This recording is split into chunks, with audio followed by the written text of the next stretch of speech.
Góðan daginn, gott fólk. Verið öll hjartanlega velkomin á þekkingardag velferðsviðs. Ég heiti Arnar Snæberg Jónsson og ég verð fundarstjórinn ykkar allavega fyrirpartinn í dag. Gaman að sjá hvað margir mættir svona snemma þrátt fyrir styttingu vinnuvikunnar og alls konar svoleiðis skemmtileg verkefni. Við skulum ekki tvínóna við hlutina, það er spennandi dagskrá framundan í dag og við byrjum á fólki sem er alveg gríðarlega mikið spennandi. Við skulum gefa Degi Beggarsinni borgarstjóra gott klapp.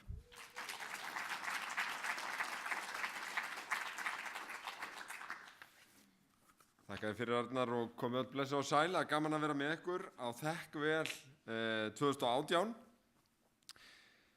Þekkingardagur velferðarsviðs var haldinn í fyrsta sinn í Tjarnarsal Ráðhússins í febrúar í fyrra og öllum minnistætt sem aðkomu, fjölþætt og fræðandi dagskrá starf sviðsins og sá dagur tók svo vel að hér erum við komin að ári og nú dugar ekkert minna en harpa til að hægt sé að kynna og gera starfsemi velferðarsviðsins viðeigandi skil.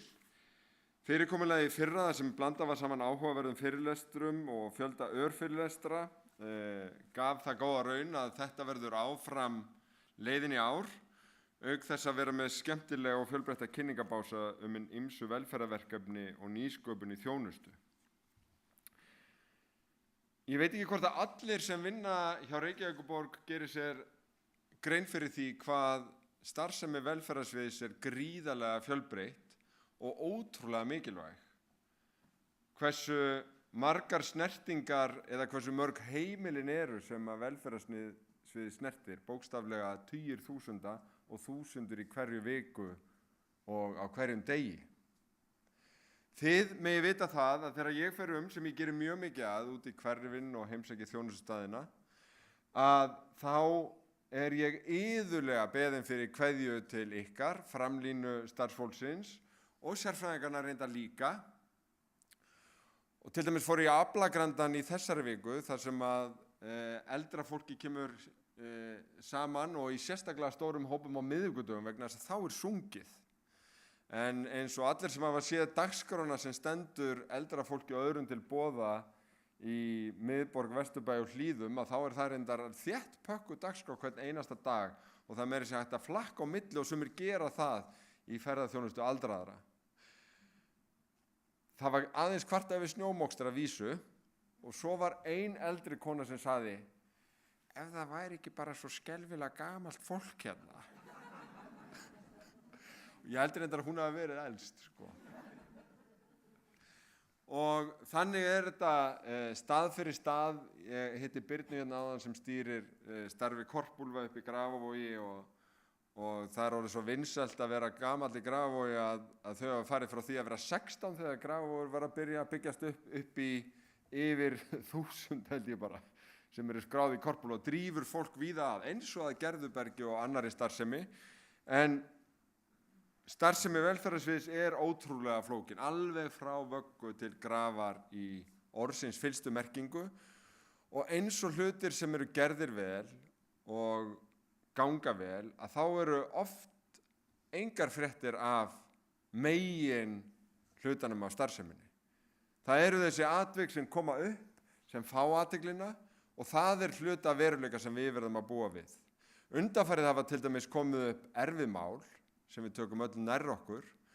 En ég veit ég tala fyrir munn mjög margra þegar ég lýsi í raun bara aðdáun á forystu sviðsins og barnaverndar að standa fram í fjölmiðlum, takast á við þessi mál, veita svör af yfirvegun, fagmennsku, rósemi og festu, en líka þeirri auðmýkt sem þarf til þess að takast á við hluti sem að við viljum ekki að komi upp.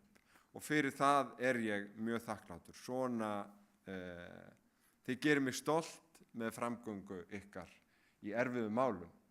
Eitt af því sem ég lærði nefnilega þegar ég kom inn í þetta starf og Ingibjörg Sólrún Gísladóttir, þáverandi borgarstjóri, sagði þetta oft.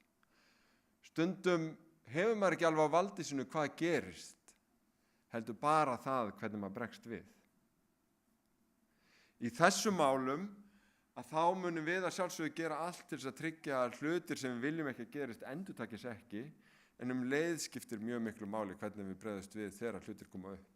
Og mikið af þeim viðbúnaði sem við erum með, hvort heldur á bráðadeildar spítala eða annar staðar, eru þetta viðbúnaður sem tekur mið af því að alls konar hlutir geta gerst og komið upp í flókinni starfsemi þar sem gríðarlega margt starfsfólk kemur að og eins fjölbreytt og mannlífið sjálft. Þetta var þetta. En í þessari umræðu megum við ekki gleyma því sem gefur því gildi að starfa í borg og vera hluti af borg sem velferðarborg. Reykjavík leggur stolt miklu meira hlutfall tekna sinna til velferðarþjónustu heldur en nokkurt annað sveitarfélag á Íslandi. Veitir miklu öflugri og samþættari þjónustu fyrir fólk í alls konar aðstæðum heldur en nokkuð annað sveitarfélag. Sumir segja að þess vegna drögum við til okkar fjölskyldur sem eiga börn sem þurfa sérstakan stuðning eða fjölskyldur sem eru með fjölskyldumeðlum sem við veikinda stríða, en þá það þannig. Ef við værum ekki að sinna þess, þá væri kannski enginn að því. Ef við værum ekki að taka honum stóru okkar í húsnæðismálum, þá væri enginn að því. Og þess vegna drögum við vagninn og þess vegna erum við stolt af því að vera velferðarborg og þess vegna erum við stolt af þeirri starfsemi sem velferðarsvið stendur fyrir og að þróa. Ég ætla að taka dæmi bara frá í gær. Ég hitti nefnilega nýjan heilbrigðisráðherra á fyrstu metrum hennar, Svandísar Svavarsdóttur í hennar starfi, og fór yfir staflann minn.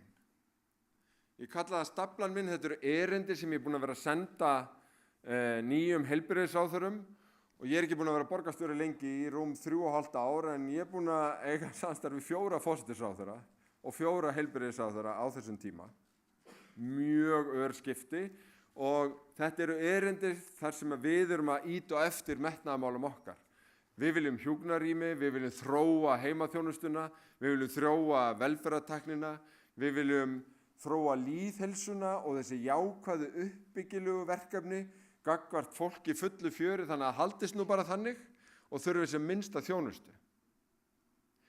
Og þarna sátum við ásamt fulltrúum frá heilsugæslunni og ráðuneytinu og Landspítalanum og lykilaðilum og það var magnað að heyra að dæmin sem voru nefnd ný verkefni, nýja hugsun og nýja samstarfsfleti sem væri mikilvægt að fara í voru iðulega úr samstarfi borgarinnar og spítalans, borgarinnar og þessa aðila, borgarinnar og þessa, þó að við séum langt í frá eini aðilinn sem að sinna þessum hlutum. Við erum raun og meira hlutverk gagnvart heimahjúkrun og heimaþjónustu þar með heldur en nokkurt annað sveitarfélag. Og þess vegna ákváðum við að bjóða fram Höfða á næstunni þar sem við munum taka 360 gráðu sýn á það sem snýr að þjónustu við aldraða, hugsa nýtt, hugsa djart, en hugsa fyrst og fremst praktískt og gera það sem við getum til að taka nýjar hugmyndir sem að koma frá okkar framlínu starfsfólki, ykkur, og reyna að koma í framkvæmd í samvinnu borgarinnar sem metnaðarfull sveitarfélags, heilbrigðiskerfisins, sem vill líka vel en stundum ekki fljótt að bregðast við og gera nýja hluti eins og þið. Og núna finn ég að við erum þarna með samstarfsaðila. Ég vil mjög gjarnan ná svipuðu samtali í að þróa málaflokk fatlaðs fólks í átt til meira einstaklingsbundnari þjónustu heldur en áður. Við erum búin að vera að gera fullt af nýjum hlutum í búsetuúrræðum og þróun þjónustu gagnvart geðfötluðum líka og auðvitað börnum og barnavernd. Þannig að þegar ég horfi fram á næstu ár að þá hlakka ég til, ég sé mikla nýsköpun, ég sé notkun nýrrar velferðartækni, ég sé starfsþróun hjá þeim sem í vinnu hjá okkur, því að ég vil ekki klára mál mitt án þess að taka hattinn ofan hefðjan eða krullurnar og hneigja mig og þakka fyrir það góða starf sem þið vinnið á hverjum degi. Ég mjög stoltur af velferðarsviði borgarinnar, ég ótrúlega stoltur af velferðarþjónustunni og ég óska ykkur bara til hamingju með þennan þekkingadag sem framundan. Takk fyrir mig.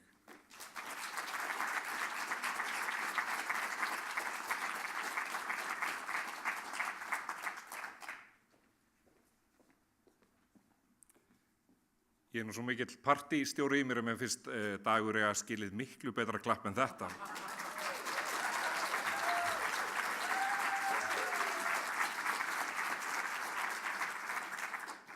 Og þá nú komið að manneskju sem við skulum ekki síður klappa duglega fyrir, Regína Ásvaldsdóttir, sviðsstjóri velferðarsviðs.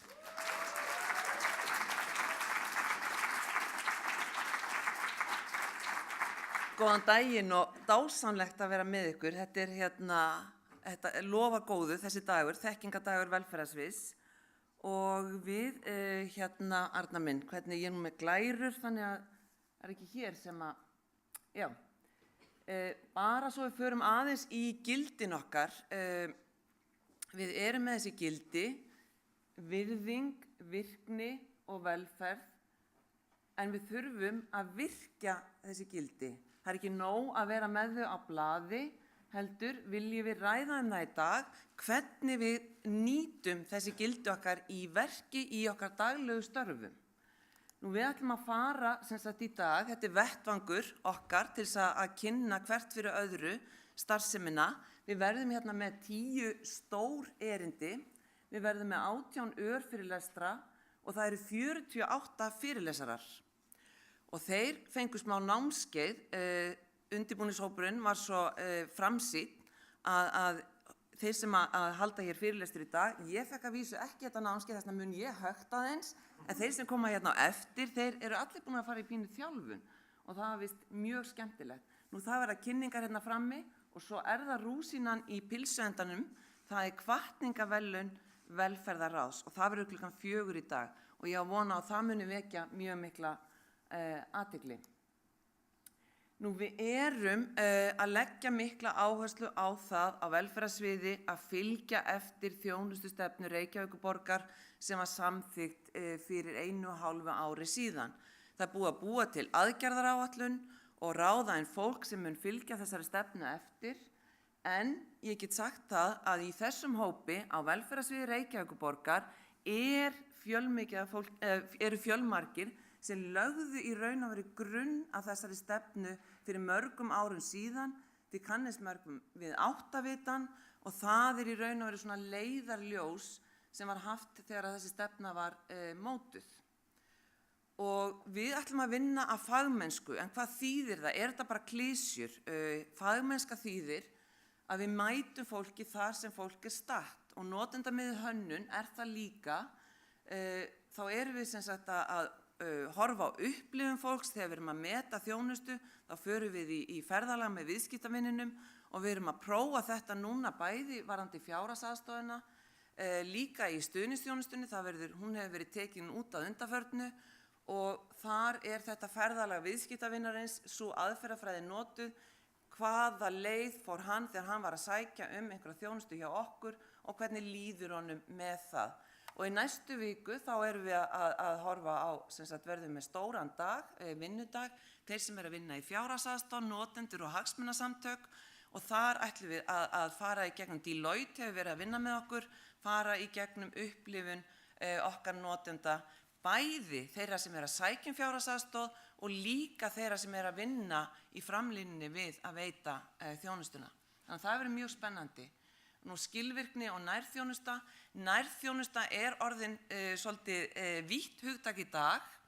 Áður fyrr þá horfðu á nærþjónustu, þá varstu að veita þjónustu sem næst viðskiptavininum og þá hittur hann gjarnan, en við erum að nota ýmis tæki og tækni í dag og það það sem framundan hjá okkur. Það sem að mér finnst gríðarlega mikilvægt á velferðarsviði, það að halda í það sem velgert og það mjög mikið á sviðinu sem að við erum að gera vel, sem þið eruð að gera vel. Endalaust eins og Dagur kom hérna inn á áðan, það alveg ótrúlega fjölbreytt starfsemi út öll hverfi og þjónustan í raun og veru frá vöggu til grafar. En við þurfum líka að vera óhrædd við að prófa nýja hluti. Ef við erum ekki stöðugt í breytingum, þá hætta á að við stöðnum. Þannig að stöðugar umbætur eiginlega svo setning sem ég langar að skilja eftir hjá ykkur í dag. Við ætlum að sækja fram og við ætlum að gera betur á morgun heldur en í dag. Og ef við förum í eins og ég segi, það þessi nýja nálgun, hvernig við greinum hlutina, það að fara í ferðalagi með viðskiptavinninum, nú rafvæðing þjónustuna, velferðartæknismiðja. Við vorum að kynna í gær háskólanema sem var að flytja inn í þjónustuíbúð og í næstu viku flytur annar háskólanemi, mjög skemmtileg hugmynd sem að margir eiga. Ég hygg að þetta hugmynd sem hefur verið á floti í einhver tíma en loksins hún orðin að veruleika. Nú við erum að opna ráða stjórnanda í velferðartæknismiðju og við erum með nýja nálgun á notendasamráði og það kannski eitt af því sem ég ætla að sýna ykkur núna. Við erum að setja í lofti 4 auglýsingar sem til þess að fá fólk til starfa og í þessu verkefni hefur verið mjög mikið notendasamráð. Það hefur farið alveg á nýjar slóðir og ég vil bara nota tækifæri og þakka öllum þeim sem komu að gerð þessara auglýsinga og sérstaklega Sigurveigu Helgu sem hefur leitt þessa vinnu. En nú vona ég að tæknin bregðist mér ekki. Ég ætla að sýna ykkur eina af þessum 4 auglýsingum sem að fara í loftið í dag. Ég ætla að lýsa Mörtulífi í einu orði.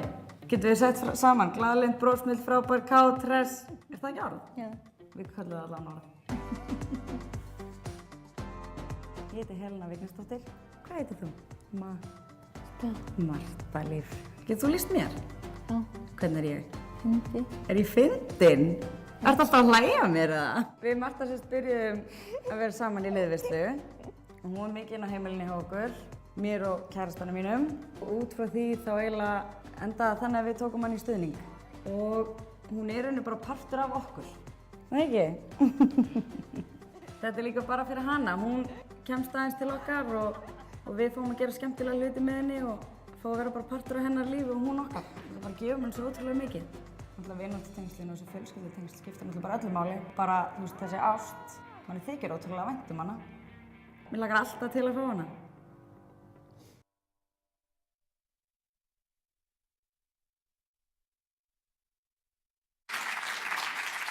Hugmyndafræðin í þessum auglýsingum sem sagt að þetta svona bakvið senuna og það sem verið að undirbúa myndatökuna og það tekið viðtal og það fjórar mismunandi auglýsingar sem verða kynntar og þið sjáu fram á eftir.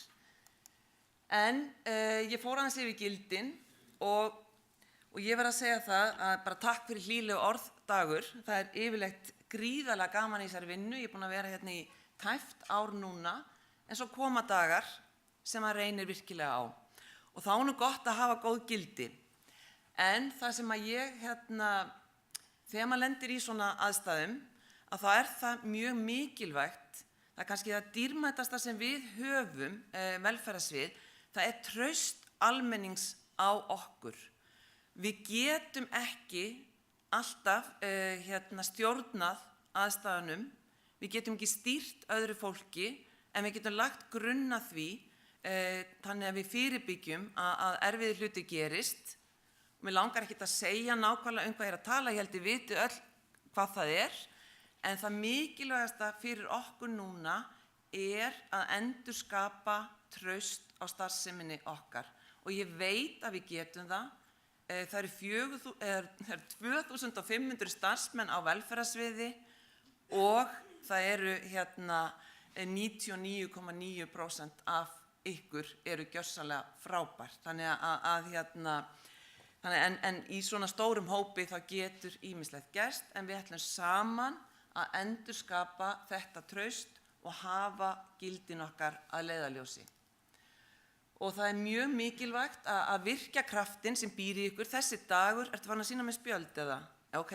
Þessi dagur eins og ég sagði áðan, það verður fjölmikið í boði, en það eru mikil tækifæri til umbóta á velferðarsviði og við þurfum að finna þau og við ætlum að gera á næstunni, þá munum við búa til vettvang fyrir ykkur til þess að koma með umbótatillögur til okkar.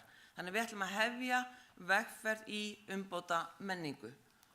Og ég ætla að lokum að þakka einu frábæra stýrihópi sem að undirbjóð þennan dag. Þau sita hér á fremsta bekk, það er Arnar og Sigurbjörg og það er Helga og það er Guðbergur og Þóra Kemp, ekki minnst. Viljið þið gefa þeim gott klapp? Viljið þið standa upp?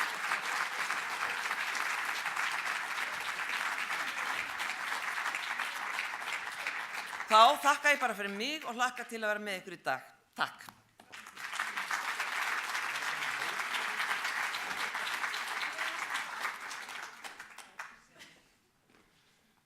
Og aftur, skulum gefa Regínu Ásvaldsdóttur alveg rosalega gott klapp.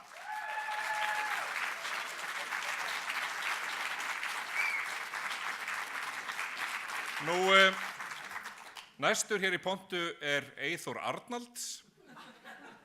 Nei. Nú er dagskráin okkar að hefjast. Það er ótrúlega mikið spennandi að gerast. Hér verða 10 rosalega flottir fyrirlestrar sem að hefjast bara eftir örfáar mínútur hér í þessum sal í dag. Dagskráin er útprentuð hérna frammi og hún er á skjám líka og hún er einnig inn á síðunni reykjavík.is/þekkvel með hái. Þegar þið farið út úr þessum sal að þá farið þið til hægri og þá komist þið að litlum sal þar sem að örfyrirlestarnir okkar verða. Þar er okkur fyrsti örfyrirlesturinn að hefjast eftir örfáar mínútur. Þar er Þórhildur Egilsdóttir að fara að tala velferðartækni og framtíðina. En hér eftir örfáar mínútur, örfáar, og þegar ég segi örfáar þá meina ég örfáar, þá kemur Berglind Indriðadóttir iðjuþjálfi með fyrirlestur, mjög fróðlegan fyrirlestur félagsstarf á hjúkrunarheimili. En það sem við skulum gera í dag líka, það er að skoða kynningarbásana sem eru hérna frammi á ganginum, frammi á Norðurbryggjunni, ótrúlega skemmtilegir fjölbreyttir, það er hægt að skoða og snerta og pæla og spá og spjalla. Skulum gera mikið af því og ekki síst í dag skulum við tengjast hvort öðru. Þessi dagur er ótrúlega mikilvægur til þess að horfa fram í samstarfsfólk sitt, brosa og eiga góða stund saman. Og að því ég var að stökkvinn sem fundarstjóri bara rétt að hana, þá veit ég ekki alveg hvað ég á að segja í viðbót. Nema bara njótið dagsins. Takk.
Já, okkur er ekki til setunar boðið, eða ykkur er til setunar boðið sem sitir, jú. Við byrjum þetta bara strax á fyrsta stóra fyrirlestrinum hér. Ég vil líka minna á að þessu er streymt á netinu, streymt á YouTube og á vefsíðu hérna dagsins, reykjavík.is/þekkvel og inn á Workplace og Facebook síðu velferðarsviðs. Og gaman að sjá ykkur sem eruð að horfa. En fyrst á dagskrá, fyrsti fyrirlesturinn, það er Berglind Indriðadóttir sem fjallar félagsstarf á hjúkrunarheimili. Við skulum gefa Berglindi gott klapp.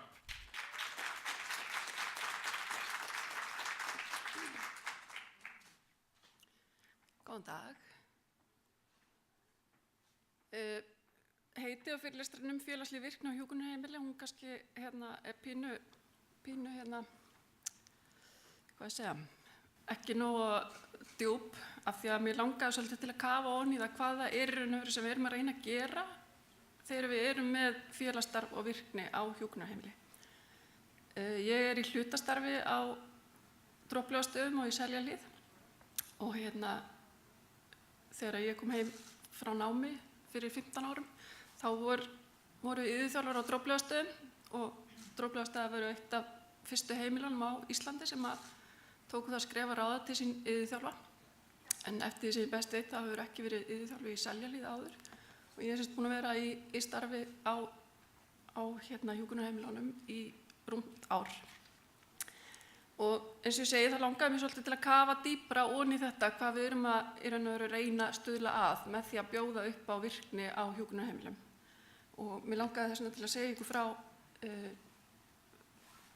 frá skrifum fræðimanns sem að hét Tom Kitwood og hann hafði svolítið nýja sýn á heilabilun og við vitum það náttúrulega mjög margir íbúa hjúkrunarheimila eru með heilabilun af einhverjum toga.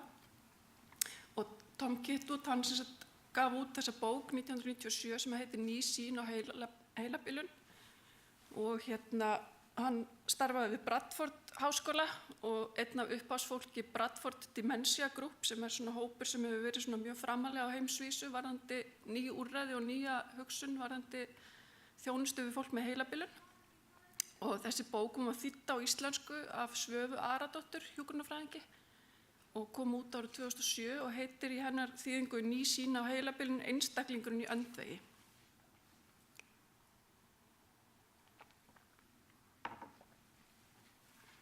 Kitwood, hann setti fram svolítið ný viðhorf til umönnunar fólks með heilabilun og hans hugmyndafræði byggir á þeirri sýn að heilabilun sé flókið samspil margra þátta en ekki einungis breytingar á heilavef. Og hann gerir ráð fyrir því að persónuleiki viðkomandi, líkamlegt heilsufar, félagslegt umhverfi og lífssagan hafi mikil áhrif og að umönnun fólks með heilabilun þurfa að taka ríkt tillit til sálfélagslegra þarfa einstaklingsins og þessa samspils á milli þessara þátta í mjög ríkum mæli. Nú eftir daga Kitwood, hann dó ungur því miður, en eftir hans daga þá hafa aðrir tekið kyndilinn í að kynna þessa nýju sýn og vinna að því að hún sé innleidd í daglegu starfi. Og þar má til dæmis nefna Dawn Brooker sem hefur þróað leiðarvísa til þess að geta sem best gert umönnun persónumiðaða. Og síðan hafa Janne Rösvik og Marit Mjörud sem eru norskir hjúkrunarfræðingar þróað aðferðafræði til þess að innleiða leiðarvísana í daglegt starf, svona til þess að koma þeir inn í veggina á heimilunum. Og þannig að þær hafa gert hugmyndafræði Kitwood þannig úr garði að hún er mjög aðgengileg sem aðferð til þess að formgera þjónustu við einstaklinga með heilabilun. Og þetta er svona svolítið kannski eins og með algilda hönnun, að ef að þetta hentar fólki með einhverjar skerðingar, eins og til dæmis fólk fær við heilabilun, að þá hentar það vel flestum. Þannig að þó að náttúrulega margir íbúa á hjúkrunarheimilu séu ekki með heilabilun, séu fyrst og fremst þar vegna líkamlegra færniskerðingar, að þá er þetta náttúrulega aðferðafræði sem að hentar og stuðlar að auknu lífsgæðum fyrir alla.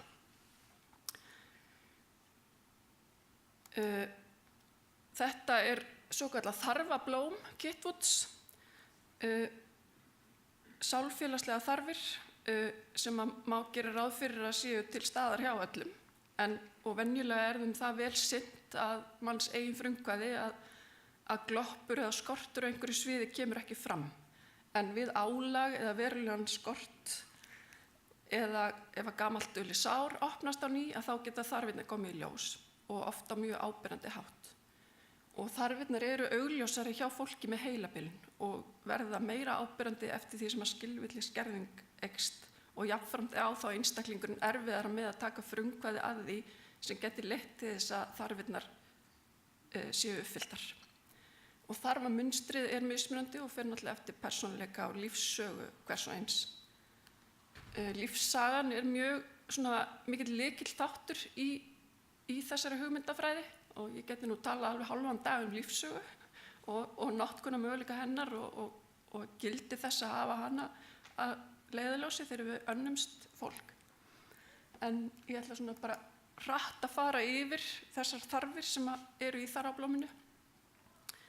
Það huggunin sem felur í sér nærgætni og nærveru, skapa öryggistilfinningu, og við heilabilun þá má búast við því að þörfin fyrir huggun sé mjög mikil. Einstaklingurinn að takast á við mikil missi, að horfast í augu við að missa færni og svona tengsl kannski við daginn hér og nú, þó að fólk geti náttúrulega oft haft ágætis tengsl svona aftur í tíman.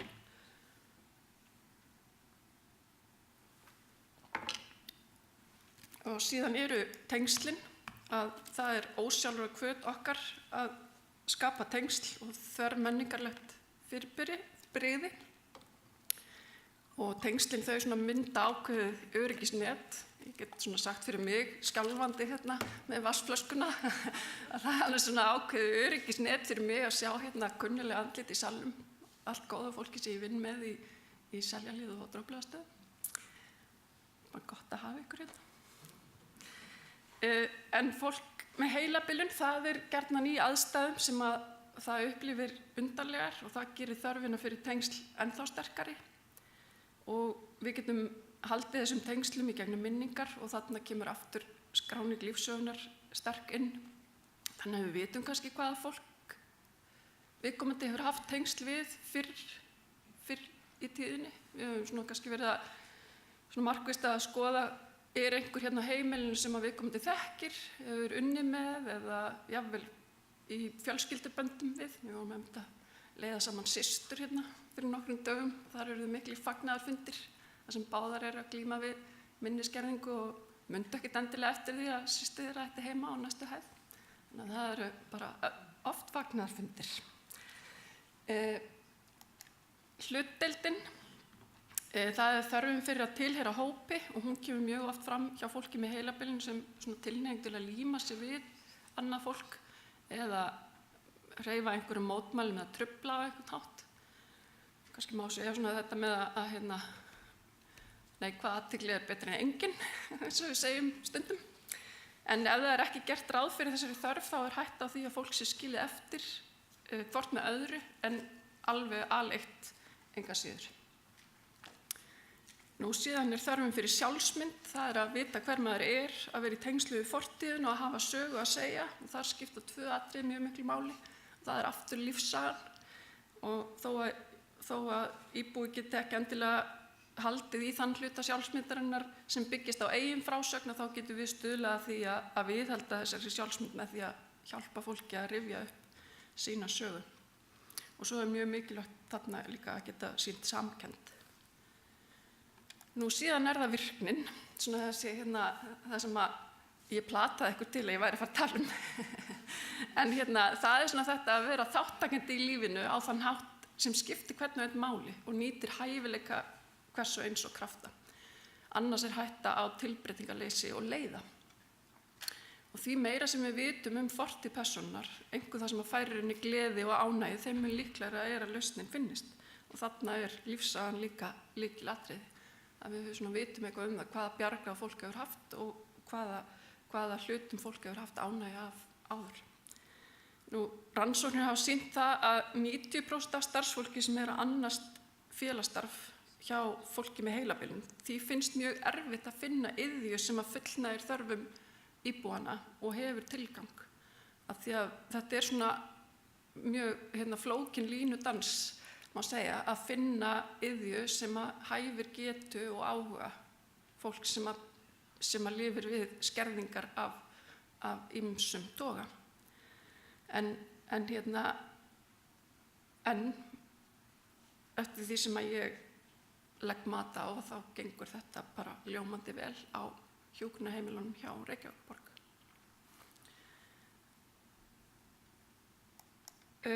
Virkni líka að nota skynfærin og bregðast við áreiti.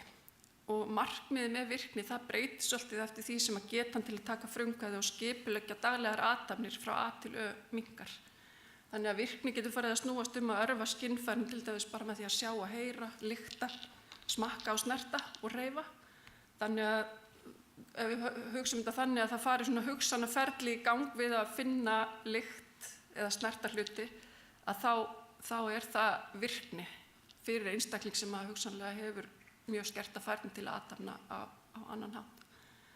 Og það má til dæmis nefna að markvissi skyn, örvunarhópar geta verið mjög viðeigandi fyrir einstaklinga sem hafa mjög skerta færni. Og þetta svona, má segja kannski þetta hugsanaferli að örva skynfærni, það verður mikilvægara eftir því sem að heilabilun og sjúkdómur ágerist. Þannig að það getur þess vegna verið virkni bara að heyra vatn renna við morgunathafnir, fá svigrúm til þess að stinga höndunum undir rennandi vatn, finna lykt af sápu. Þannig að allt svona sem snýr að örvun skynfærna, hlusta á tónlist sem höfðar til þess sem að fólk hefur ánægju af að hlusta á, nudd, fylgjast með hvað annað fólk að gera. Þetta getur allt verið virkni og eins þetta að hreyfa líkamann að getu þar sem það örvar skynfæri vöðva og liða. Þessar 5 þarfir, þær skarast allar og mætast í einni megin þörf fyrir umhyggju og kærleika. Og hugmyndafræði Kitwood gengur út á það að uppfylling einnar af þessum 5 þörfum, það mun í mörgum tilvikum stuðla að uppfyllingu hinna. Mér langar svona bara í lokin að bregða upp mynd af forsíðunni á íslensku útgáfunu af bók Kitwood. Ég man ekki hvort ég nefndi það í byrjun, en hún heitir sem Dementia Reconsidered á ensku og kom út þarna 2007 í íslenskri þýðingu Svövu Aradóttur. Þarfablómið sem ég sýndi ykkur mynd af, það hefur líka stöngul, rætur og mold. Og það mjög áhugavert að skoða líka svona þennan félagslega umhverfisþátt sem snýr að starfsfólkinu. Sem að í hugmyndafræði Kitwood svona það sem snýr að moldinni. Það sem við starfsfólki fáum svona næringuna og kraftin til þess að láta gott á okkur leiða og stuðla að því að íbúarnir svona fái uppfyllt sínar sálfélagslegu þarfir.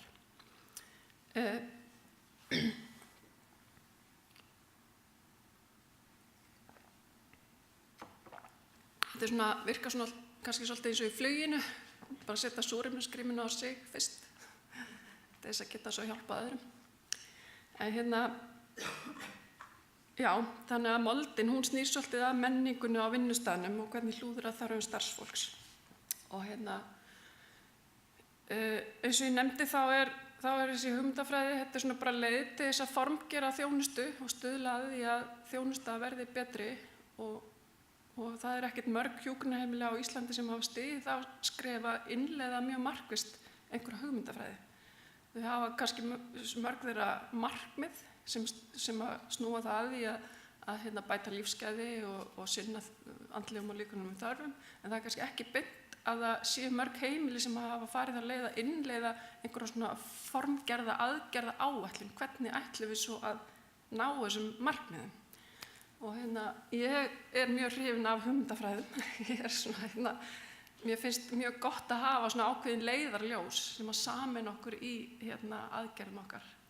Og náttúrulega ég mjög hrifin af því að þegar er farið í þá vegferð að innleiða hugmyndafræði, þá fylgir því mjög gjarnan svona markviss fræðslu áætlun til þess að gera okkur sem best kleift að í raun og veru lifa þessi gildi sem verið að reyna að innræta okkur. Þannig að þau svona bara komi fram í verki og svona sígist inn í veggina. Af því að það er kannski ekki endilega alltaf nóg bara að hvað ég að segja, svona velja kannski ákveðna þætti út en hugsa ekki út í heildarmynd. Það kannski, ég meina við breytum kannski ásýnd og við breytum sýnilegum þáttum fyrirtækjamenningar með því að hvetja starfsfólk til að ganga í eigin fötum en ekki vinnufatnaði og draga úr svona þessi sjúkrahús sýnilegu einkennum. En við eftir sem áður erum við með sömu viðhorfin inn í kollinu þó við förum í annan fatnað. Þannig að ég sé mikil tækifæri í því að ef við myndum leggja á stað saman í þá vegferð svona að formgera þjónustuna á öldrunarheimilunum hjá Reykjavíkurborg. með því að skoða hugmyndafræðir. Þetta ekkert svo eina, en hérna, hún hefur marga kosti. Önnur hugmyndafræði til dæmis EDIN hugmyndafræðin. Öldrunarheimilin á Akureyri voru fyrst til að innleiða hana og fengu alþjóðlega viðurkenningu 2013 ef ég man rétt. Og hérna, og EDIN hugmyndafræðin hefur svona þessi leiðarljós að hérna útrýma einmanaleika, vanmáttarkennd og leiða, og þau hafa svona ákveðna verkfærakistu til þess að vinna að þeim markmiðum. Þannig að þetta svona bara kannski hvor leið hefur sína hérna leiðavísa, en sem leiða að sama markmiði sem eru aukin lífsgæði íbúanna og meiri vellíðan starfsfólks. Það hefur svona sýnt síðan rannsóknum að það að innleiða þessar hugmyndafræðir, það eykur starfsánægju, af því að starfsfólki fær meira af verkfærum og kannski bara öruggara í starfi, af því að það hefur bjargráð til að bregðast við í erfiðum aðstæðum. Ég hugsa kannski að margt af því sem ég er búin að vera að segja hljómar mjög svona, löngu búið að gera í fötlunargeiranum. Það náttúrulega í marga áratugi verið að vinna eftir hugmyndafræðinni um sjálfstætt líf, og fötlunin svona bara almennt dálítið á undan í öldrun í innleiðingu á nýjungum. En hérna, nú misti ég aðeins þráðinn hvað ég ætlaði að fara að segja,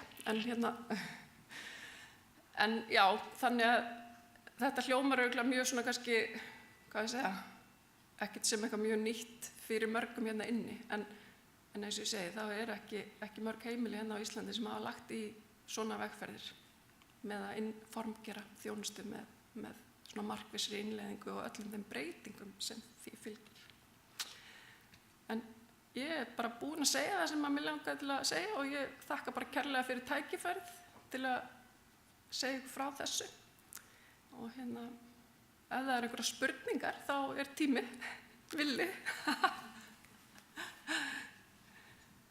Ég ennþá á græna spjaldinu, þannig að endilega komið með spurningar eða ábendingar eða athugasemdir. Það alltaf mjög gagnlegt líka. Og ég ætla svo sem ekki að lofa að ég hafa öll svörin. Mér langar að koma bara neitt komið. Já. Það ótrúlega áhugavert. Ég veit reyndar í allt öðrum málaflokki, en ég var allan tímann að hugsa fólki sem ég starfa með. Já. Það þessi bara mjög gott fyrir okkur öll sem vinnum í velferðarþjónustu að hafa þessi leiðarljós. Ég ætla að komast yfir þessa bók. Já, heyrðu, bókin, þú getur pantað hana í netverslun Alzheimer samtakana. Kostar alveg heilar 2500 krónur. Já, takk fyrir mig. Eru fleiri, já.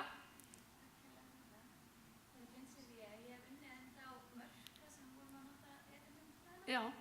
Núna ég að vinna í þjónustíðum aldraða. Veist þú hvort að einhverjar hugmyndafræðir eða þessar sem þú talar hafa verið notaðar í því umhverfi? Það hefur verið að spyrja hvort að þessar hugmyndafræðir hafi verið notaðar í þjónustuíbúðum. Sko, veit eins og með þessa hugmyndafræði sem á Don Brucker hefur unnið, þetta sem heitir VIPS. Það verið að innleiða það í heimaþjónustu í Noregi, og þetta þessar sálfélagslega þarfir eru náttúrulega sammannlegar, við höfum öll þessar þarfir, og þetta getur átt við í ótrúlega mörgu samhengi, og það einmitt einn kafli í bókinni sem að fjallar þarfir starfsfólksins, og mjög áhugavert að rýna í þann kafla svona út frá bara þessu með fræðslu þarfir og starfsumhverfi og ánægju starfi. Þannig að en hvort það hefur verið innleitt í þjónustuíbúðum get ég ekki nákvæmlega svarað, en það gæti alveg átt mjög vel við, og það kannski oft flóknara allavega mín reynsla núna að þessu starfi hjá borginni, þar sem ég á þessum 2 stöðum, að í Seljahlíð náttúrulega svona blöndu búseta, þar náttúrulega bæði hjúkrunarrými og leiguíbúðir, þannig að svona getustigið breiðara, og þá náttúrulega alltaf erfiðara kannski að finna einhverja virkni sem að höfða til margra, og eftir því sem getustigið minnkar þá eru kannski færri sem geta nýtt sér þetta bil sem að virknin miðuð að. Fleiri spurningar eða? Bara kæra þakki fyrir mjög athyglisverðan og svona skemmtilegan Takk fyrir mig.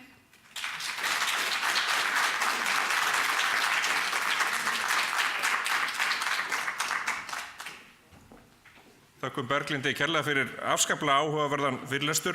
Það er greinlegt að það er verið að ryðja brautina á Droplaugarstöðum í innleiðingu á markvissri hugmyndafræði sem er afskaplega áhugaverð.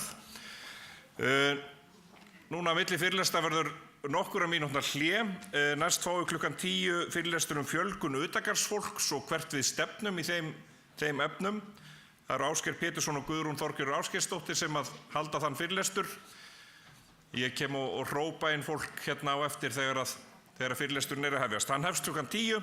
Það eru örfyrirlestrar í fullum gangi hérna í litlu rými hérna við Norðurbryggjuna. Þið farið þá til hægri þegar þið komið hérna út úr salnum. Einnig eru kynningabásar og ég hvet ykkur endilega til þess að skoða þetta sem best allt saman. En við byrjum sem sagt aftur hér eftir örfá mínútur klukkan 10.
Já, gott fólk, þá komið að næsta fyrirlestri hér í Kaldalóni og ég minna á það eru líka örfyrirlestrar í gangi hérna frammi á Norðurbryggjunni og kynningar og gott og gaman að hittast líka og tengjast og spjalla og hafa gaman. Nú, næsta dagskrá sem sagt fyrirlestur fjölgun utangarðsfólks og hvert við stefnum í þeim málefnum og það eru þau Ásgeir Pétursson og Guðrún Þorgerður Ágústsdóttir sem jafnan hefur verið rangnefnd Ásgeirsdóttir í kynningarefni okkar og þeirri leiðréttingu hér með komið opinberlega á framfæri og afsökunarbeðin til þín, Guðrún. En við skulum gefa þeim virkilega gott klapp.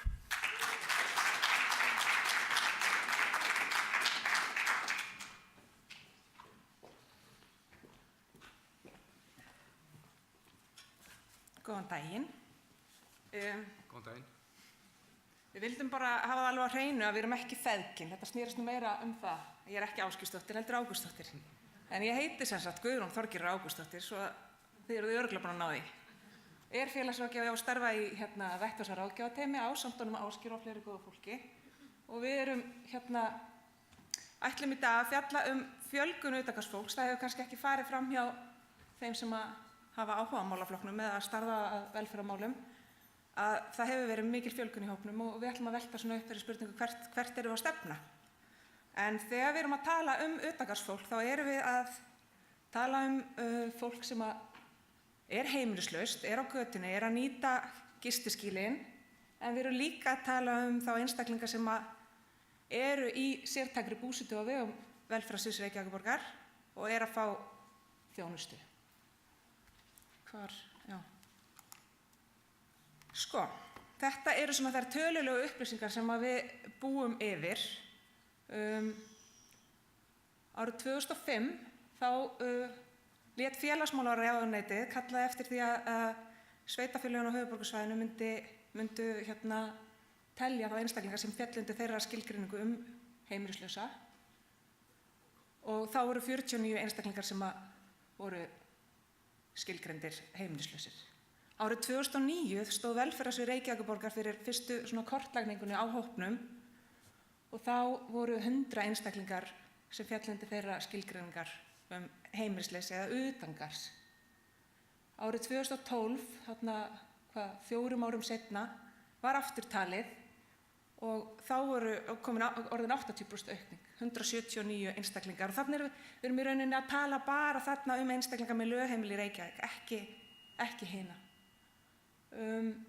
Síðan liðu 5 ár og í haust kom út nýjar tölur fjöldan og þá erum við að tala 95% aukningu. 349 einstaklingar í Reykjavík sem falla undir þessi skilgreiningu, þannig að þetta er gríðarleg aukning. Þannig að við þurfum aðeins að setja niður hvað erum við að gera og hvað ætlum við að gera og hvernig ætlum við að þjónusta og svona. Herðu, það eru ýmsir aðilar sem að veita hópnum þjónustu og velferðarsvið Reykjavíkurborgar, ef við byrjum þar, þá er það vettvarsráðgjafateymi sem við Ásgeir störfum í ásamt öðrum einstaklingum. Við erum 7 í þessu teymi núna en það stendur til að ráða inn 3 nýja starfsmenn á þessu ári. Og við erum og síðan er það gistiskýlið og það er neyðarskýli næturgisting fyrir 25 karlmenn í hvert sinn. Og svo rekur velferðarsvið borgarinnar nokkur búsetuúrræði sem eru sérmerkt fyrir hópinn og þar má nefna búsetukjarna fyrir tvígreinda karlmenn á Miklubraut. Við erum með heimili fyrir karla niður á Njálsgötu. Við erum með svona litla íbúðablokk út á Hringbraut. Við erum með smáhýsi og svo það nýjasta sjálfstæð búseta í íbúðum víðsvegar borgina sem við í vettvarsráðgjafateymi sinnum. En við gerum þetta ekki öll einn, það er fullt af öðrum stofnunum og félagasamtökum sem að sinna hópnum og þar má náttúrulega nefna meðferðarstofnanir, það er SÁÁ, það er Hlaðgerðarkot, það er Krýsuvík, sjúkrahús, þá erum við kannski fyrst og fremst að tala bráðamóttöku og geðdeildir, þó að vissulega þessar einstaklingar nýti þjónustu á öðrum deildum sjúkrahússins, það er lögreglan, það eru fangelsismálayfirvöld og ýmis hjálparsamtök og þá getum við nefnt eins og Samhjálp sem rekur kaffistofuna og nokkur áfangaheimili. Hjálparstarf kirkjunnar hefur verið okkur mjög gagnlegt í bara aðstoða við að leysa út lyfis og sýklalíf og annað og svo Rauði krossinn í Reykjavík sem að rekur konukot sem er neyðarskýli fyrir konur, samkvæmt þjónustusamningi við velferðarsvið, og svo hafa þeir verið með skaðaminnkunarverkefni Frú Ragnheiður síðan árið 2009. En sú hugmyndafræði og nálgun sem við vinnum eftir í vinnunum okkar og í störfum okkar fyrst og fremst skaðaminnkandi hugmyndafræði, skaðaminnkandi nálgun, og ég mun ræða það aðeins betur á næstu glæru. Housing First eða húsnæði forgang svona nýjasta verkefnið, eða svona nýjasta búsetu úrræðið í þessu málaflokki. Það var semst árið 2016 sem að velferðarráð samþykkti að hefja þetta verkefni og fyrstu íbúarnir fluttu inn í árslok 2016 og ég segi ykkur aðeins betur frá þessu líka á eftir. Svo það áhugahvetjandi samtal og það svona viðtalstækni eða samtalsstíll sem að hefur reynst mjög vel í vinnu með fólki sem á við áfengis- og vímuefnavanda. Og við höfum fengið tækifæri núna að vettvars- og ráðgjafateymi ásamt öðrum starfsstöðum á velferðarsviði til að sækja bæði grunnnámskeið og framhaldsnámskeið í aðferðinni, sem mjög vel. Síðan það mannréttindastefna Reykjavíkurborgar sem við náttúrulega störfum öll eftir hér og eigum öll að þekkja.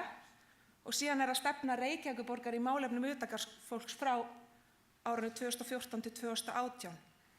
En það sem má geta að Reykjavíkurborg eina sveitarfélagi sem hefur sett sér stefnu í þessum málaflokki og það bara frábært framtak og þetta í rauninni önnur stefnan sem rennur út núna í árslok. Fyrsta stefnan kom árið 2009.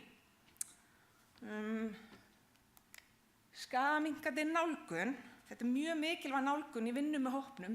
Þetta byggir á mannréttindahugsun og virðingu fyrir einstaklingnum og hans einstaklingsrétti og svona markmiðið með skaðaminnkandi nálgun að draga úr eða lágmarka þann heilsufarsfélags- og fjárhagslega skaða sem bæði einstaklingurinn verður fyrir en líka samfélagið út af áhættuhegðun eins og vímuefnaneyslu.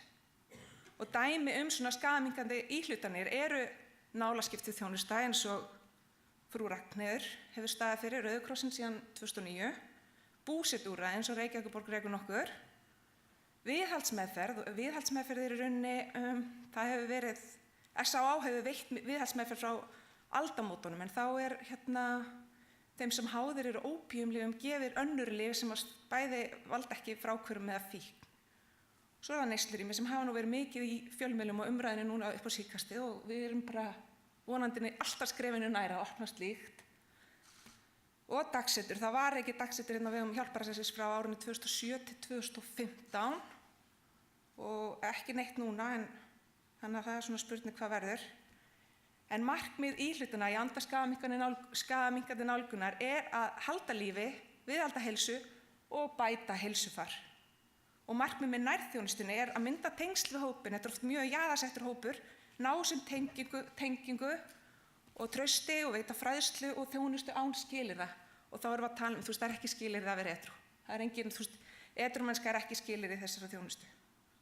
En það hefur verið kannski útbreiddur misskilningur að skaðaminnkandi nálgun hvetji til neyslu en rannsóknir hafa sýnt annað. Og þvert á móti skaðaminnkun hvetur einstaklinga til að bera ábyrgð á eigin neyslu og það mikilvægi punkturinn í skaðaminnkun.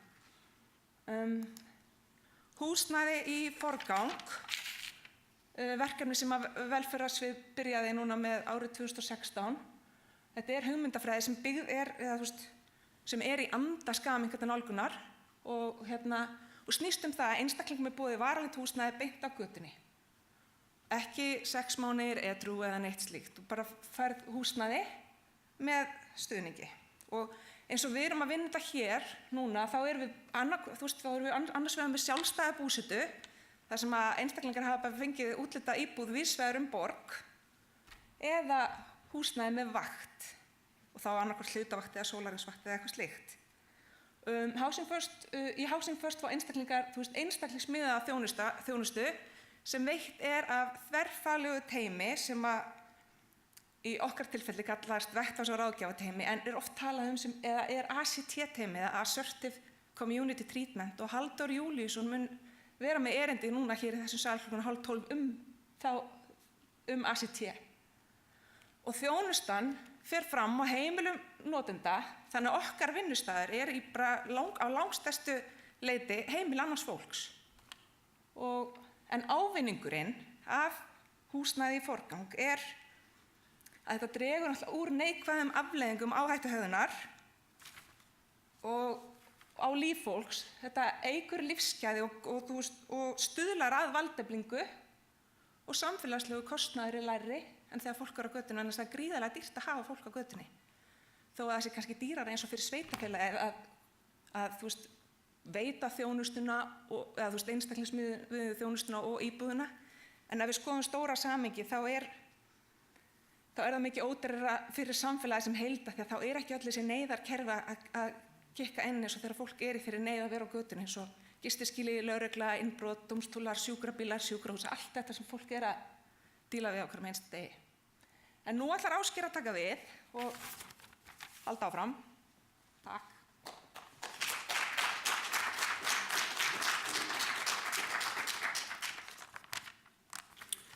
Já, komið sæl. Herðu, okkur langaði að taka svona 2 dæmisögur af skjólstæðingum okkar. Eitt dæmi það sem hefur gengið vel og hitt bara það sem gekk alls ekki vel. Það var einstaklingur sem var að missa húsnæði vegna svona óreglu og svona og fékk úthlutað hjá okkur í sértæku búsetuúrræði.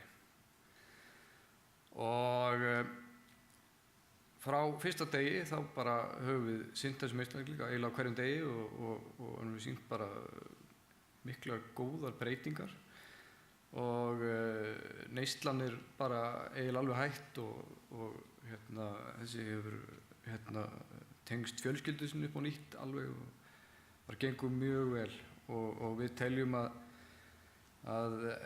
eftir þessi, 3 ár sem hann er búinn að vera þarna þá sé hann tilbúinn að flytja annað í almenna búsetu með einhverjum stuðningi þó áfram. Og svo annað dæmi það sem gekk kannski ekki alveg nógu vel eða bara, alls ekki vel, en það var einmitt einstaklingur sem var í búsetu hjá okkur í úrræði þar sem við skulum segja að það var erfitt að vera edrú kannski og svona mikið umburðarlyndi fyrir neyslu. Þessi einstaklingur ákveður að fara í langtíma meðferð, gekk mjög vel, bara frábært og sýndi mikinn vilja til að halda áfram að vera edrú. Þannig að hann fær úthlutað í svona Housing First íbúð hjá okkur en það fer fljótlega hallendafæti og hann fer að fá fullt af gestum og nágrannar fara að kvarta og einhvern veginn, það er ekki hægt að snúa tilbaka, þannig að hann missir húsnæðið og svo fer hann í neyslu líka aftur. Þannig að punkturinn með þessu er það að einstaklingin þurfa líka að vera tilbúinir að gera eitthvað sjálfur. Það er ekki hægt að gera allt fyrir þá. Það eru ýmsar áskoranir sem við stöndum frammi fyrir í okkar vinnu. Það er náttúrulega fyrst og fremst húsnæðisskortur. Og úrræðaleysi. Það er okkur vantar alveg fullt af úrræðum, til dæmis fyrir eldri menn sem eru að drekka, fyrir tvígreindar konur og margt fleira. Og svo náttúrulega er það mikill stoppar hjá okkur þegar fólk fær ekki úthlutað íbúð. Og heimilisleysi eru svona orðið sýnilegra í borginni, bara eins og öðrum borgum í heiminum. Þetta er svona orðið hluti af samfélagunum meira. Og við þurfum fjölbreytt úrræði og svo við upplifum mikinn skort á samstarfi. Það er nú kannski sérstaklega við heilbrigðiskerfið og annað sem er algjörlega nauðsynlegur þáttur í þessu. Fjölmiðlaumfjöllun, hún getur oft verið slæm og gefur ranga mynd, er svona einhliða oft. Og svo er náttúrulega bara stefna borgarinnar hverju sinni. Og stefnan er reyndar ágæt núna og við vonandi verðum nú þannig áfram. En mér langar aðeins að segja frá stöðunni í Evrópu. Það er mikil aukning á heimilislausum alls staðar nema í einu landi og það Finnland. Finnar, og Finnar eru ekki með eiginlega ekki nein gistiskýli lengur, heldur breyttu öllum gistiskýlum sínum í langtíma búsetu og allir fara strax í þannig búsetu. Þannig að það nánast engin í neyðarbúsetu lengur. Og það bara allir sammála að fara þessa housing first leið, það ríki og sveitarfélög og félagasamtök og allir. Og þeir eru með þessa grundvallar reglu ekki að reyna að losna af skjólstæðingana, heldur að veita þeim varanlega búsetu og þjónustu. Og framtíðarsýnin okkar náttúrulega að fleiri fái tækifæri til að fá búsetu, hvort sem það í einhverju íbúð út í bæ eða í úrræði við hæfi. Og við þurfum náttúrulega að öfluga geðheilbrigðisþjónustu fyrir þennan hóp og svona meira og betra aðgengi að langtíma meðferð. Og stefnan þarf náttúrulega að vera skýr og við myndum vilja sjá stefnu til 10-20 ára allavega. Það sem allir eru sammála þetta og hafa skaðaminnkun að leiðarljósi. Svona í lokin bara 5 atriði sem þurfa að gerast, ekkert í neinni sérstakri röð, en við þurfum samstarf. Það þarf að vera samstarf við heilbrigðiskerfið, ríki, sveitarfélög, önnur sveitarfélög, ekki bara Reykjavík. Við þurfum að vera mjög þolinmóð til að vinna með þennan hóp. Við höfum séð það að það tekur oft mörg ár að ná árangri, en við teljum að allir geti tileinkað sér einhvers konar búsetu og haldið heimili með réttum stuðningi. Og við þurfum, eins og ég sagði, fjölbreytt úrræði sem henta hverjum og einum. Þessi housing first leið frábær en hentar ekki öllum, við erum alveg búin að sjá það. Og við þurfum alltaf að vera sveigjanlegir í þjónustu, við erum tilbúin að þjónusta fólk á þeirra forsendum og þegar það tilbúið að þiggja hana. Og svo þarf að vera viðhorfsbreyting í samfélaginu og fyrir okkar úrræðum á þessum hópi og skaðaminnkun. Takk fyrir, við kannski höfum tíma fyrir 1-2 spurningar. Já. Ef það ekki housing first, það passa ekki öllum, hvað gera Finnarnir þá? Hvað annað? Finnarnir eru náttúrulega, þá erum við oft að tala eins og úrræði fyrir tvígreinda og svoleiðis. Sértæk úrræði. Með mikilli þjónustu. En svona þessi gömlu úrræði, bara takk fyrir fyrst, mjög áhugavert og en svona bara þessi gömlu úrræði sem voru einu sinni, eins og Gunnarsholt og slíkt, þekkið þau? Já. Það eitthvað sem að þið sæið fyrir einhvern hóp, einhvern hluta, eitthvað svipað? Já, ég hugsa að það gæti hentað ákveðnum hópi. Það rosalega skipta skoðanir og ég búin að vinna í þessum málaflokki síðan 2009 og Gunnarsholt umræðan alltaf í gangi. Já. Og eins og staðinn núna þar sem við erum með svo gríðarlega stóran hóp sem bara einhvern veginn fastur og ekkert húsnæði, þá held ég að Gunnarsholt eða eitthvað álíka væri mjög góð lausn bara líka til að fá hvíldina og algjörlega sem skaðaminnkandi úrræði. Já, en kannski punkturinn þar, fyrirgefðu, ætrúflagi, að ef þessi menn sem búar eða konur, þegar þeir dett í það fara út en þeir megi koma aftur. Það kannski svona sem vantar. Og við erum með alveg stóran hóp sem mun líklegast aldrei hætta í neyslu. Það er mikla umönnun. Við erum með ótrúlega mikið bara mjög veiku fólki sem að þú veist, þegar við höfum fengið erlenda gesti sem að vinna í þessu málaflokki, svo til dæmis í Noregi, þeir bara hrista hausinn þegar þeir sjá fólki sem á götunni hér. Þetta fólk í úrræðum eins og í Oslo. Það ekki á götunni. Það til úrræði fyrir þessa hópa. Við erum með alveg rosalega veikan hópa á götunni. Og það náttúrulega, við erum líka svo lítið samfélag, það kannski erfiðara að búa til úrræði fyrir hvern og einn. Hann gefur okkur samt sem á tækifæri til að gera ennþá betur af því að út af smæðinni. Já. Þannig að þetta svona, eina viðbót eða? Einn góð, það eina aftast. Þetta nefnilega mjög góð spurning, hvernig atvinnuþátttaka hjá þessum hópi, af því að við höfum verið að lesa mikið Danmörku og Finnland náttúrulega þetta. Og í teyminu sem sinnir þessu þá alltaf eitthvað svona atvinnur aðgerð eitthvað svoleiðis. Náms- og starfsráðgjafi, já. Og fólk að fara út í vinnu, en hjá okkur það engin, það ekki einu svona pæli í að fara að vinna, sko. Þannig að það eitthvað sem við þurfum að skoða vel. Ég man eftir einum sem að, fór í vinnu og var edrú og alltaf margir sem voru edrú en ekki margir sem hafa farið í að vinna aftur. Það eru bara fæstir þeir eru tilbúnir eða eru stattir þar að það sé einhver raunhæfur möguleiki. Þó þau kannski tala það sem einhver hugmynd en þeir hafa ekki getan eða færnina. Við þurfum að taka til smáskrufum og hafa einhverja vinnustofur eða einhverja virkni eða iðju fyrir hópin. Þú veist, já. Það væri gaman að geta boðið upp á Algjörlega. eitthvað 1-2-3 tíma á dag til að byrja með vinnu, bara til að koma fólki á stað. Já. Ég heiti Elín Oddný, það er aðeins búið að tala pólitíska sýn á þessi mál og man fyrir svona 10-15 árum þegar ég var að tala neyslurými og skaðminnkandi nálgun í þjónustu þá var það nú ekki alveg átti það ekki líka pallborðið hvort ég á stjórnvöldum í Reykjavík né á ríkislevel eða í mínu stjórnmálahreyfingu. Það var svona ennþá einhver draumsýn zero tolerance og fíkniefnalaust Ísland árið 2000. Það virkaði vel.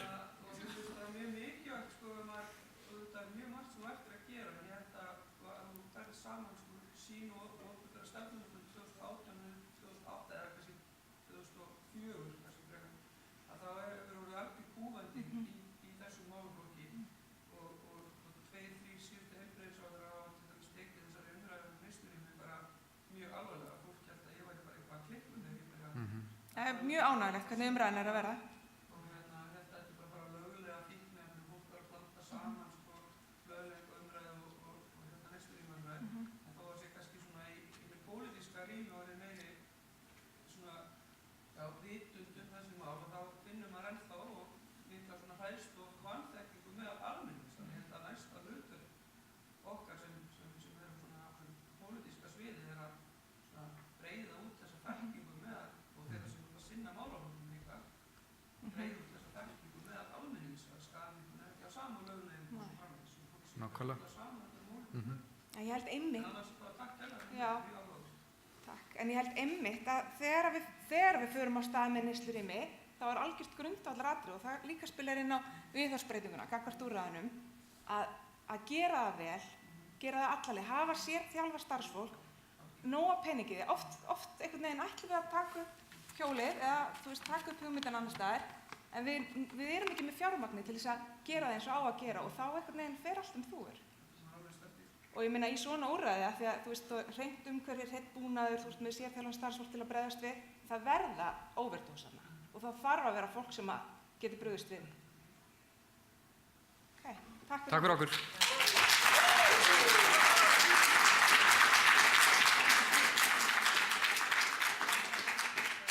Það er sannlega frábært að vita af eldhugum og fagfólki að sinna málefnum utangarðsfólks eins og Ásgeir og Guðrún sannarlega eru. Takk kærlega fyrir þennan frábæra fyrirlestur. Nú hér eftir örfáar mínútur á slaginu 10:30 að þá byrjar afskaplega skemmtilegur fyrirlestur vinnustaði. Það er náttúrulega þannig að við fengum fulltrúa frá frábæru vinnustöðum sem að ná góðum árangri í viðhorfskönnunum meðal starfsmanna til þess að koma og kynna sína staði og hver er nú eiginlega galdurinn á bakvið starfsánægjuna á þeim og við fáum fulltrúa frá Byggðarenda og Austurbrún til þess að koma hér eftir nokkrar mínútur klukkan 10:30.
Já, áfram heldur dagskráin.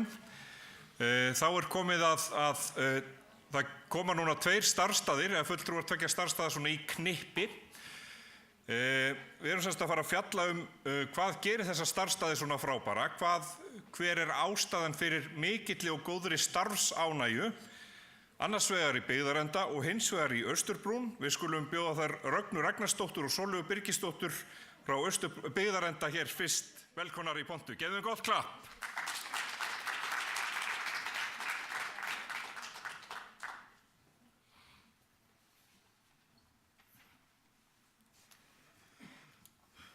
Já, sæl og velkomin að Þekkvel í Hörpu. Við ætlum að kynna erindi sem að bera titilinn Öryggi, starfsánægja og stöðugleiki. Og ég heiti Ragna og forstöðumaður í Byggðarenda. Og ég heiti Sólveig og ég teymstjóri á Byggðarenda. En árum byrjum við ætlum að deila með ykkur hvernig ákveðnum þáttum í starfseminni á hverju hátta. En ég ætla að kynna fyrir ykkur Byggðarenda eins. En Byggðarendi er heimili fyrir fólk með geðræna vanda og þroskaskerðingu og þar búa 4 konur á aldrinum 32 til 36 ára og Byggðarendi er í þjónustuflokki 4 og þar erum við með 19 stöðugildi og í þeim eru 25 starfsmenn og við erum einnig með 7 starfsmenn sem eru hjá okkur í tímavinnu. En eftir yfirfærsluna árið 2011 þá kom fljótlega í ljós að það voru nokkrir búsetukjarnar á höfuðborgarsvæðinu þar sem ástandið var bara alls ekki viðunandi og Byggðarendi var einn af þeim. Og ástandi á Byggðarenda á þessum tíma, það var alvarleg ofbeldisatvik voru tíð og lögreglu útköll voru einnig mörg og í kjölfarið af þessu hefst tilraunaverkefni sem kallast K3, eða heiti K3 og markmiðið með þessu tilraunaverkefni var að auka lífsgæði íbúa með því að tryggja þeim og starfsmönnum bara meira öryggi og það var mikið kapplagt á að byggja öryggismenningu á Byggðarenda og það var meðal annars gert með því að fá ný öryggistæki, þjálfa starfsfólk, útbúa nýja verkferla svo starfsfólk var að starfa eftir samræmdu vinnubrögðum. Og í dag, alvarlegt ofbeldi heyrir nánast alveg sögnu til og lögregluútköll eru bara mjög sjaldgæf. En starfsemin er í eðli sínu þríþætt. Það er rekstrarhliðin, þróun starfseminnar og starfsmannahald. Og í dag ætlum við að einblína á þróun starfseminnar og starfsmannahald með áherslu á líðan, öryggi og stöðugleika. En í tilraunaverkefninu K3 þá var lagt upp með að auka fagþekkingu á stöðunum og fjölga stjórnendum svo að fyrirkomulagi sem stjórnendastruktúrinn hjá okkur er ekki með venjulegu sniði en við erum með 1 forstöðumann og við erum með þar teymistjóra. Og við 3 erum eiginlega gegna hlutverki eins deildastjóra eins og þetta er á svona hefðbundum búsetukjarna.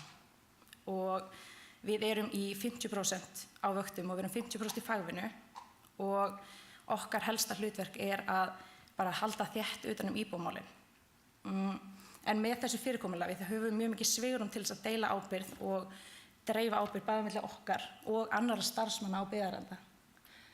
Og við erum til dæmis alltaf með, það er einn sem titlar sig sem samræmingaraðili á vakt og þetta er bara starfsmaður á Byggðarenda sem er í stakk búinn til þess að taka aukna ábyrgð og hann sér að bara skipuleggja vaktina, hann er í framlínu ef það uppkoma alvarleg atvik og sér til þess að koma upplýsingum áfram yfir til næstu vaktar. Og allir þeir sem vilja hafa aukna ábyrgð á Byggðarenda hafa tækifæri til þess. Við teljum þetta vera að auka starfsánægju hjá okkar starfsfólki vegna þess að það vilja allir hafa rödd og maður vill að manni sé treyst fyrir verkefnum. En á Byggðarenda erum við mjög hreinskilin varðandi styrkleika okkar og veikleika og við erum mjög dugleg í því að láta frá okkur verkefni sem við teljum einhver annar geti gert betur heldur en við sjálf. Og þetta ekki bara við okkur, þetta við alla starfsmenn á Byggðarenda. Og svona erum við að nýta styrkleika okkar sem allra best á Byggðarenda. Og það er líka þannig að starfshópurinn okkar er mjög opinn fyrir gagnrýni og hann vill láta leiðbeina sér á uppbyggilegan hátt. Takk fyrir. Takk fyrir.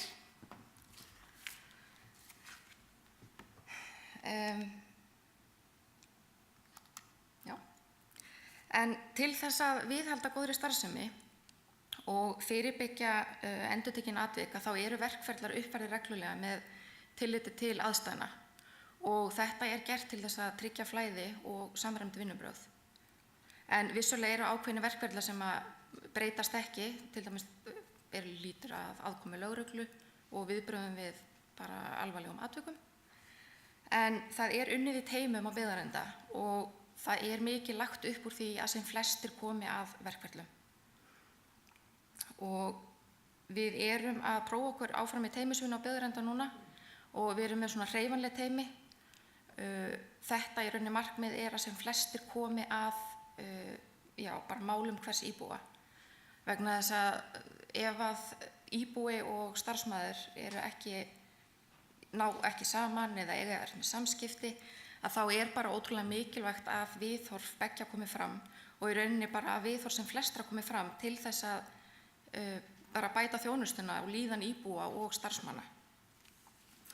Nú, við erum búin að vera duglega að fá inn stutta fræðslu á Byggðarenda og starfsmenn hafa almennt verið mjög ánægðir með það. Og núna erum við sem sagt að hvetja fólk til þess að fara á fræðslu hjá Reykjavíkurborg og koma sér með fræðsluna til okkar inn á Byggðarenda og með þessu þá teljum við að við séum að nýta í rauninni mannauðinn okkar á sem bestan hátt og við erum að innleiða þjónandi leiðsögn og erum markvisst að þjálfa upp mentora til þess að vera leiðandi og bara svona leiðbeinandi fyrir aðra starfsmenn á gólfi og þetta fer fram í bara bæði fræðslu og með viðhorfinu af því að í starfsemi sem þessari þá bara er skylda að vera sífellt að vinna með viðhorf.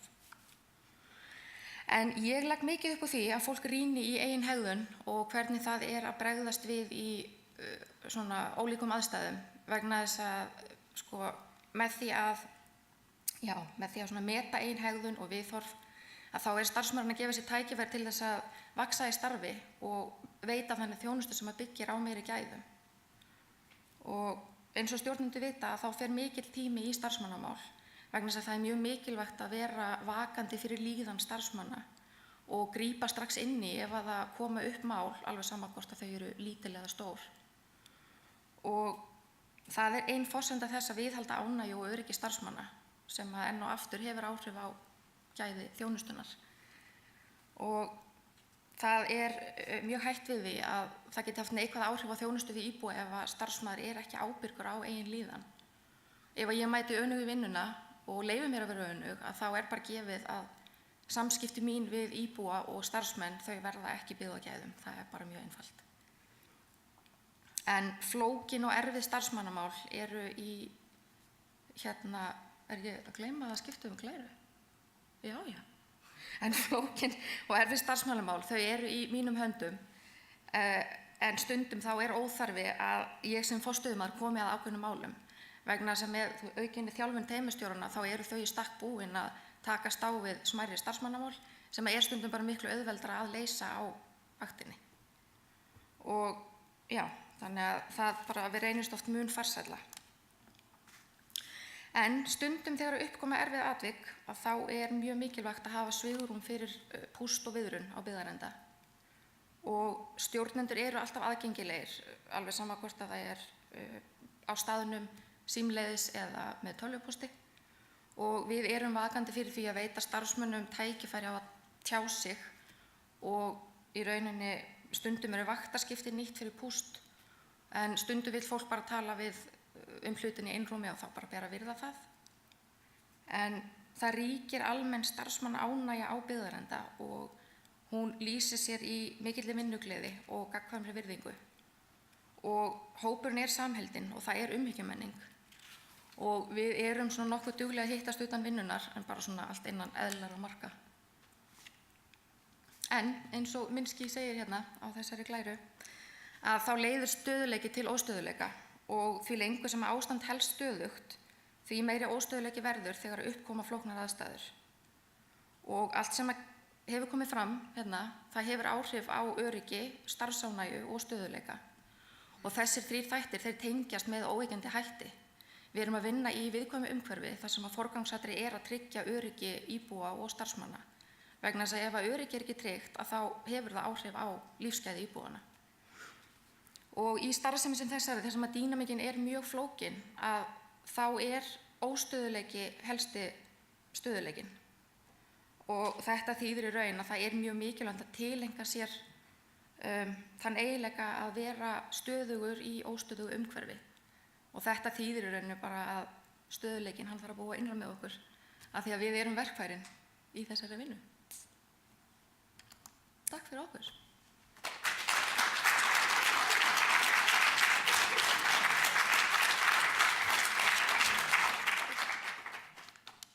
Eru spurningar núna eða kemur hann? Já.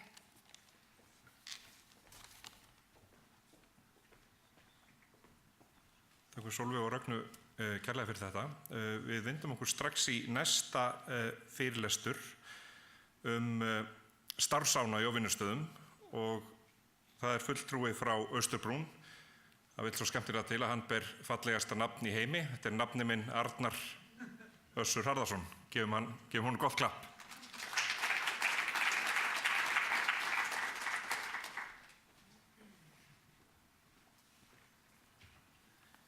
Góðan daginn. Ég nú reyndar, ég vil alltaf kalla þér Össur.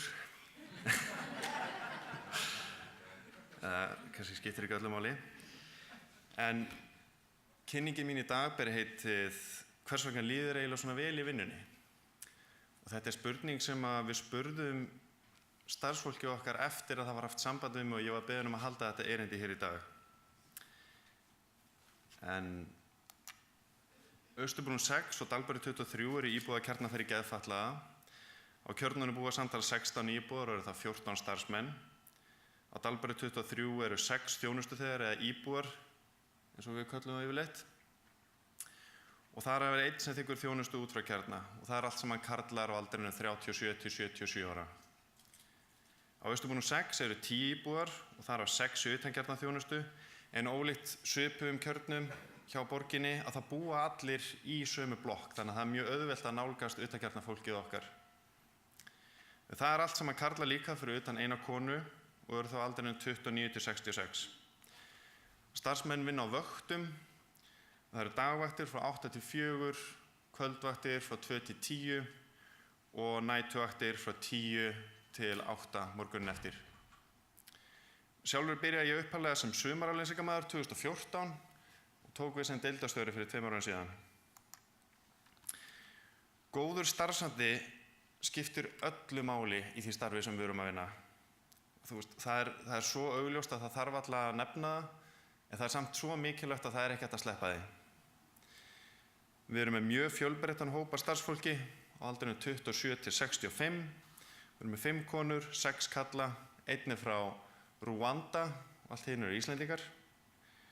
Við nálgumst alla út frá jafningagrundvelli og þá líka við stjórnendur. Það er enginn að setja sig á hærra plan og við vinnum auðvitað eftir hugmyndafræðin sjálfstætt líf sem við höfum alltaf til hliðsjónar í því starfi sem við erum að vinna og hvernig við útfærum það. Því ég grunum að segja að við erum bara að hjálpa fólki að lifa sínu lifi á þann hátt sem að það vill lifa því. Og við aðstoðum það bæði með líkamlegar og allt andlegan stuðning, félagslegan. Og þetta oft læknisheimsóknir, þrif, liðveisla, jafnvel ferð til útlanda, bara hvað sem er.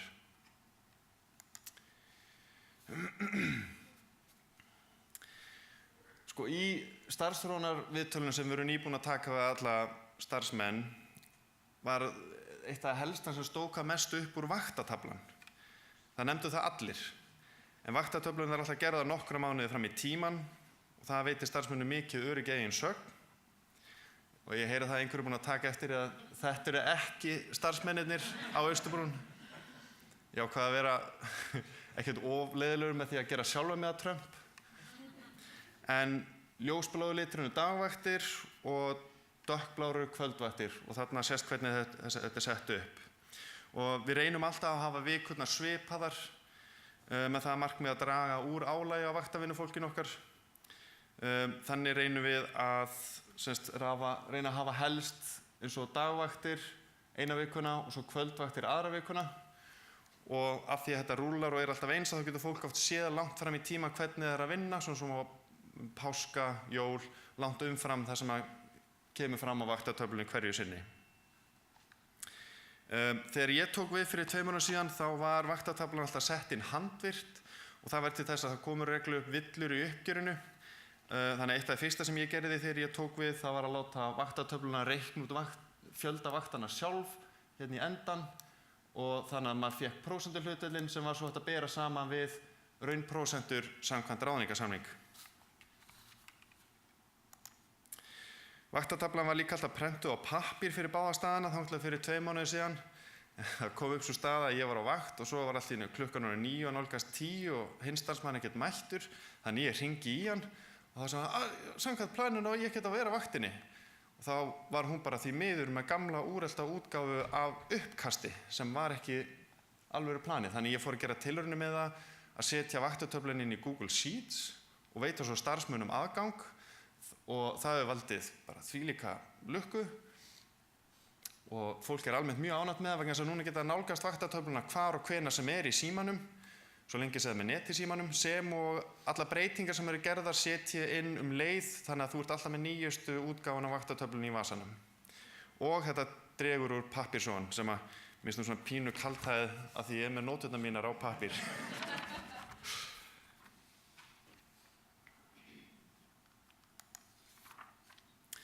Annað sem að starfsfólk kann helst að meta á vinnustöðunum sveigjanleiki.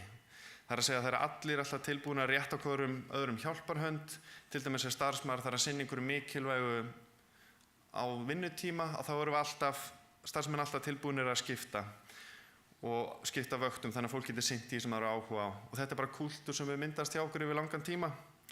Við stjórnendur erum líka eftir fremsta megni að setja vaktatöfluna þannig upp að fjölskyldufólk geti verið meira á dagvöktum heldur en kvöldvöktum eða óskar eftir sem og ef fólk að sinna einhverjum íþróttum og það reynum að hliðræði þannig að það kannski ekki að vinna á kvöldvöktum með einhvern ákveðnum dögum.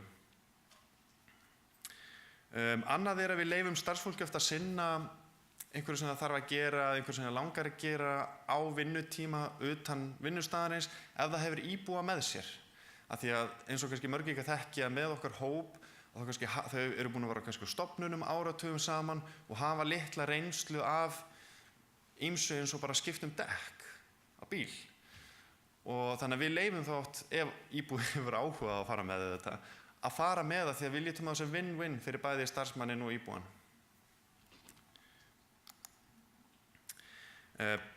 Baktal á vinnustöðunum einfaldlega ekki liðið. Það ekki nóg með að skapa leiðilega móra, heldur höfum við bara séð að það dregur úr og rýr trúveruleika og traust íbúa á starfsmönnum. Og þegar ég tók við fyrir 2 árum síðan þá var einn starfsmaður sem var svolítið í þessu og var að búa til leiðinda sem engin voru og var að baktala aðra starfsmenn fyrir framan íbúa. Og við tókum á því strax, það voru reglulegir fundir með þessum starfsmanni þar sem við fórum bara yfir að hvaða skaðlegu áhrif þetta hefði á staðinn í heild og sem og hvað við getum gert til að breyta þessari hegðun og bara að sporna við henni og baktal hefur ekki verið vandamál hjá okkur síðan. En starfsmennirnir eru mikilvægastir hlekkurinn í þessu, að sporna við þessu og stoppa leið og eitthvað poppar upp.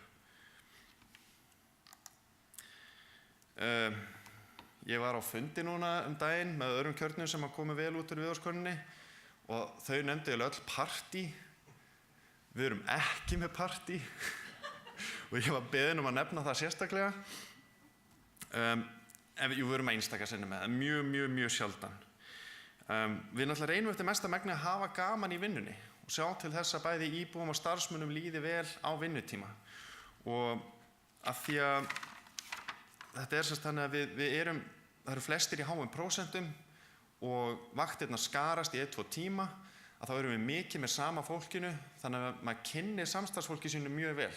Þannig að við erum svolítið eins og ein stór fjölskylda og við reynum oft að fá íbúa með í spilakvöld, karaoke með þess að líka og það er alveg frábært og við erum bara alveg ofboðslega heppið með hóp. En lengi má gott bæta.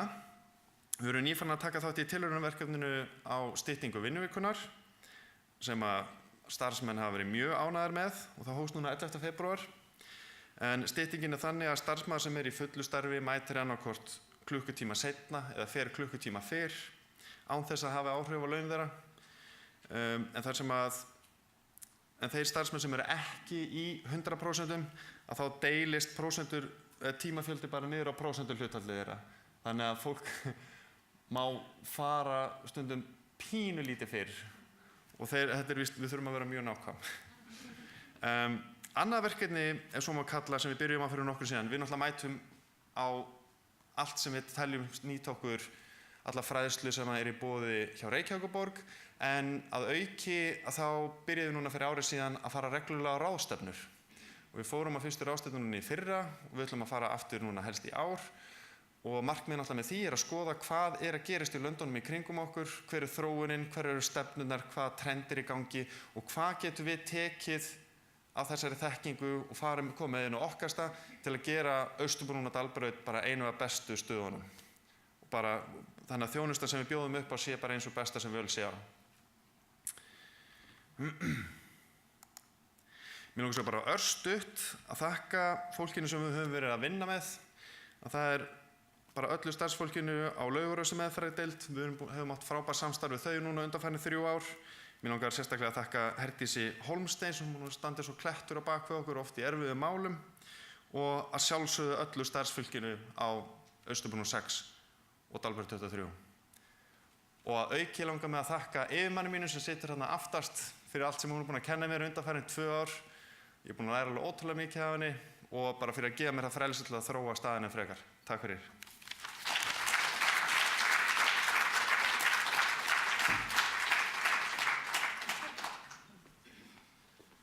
Við höfum ekki fyrirspurnir að þessu sinni, en ég legg það eindregið til að og ég er viss að nafni minn, hann Össur, sem heitir samt Arnar, og Sólveig og Ragna eru algjörlega tilbúin í það að veita af viskubrunni sínum, bæði hér frammi og bara almennt, ef stjórnendur eða starfsfólk vill hafa samband við þetta góða fólk sem búið að kynna hér starfstæðina sína til þess að fá góð ráð eða hugleiðingar, að þá er það örugglega velkomið, er það ekki? Að sjálfsögðu. Við skulum gefa þeim einu sinni virkilega gott klapp.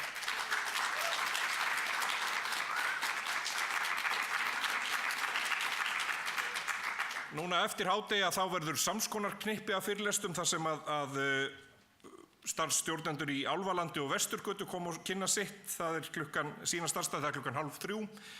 En núna 11 og þá hefst afskaplega spennandi fyrirlestur framtíðarfóður, tækni til eflingar þjónustu. Það eru nýir verkefnisstjórar í þjónustustefnu sem ætla að koma hér 11 sem er eftir örfáar mínútur og þið skulu bara fara fram og viðra ykkur aðeins og koma svo inn aftur og fylgjast með þessum spennandi fyrirlestri 11.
Það besta sem Guð hefur skapað er nýr dagur, segir Sigurrós. Það er ekki Dagur B. Eggertsson, heldur bara nýr dagur. En ég held að fullt af fólki og Reykjavíkurborg starfsfólki beri mikla vonir það að það besta sem Guð hafi skapað séu Arna Ýr Sævarsdóttir og Elísabet Ingadóttir sem eru verkefnastjórar þjónustustefnu borgarinnar. Og hún Arna Ýr Sævarsdóttir ætlar að koma og fræða okkur frekar þetta málefni. Gefum henni gott klapp.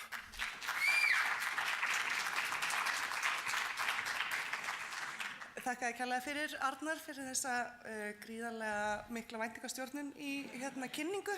En ég reyni að koma einhverju til skila sem að ég veit ekki hvort það sé besta sem Guð hefur skapað, en það kemur í ljós. En ég heiti sem sagt, eins og Arnar kom inn á, Arna Ýr Sævarsdóttir og með mér hérna í dag er Elísabet Ingadóttir. Við erum nýir verkefnastjórar yfir þjónustustefnu Reykjavíkurborgar og við ætlum aðeins að tala við ykkur hvernig við nýtum okkur tækniframfarir til eflingar þjónustu. En aðeins þjónustustefnuna, hún var samþykkt einróma í borgarráði 17. nóvember 2016 og aðgerðaráætlun henni tengdri var samþykkt í borgarráði núna í september á síðasta ári.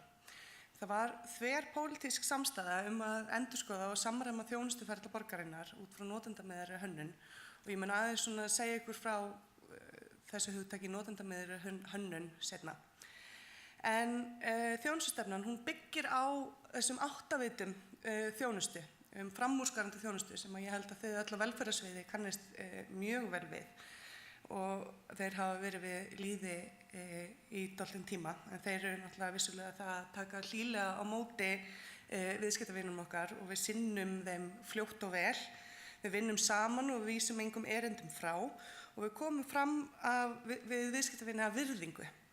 Við gætum líka trúnaðar og við leitum lausna og leiða í þágu viðskiptavina og við tökum við ábendingum og kvörtunum þeirra og við berum virðingu fyrir ásýnd okkar og umhverfi því að þekki þetta mjög vel.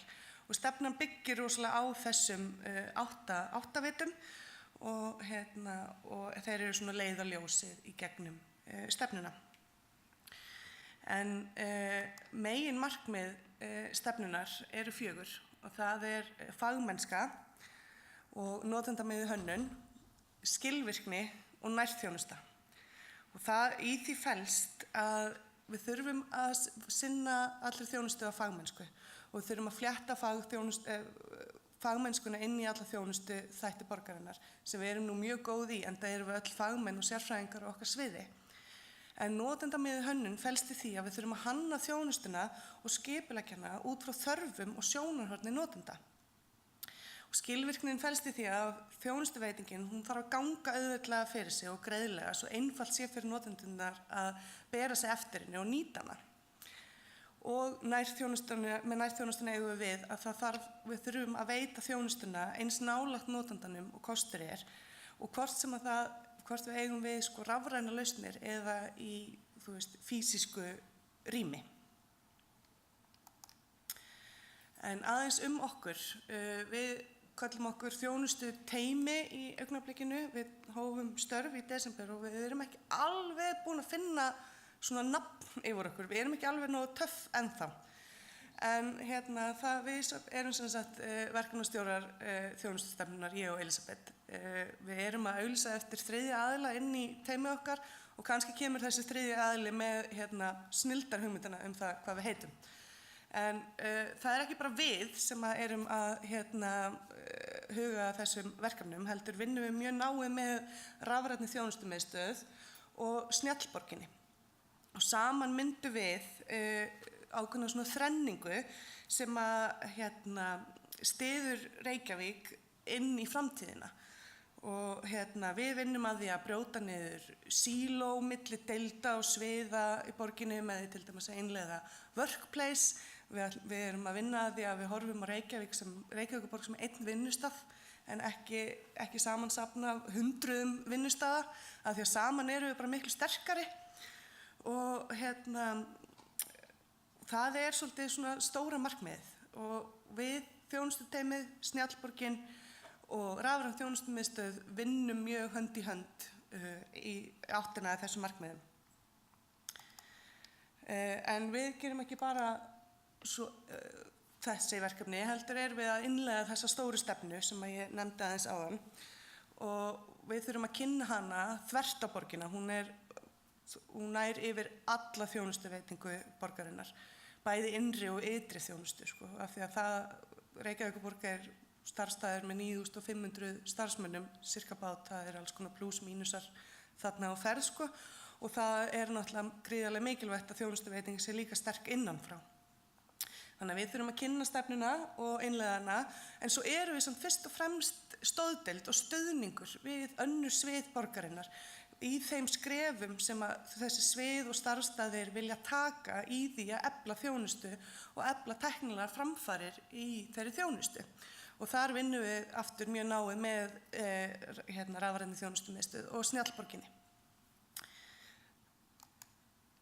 En til þess að vita hver árangur hefur orðið, þá verðum við að mæla og munum horfa svolítið í áttina að því að innleiða góða gæða og þjónustumælingar. Því að það mun bara styrkja okkar starf og starfið út á sviðunum, starfið hjá hverjum einasta starfsstað. En hvað þessi notendamiðaða hönnun? Þetta hugmyndafræði sem heitir design thinking á ensku, en við erum nú á Íslandi og reynum nú að íslenska allt. Og það það að hanna þjónustuna út frá notendanum, sem byggir á samkennd, nýsköpun, upplifun og þverfaglegum teymum. Og það ótrúlega skemmtilegt, af því að þetta ekki bara notandinn endanotandinn sem þiggur þjónustuna, heldur það líka notandinn sem veitir þjónustuna. Og það rosalega mikilvægt að gleyma því ekki. Og við höfum verið svolítið, og við þekkjum það örugglega öll, kerfi leyfir mér ekki, kerfi segir mér, ég þarf að fara í þetta kerfi til þess að fara í þetta kerfi til þess að fara í þetta kerfi. Það ekki notendamiðuð hönnun, finnst mér að minnsta kosti, það kannski kerfishönnun. Þeir eru væntanlega sammála mér. En það mjög mikilvægt að segja sögu notenda í gegnum notendamiðaða hönnun, af því við verðum að vita hver notandinn til þess að geta hannað þjónustuna. Og það það að við vinnum með að skapa svona lykilpersónur, og þeir kannski einhver eitthvað þekkja norrænt verkefni sem fjallaði heimaþjónustu, þar sem lykilpersónur notenda heimaþjónustu voru skilgreindar, persónurnar teiknaðar upp, og það að tala það voru aldraðir, það var fatlað fólk, það var starfsmaður, og þetta voru svona lykilpersónur notenda heimaþjónustu í sama norrænu verkefni, mjög skemmtilegt. Og þetta var algjörlega byggt á þessum design thinking grunni. En heimurinn að breytast. 2015 þá voru greindir helstu hæfni sem stjórnendur voru að leita að í starfsfólkinu sínu. Og þeir sjáu þarna að til dæmis creativity eða sköpunargleði í 10. sæti. Árið 2020 áætlað að creativity sé komið upp í 3. sæti, og þarna líka mjög skemmtilegur punktur að emotional intelligence eða tilfinningagreind í 7. sæti, en hún kemst ekki einu sinni inn á lista 2015. Þannig að við lifum í breyttum heimi, og ég meina nú árið 2018, það orðið bara mjög stutt í 2020, og þessi 3. aðili sem ég sagði ykkur frá áðan sem komin í teymið okkar, við erum að auglýsa eftir skapandi gagnagreini. Ég ekki viss við hefum gert það árið 2015. En það verður mjög spennandi, mjög skapandi. En svona af því að við erum svo skapandi. Sjáðu þetta.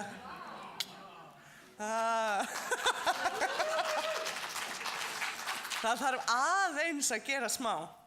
En af því að þetta náttúrulega rafræn aðlögun, sjáðu þið til. Og en hvað það? Digital transformation kannski eitthvað hugtak sem að fleiri þekkja. Við erum svona aftur að vinna með þessa íslenskun á þessu hugtökum, og hún getur oft verið svolítið snúin. En rafræn aðlögun eitthvað sem hann Þröstur, samstarfsmaður minn, hefur verið að vinna með, og við bara prófum að nota það. En við vitum öll að ferlar geta verið mjög flóknir, þó við stundum líti ekki út fyrir það, og stundum líta þeir líka mjög út fyrir að vera mjög flóknir og eru kannski ekkert mjög flóknir. En það er mjög mikilvægt að átta sig á því að þeir eru mjög flóknir. Og upplifunin getur verið mjög mismunandi.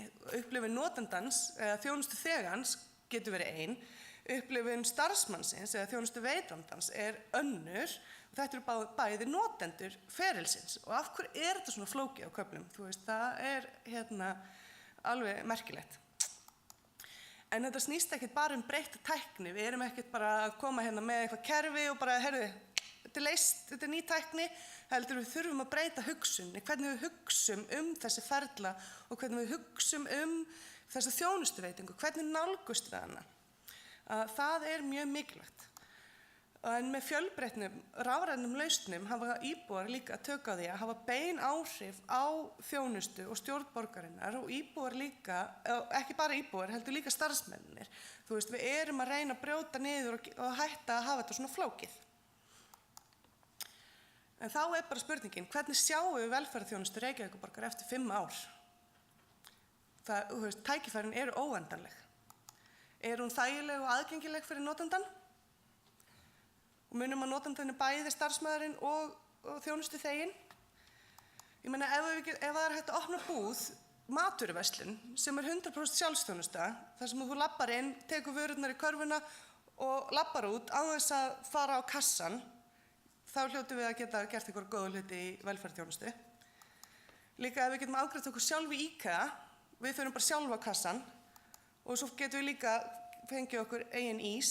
Þú veist, við fáum bara brauðformið í IKEA núna og förum sjálf í ísvélina. Og svo er það líka Dominos leiðin.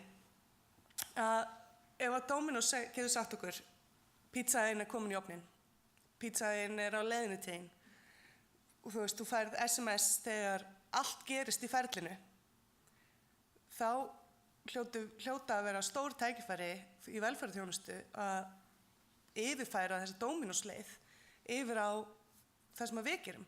Umsóknin í móttökin, umsóknin í ferli eða hvað sem það er. Ég og Elisabeth erum mjög hrifnar af Dominos-leiðinni. Af því að það er líka eitt, þú veist alltaf hvað þú fá.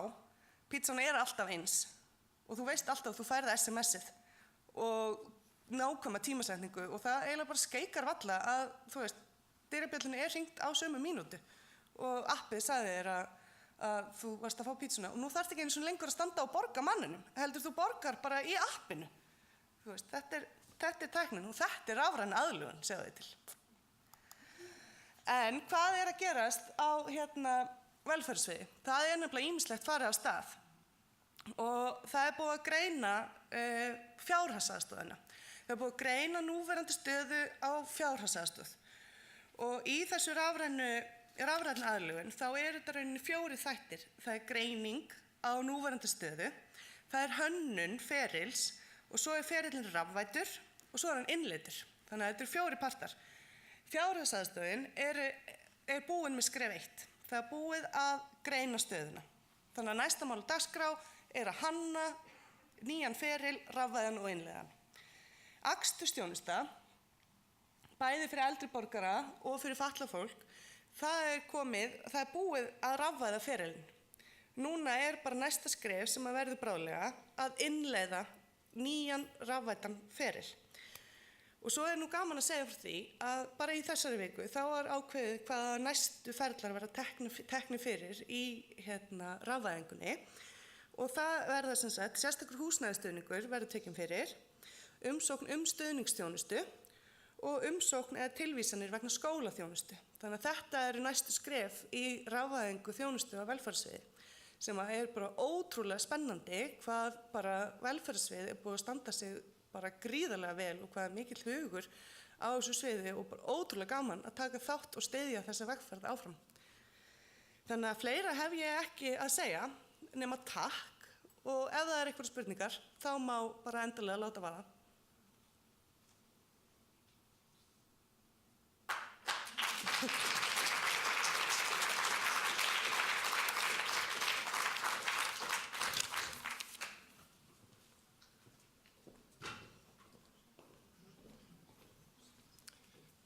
Ég held að þetta djók með það besta sem Guð hefur skapað, það sé alveg hægt að vera djók eftir þennan góða fyrirlestur.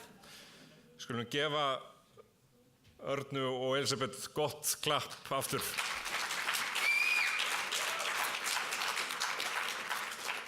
Þá Halldór K. Júlíusson kannski það næst besta sem Guð hefur skapað.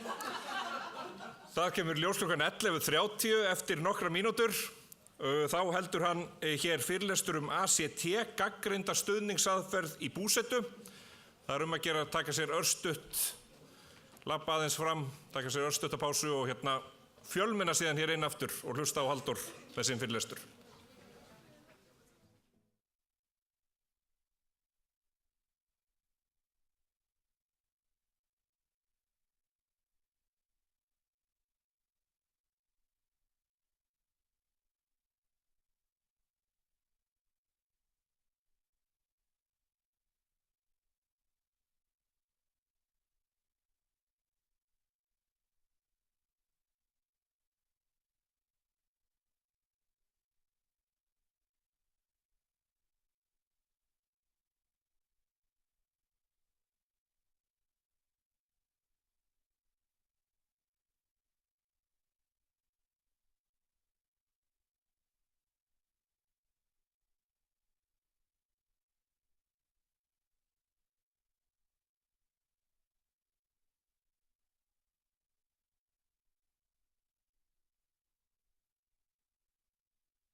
er komið að næsta fyrirlestri hér í Kaldalóni. Þetta er síðasti fyrirlesturinn fyrir hlé. Við gerum sem sagt hlé í hádeginu milli 12 og 1. Þá vil ég endilega hvetja ykkur til þess að svona ráfa svæðið og skoða kynningarbásana, hitta korpúlfana hérna uppi. Körron með kynningu, það líka hægt að skoða svona skemmtilegan hjólaskjá sem þarna og ýmislegt flott í boði. Sjá nýju auglýsingarnar okkar eftir fólki á velferðarsviði. Og náttúrulega örfyrirlestrarnir í hérna á Norðurbyggjunni líka í rými þar. Þeir halda áfram líka eftir hádegi, það verður gert hádegislið þar líka. Nú, næsti fyrirlesari, ég lærði það snemma í starfi mínu á velferðarsviði að þessi maður er góðsögn í lifanda lífi. Við skulum gefa Halldóri K. Júlíusinni gott klapp.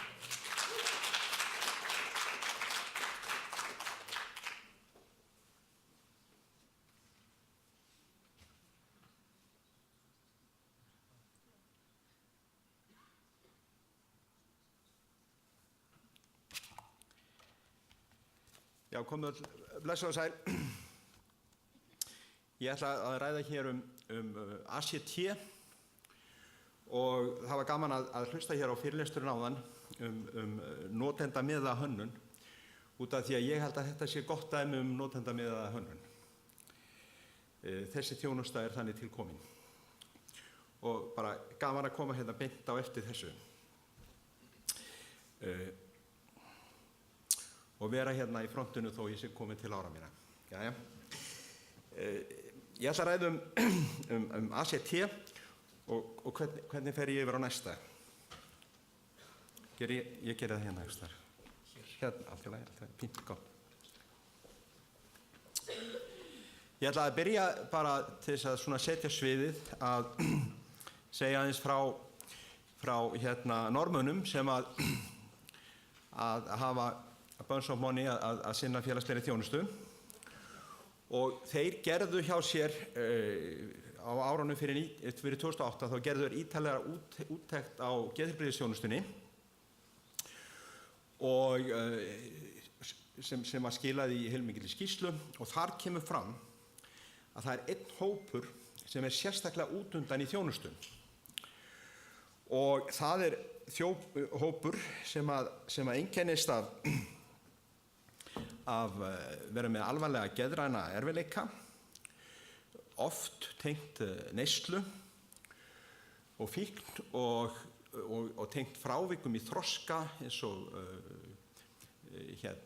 áráttuhegðun, þráhyggju, skort á félagslegu innsæi, ADHD og svo framvegis og eins áfallasögu og þessir hlutir fara oft saman. Þessi hópur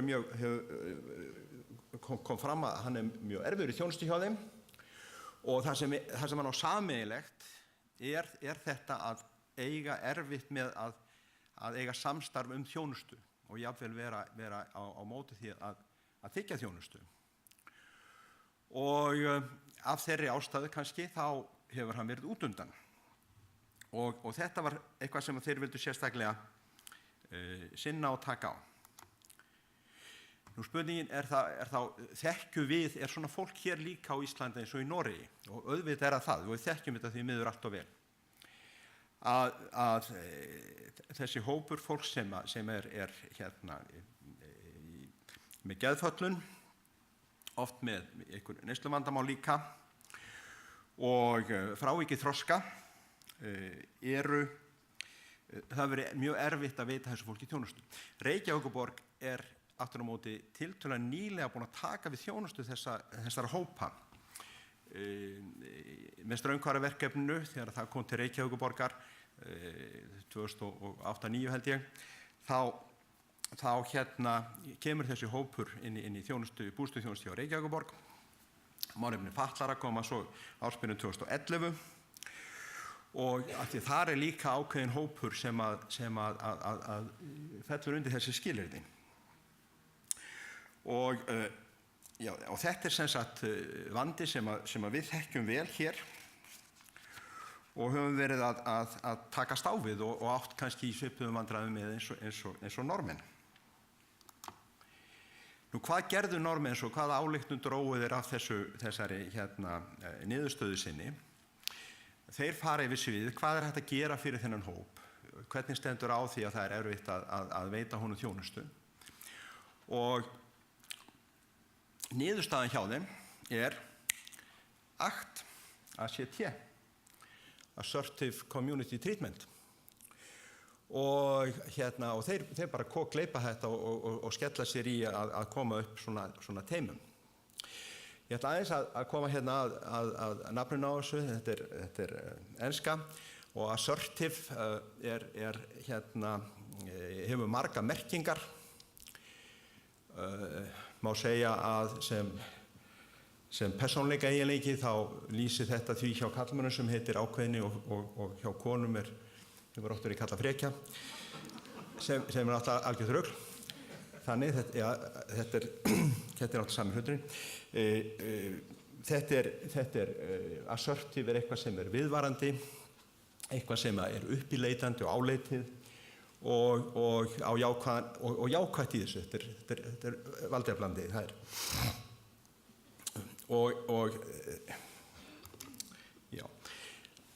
Og þessi aðferðafræði, hún þróast í Bandaríkjunum. Og hún þróast í framhaldi af því að Bandaríkjumenn að leggja niður stór sjúkrahús, geðsjúkrahús, og sem hefur það í för með sér. Og þeir leggja þau niður út af því að það eru komin róandi lyf. Þannig að fólkið ekki með þessa erfiðu hegðun lengur eins og það var. Þannig að það þarf ekki að búa við lokaðar aðstæður. En aftur á móti, þá fær það ekki færni með því að taka lyf. Og það sem gerðist var það að fólk var heimilislaust og áberandi í götumynd stórborga Bandaríkjanna eins og þið þekkið.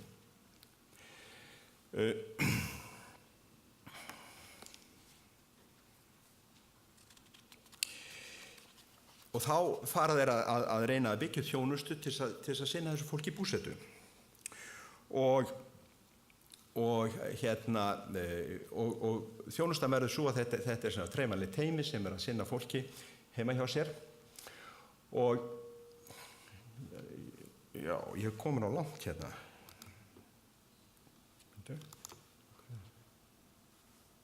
Nei.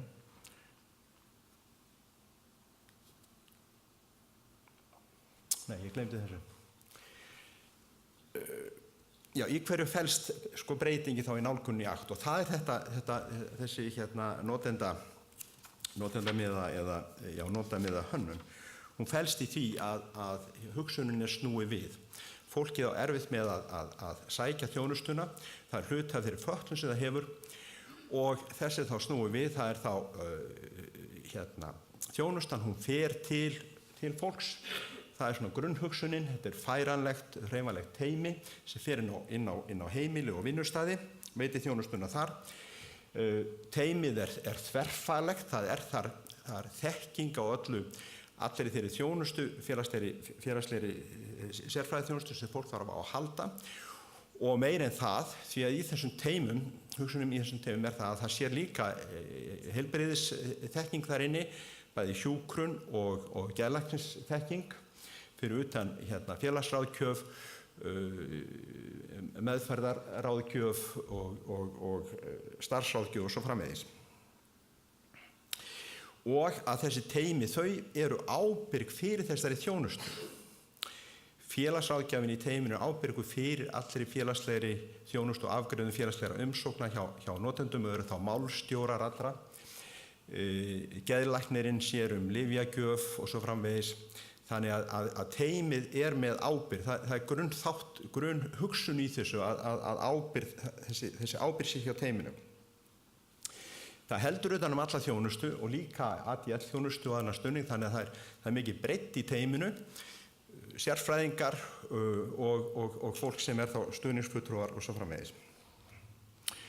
Og síðan sá þáttur sem einkennir þetta það að þó fólk hafi ekki færni til þess að þiggja þjónustuna og vera í samstarfi, að þá ekkert verið að gefast upp út af því að fólk þarf á jafn mikið á þjónustuna að halda, hvort sem það átt að sjá því að þurfi þess eða ekki. Þannig að grunnhugsun í þjónustunni að hún er viðvarandi, og það er enginn sem sprengir sig út úr henni, það ekki hægt að segja henni upp. teymið heldur bara áfram og dregur sig í hlé ef eitthvað kannski kemur upp á en fylgir fólki eftir. Já, bakgrunnurinn sem sagt þetta þróast í Bandaríkjunum og þegar að sem berist fyrir að byggja upp og skipuleggja betur ramma fyrir félagslega bústaðarþjónustu og undir formerkjum Housing First eða húsnæði fyrst eða eins og við höfum viljað kalla hérna HF-þjónustu, að þá velur hann þetta þjónustuform sem að þá þegar er orðið gagnrýnt og liggja fyrir fullt af rannsóknum að er að skila árangri. Þannig að hann notar þetta í HF-þjónustunni og þannig er það líka verið að nota það í sambærilegri þjónustu á Norðurlöndum og í Evrópu.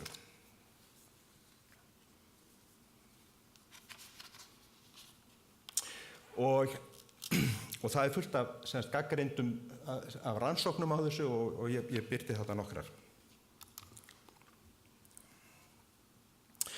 Nú, en hvernig höfum við verið að bregðast við þessu eins og að því við höfum verið í sömu stöðu á Norðmenninni, hvernig höfum við verið að bregðast við þjónustu fyrir þennan erfiða hóp?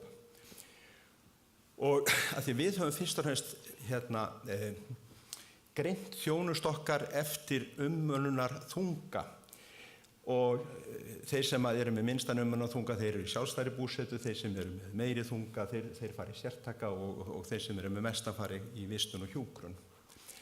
En það er klárlega önnur breidd sem við verðum líka að taka tillit til og hún er færni notandans til að taka á móti þjónustunni. Og það er þar sem að ACT kemur inn.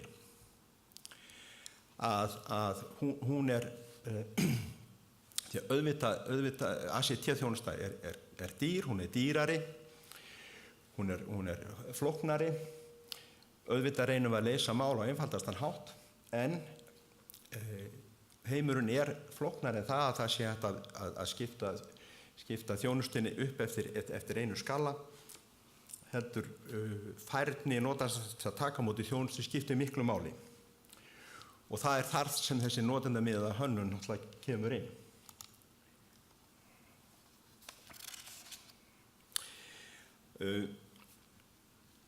ACT hefur síðan þróast í Bandaríkjunum út af því að félagsleg þjónusta í Bandaríkjunum, hún er háð fyrir þennan notendahóp.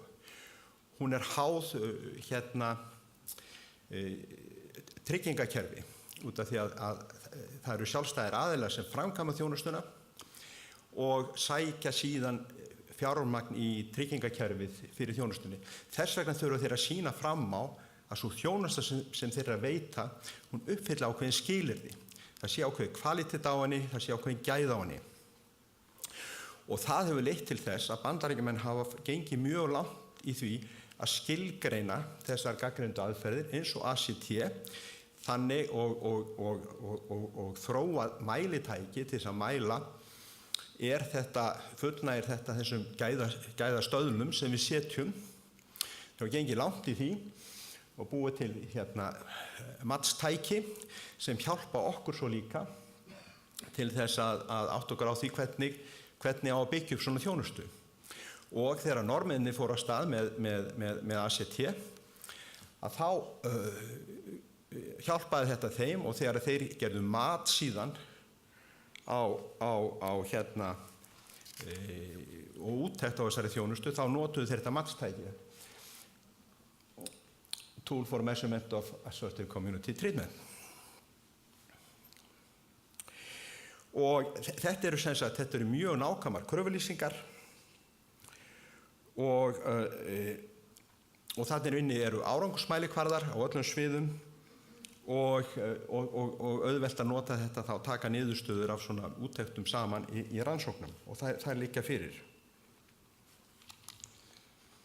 Matsþættirnir er skiptað í 6 flokka. Það er hvernig skipulag og rekstur teymisins er, hvernig kjarnamönnunin er og þar er lykilatriði að það sé heilbrigðisstarfsfólk inni, hjúkrunarfræðingur og aðgangur að geðlækni. Síðan sérfræðiþekking, önnur sérfræðiþekking og það eins og félagsráðgjöf, sálfræðiráðgjöf, meðferðarráðgjöf, starfsráðgjöf og svo framvegis.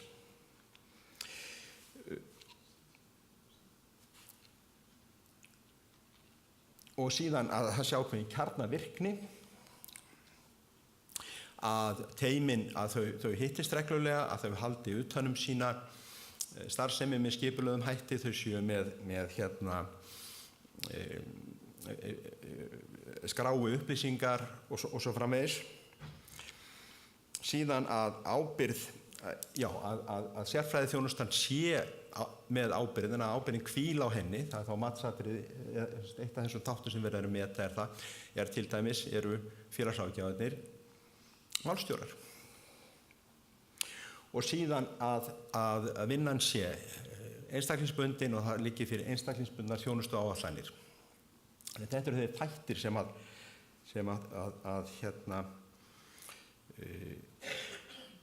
úttektin gengur út frá.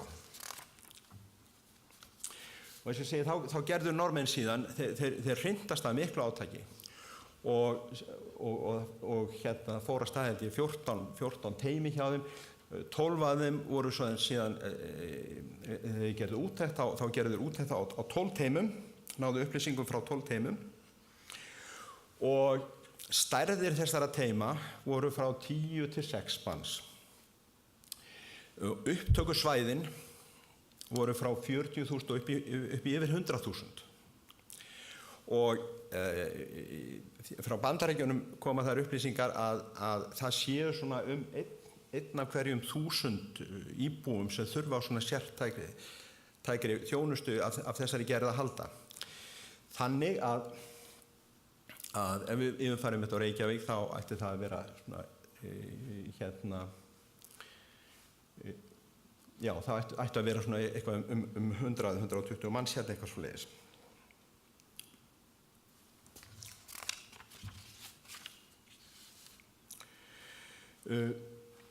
Nú síðan eru það eru notuð ákveðin tæki eða ákveðnar skráningar, matstæki, meta einstaklingana, safna inn árangursmælikvörðum og meðal annars eru þeir að nota þarna Global Assessment, Functioning og einfaldan skala til þess að meta geðrænt ástand fólks. Niðurstöður þeirra á þessar úttekt var það að fjöldi innlagna í þessum hóp breyttist ekki en lengd innlagna daga hún helmingaðist og það er náttúrulega umtalsverður árangur síðan fjöldi innlagna daga með nauðungavistum það voru ennþá færri meir en helmingur sem það var skorið niður. Mikil ánægja kom fram meðal notenda, meðal aðstandenda og meðal starfsfólks. Þannig að úttekt Norðmanna almennt var svo að þeir hafa gefið í eftir 2014 með þessa þjónustu. Nú hvað erum við að gera? Jú, við erum kannski með 2 teymi, það hefur verið að byggja upp svona 2 hreyfanleg teymi út af því að við höfum séð að það þarf að vera með þessa hreyfanlegu þjónustu. 2 teymi sem er að sinna þessum markhóp og annars vegar er það þá vettvangs- og ráðgjafarteymið sem er að sinna utangarðsfólki, heimilislausu fólki þar sem er hátt hlutfall er með tvígreiningu og þar náttúrulega hefur svona svipuð aðferðafræði verið notuð. Það er verið að fara heim til fólks, við erum með sérfræðinga í teyminu og svo framvegis. Þannig að við erum komin vel á veg með að byggja svona teymi upp hvað það varðar á þessu sviði. Og síðan erum við líka með liðsaukan sem er teymi í bústþjónustu fyrir fólk með þroskahömlun og skyldar raskanir og með ákveðin jaðarhóp sem á mjög erfitt með að taka á móti þjónustu með skerta greind, með frávik, ýmis önnur frávik íþyngjandi og við höfum valið þetta form og þar hendar þessi aðferðafræði klárlega. Nú ef við ætlum að, og það það sem við ætlum að gera, við ætlum að þróa þessi teymi áfram og nota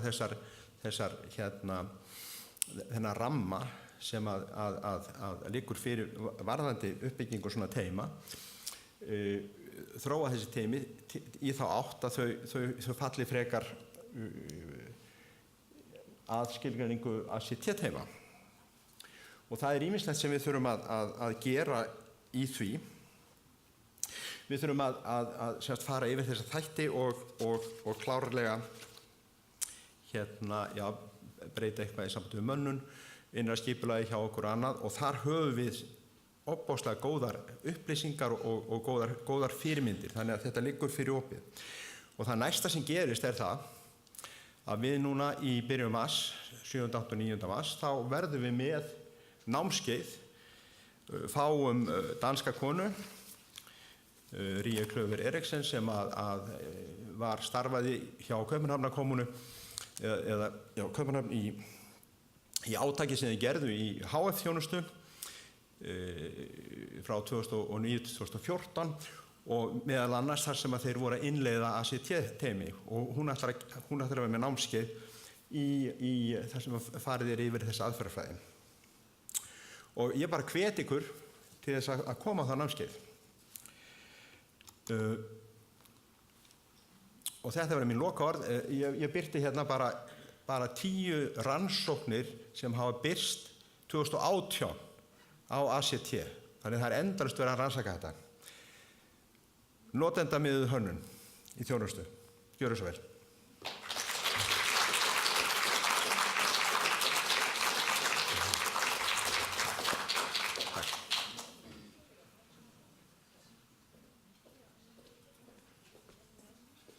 Takk fyrir þetta, Halldór. Alveg sérstaklega fróðlegur fyrirlestur afskaplega áhugavert efni.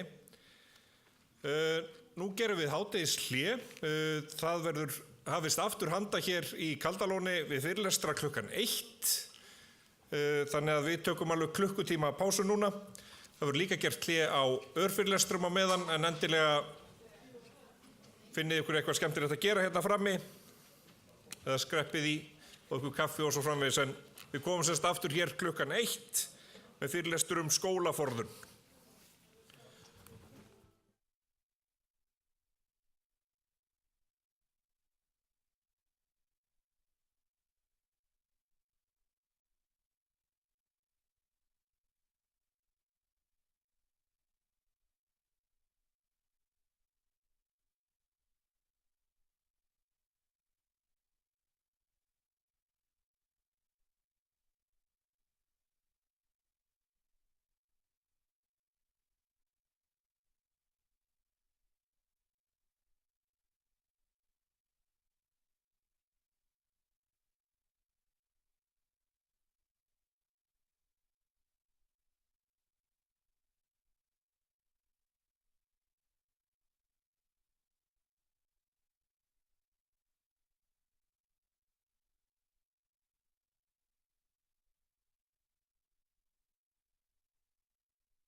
Já, góðu gestir, verið velkomin aftur eftir þetta góða matarhlé. Drjúgur klukkutími sem að fór í vonandi hjá einhverjum í að næra sig og svo er hægt að skreppa á klósettið og spjalla. Ekki spjalla á klósettinu, heldur bara hérna frammi og svo framvegis. Vona þegar við átt góða stund í matarhlénu. Nú heldur dagskráin áfram og næst á dagskrá er erindi skólaforðun, horft til framtíðar. Við skulum klappa fyrir Huldu Björk Finnsdóttur og Unu Bjarnadóttur.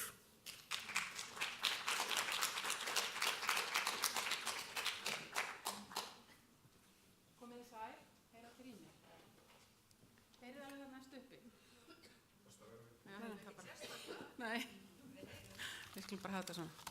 Já, komið þið sæl, það er ánægjulegt að vera hér í dag og segja ykkur frá vinnu og tillögum teymis skólaforðun, en það gaf út skýrslu sína nú í desember 2017.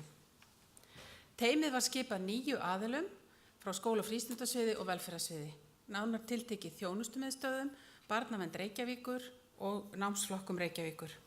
Við erum fulltrúar teymisins hér í dag, ég heiti Una Björk. Og ég heiti Hulda Björk. En ágætu gestir, það er ósk okkar að í lok kynningar að þið viti meira í dag en í gær skólaforðun. Við viljum fá umræðuna upp á yfirborðið og það er meðal annars ástæðan fyrir því að sviðin 2, velferðarsvið og skóla- og frístundasvið settu á fót þetta þekkingarteymi sem hefur verið að afla upplýsinga málefnið. Nú, teymið hefur rýnt í rannsóknir og kynnt sér þau úrræði og þá þjónustu sem stendur þessum hópi barna og unglinga til boða. Við höfum í huga, en hafið í huga, að samkvæmt lögum að þá ber foreldrum að sjá til þess að börn þeirra mæti í skólan. Sumum foreldrum reynist þetta erfitt og þurfa þeir þá tímabundin stuðning og ráðgjöf. Nú, forvarnastefna Reykjavíkurborgar fyrir árin 2014 til 2019 var útgangspunktur í vinnu teymis skólaforðun. Þar er áherslan á forvarnir fyrir börn, unglinga og fjölskyldur eða foreldra þeirra yfir þetta tiltekna tímabil frá 2014 til 2019. Þessi mynd sem þið sjáu hér er lýsandi úr stefnunni og sýnir helstu áherslur og leiðarljós hennar. En þetta orð skólaforðun, það er framandi og það er nýtt fyrir marga. Þetta er regnhlífar hugtak, ýmissa birtingamynda þess þegar barn mætir ekki í skólan. Þess vegna munum við í upphafi fara yfir skilgreininguna á skólaforðun. Við munum einnig koma inn á hegðunina, skólaforðun, íhlutun og mismunandi úrræði á hverju þjónustustigi þar sem samvinna er lykilatriði. Í lokin munum við síðan segja frá helstu tillögum framtíðarsýn í þjónustu við börn og unglinga sem forðast að mæta í skólan að mati teymisins. Já, en hvað er skólaforðun? Það er meðvituð eða ómeðvituð hegðun sem barn sýnir þegar það á að mæta í skólan. Hegðunin birtist í erfiðleikum með að sækja í skólan hvort sem er að ræða hlutaárdegi eða heilan skóladag í lengri eða skemmri tíma. En hvernig lítur þetta út fyrir okkur sem vinnum í velferðarþjónustunni og skólaþjónustunni og fyrir starfsfólkið innan skólana?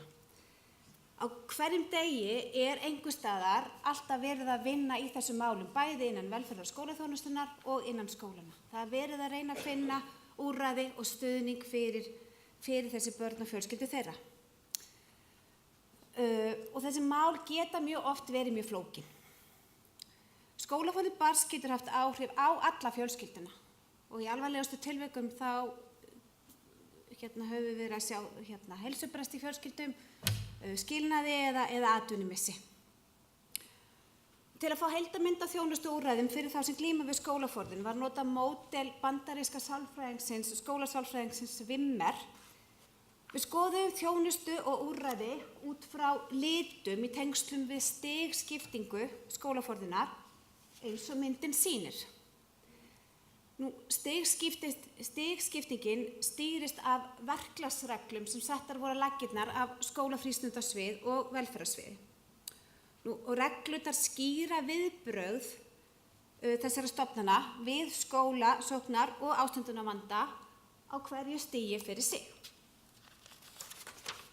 Ef við skoðum aðeins myndina, þá græna stigið, þá skólaforðunin skammvinn og hættir oftast með snemmtækri íhlutun og þá með samvinnu starfsskólana, skólastjórnenda og foreldra. Og þá notast við liði 1-4 í verklagsreglunum. Ef úrræði skólans hafa ekki skilað árangri, þá málinu vísað á gula stigið, á stig þjónustumiðstöðvanna og þá settur af stað stuðningur og úrræði með tímabundnum markmiðum og þá unnið eftir liði 5 og 6 í verklagsreglunum. Ef þau úrræði hafa ekki skilað árangri, þá málinu vísað á rauðastigið, til barnaverndar og þá reynt að finna til sértæk úrræði, sértæka íhlutun og þá notast við liði 7 og 8 í þessum verklagsreglum. Teymið skólaforðun telur afar mikilvægt að unnið sé eftir þessum verklagsreglum til þess að efla forvarnir og grípa til snemmtækrar íhlutunar og koma í veg fyrir að málin verði alvarleg. Þannig að við viljum fækka málunum á gula stiginu og á rauða stiginu. En hvað einkennir þessa hegðun? Það að vilja ekki mæta í skólan. Áður nefndur skólasálfræðingur, að nafni Wimmer, skiptir hegðuninni í 4 flokka á grunni rannsókna. Virknimat notað til að greina hegðunina og skilja ástæður þess að nemandinn mætir ekki í skólan. Að virknimati loknu útbúin einstaklingsmiðuð stuðningsáætlun. Og þarna sjáum við undir regnhlífa hugtakinu skólaforðun, þessa 4 flokka hennar Wimmer. Og í fyrsta hópnum þeir sem eiga við tilfinningalega erfiðleika að etja og þarna við með börnin sem með kvíða eða þunglindi. Þau vilja forðast einhver áreiti, þau með líkamlegar umkvartanir. Þetta börnin sem finna til þegar þau að fara í skólan á mótnana, finna til í maganum, með verki hér og þar jafnvel. Þetta líka börnin sem koma jafnvel oft á dag til skólasálfræðingsins og allir skólasálfræðingar kannast við einhver svona tilfelli, alltaf á hverjum tíma.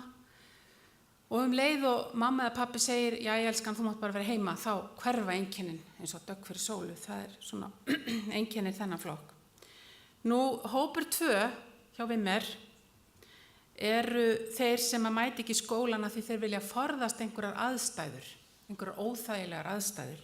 Þarna börn með félagskvíða, börn og unglingar. Þarna getur einelti verið ástæðan. Það erfitt að taka próf eða skila einhverju kynningu eða verkefni eða halda ræðu. 3. hópurinn mætir ekki í skólan til þess að fá athygli frá fjölskyldu eða öðrum í umhverfi sínu. Þarna börn eða unglingar með aðskilnaðarkvíða. Þarna geta átt sér stað mikil reiðiköst. Barnið sýnir ögrandi hegðun og sýnir stjórnsemi og oft á tíðum hafa þessi börn sýnt mjög ofsafulla framkomu sem svo hverfur ef þau mega vera heima til dæmis. Hópur 4, honum finnst bara eitthvað annar staður meira spennandi heldur en að vera í skólanum. Þarna þeir sem skrópa. Það eitthvað þeir sækjast eftir hlutlægri umbun af einhverju tagi og dæmi það var að horfa á sjónvarpið heima, að vera í tölvunni, sofa, stunda einhverjar íþróttir, hanga í verslunarmiðstöðum og hitta vinnina, nota til dæmis eiturlyf eða áfengi. En virknimat sem byggist á þessari flokkun gagnreynd og kerfisbundin leið til að meta þá þætti í umhverfinu sem hafa áhrif á erfiða hegðun og atferlisgreiningar notaðar og einstaklingsmiðun stuðningsáætlun útbúin eins og ég nefndi áðan. En nú kemur spurningin, en hvað með þessa skólaforðun? Hún algeng? Það nefnilega það, við vitum það ekki.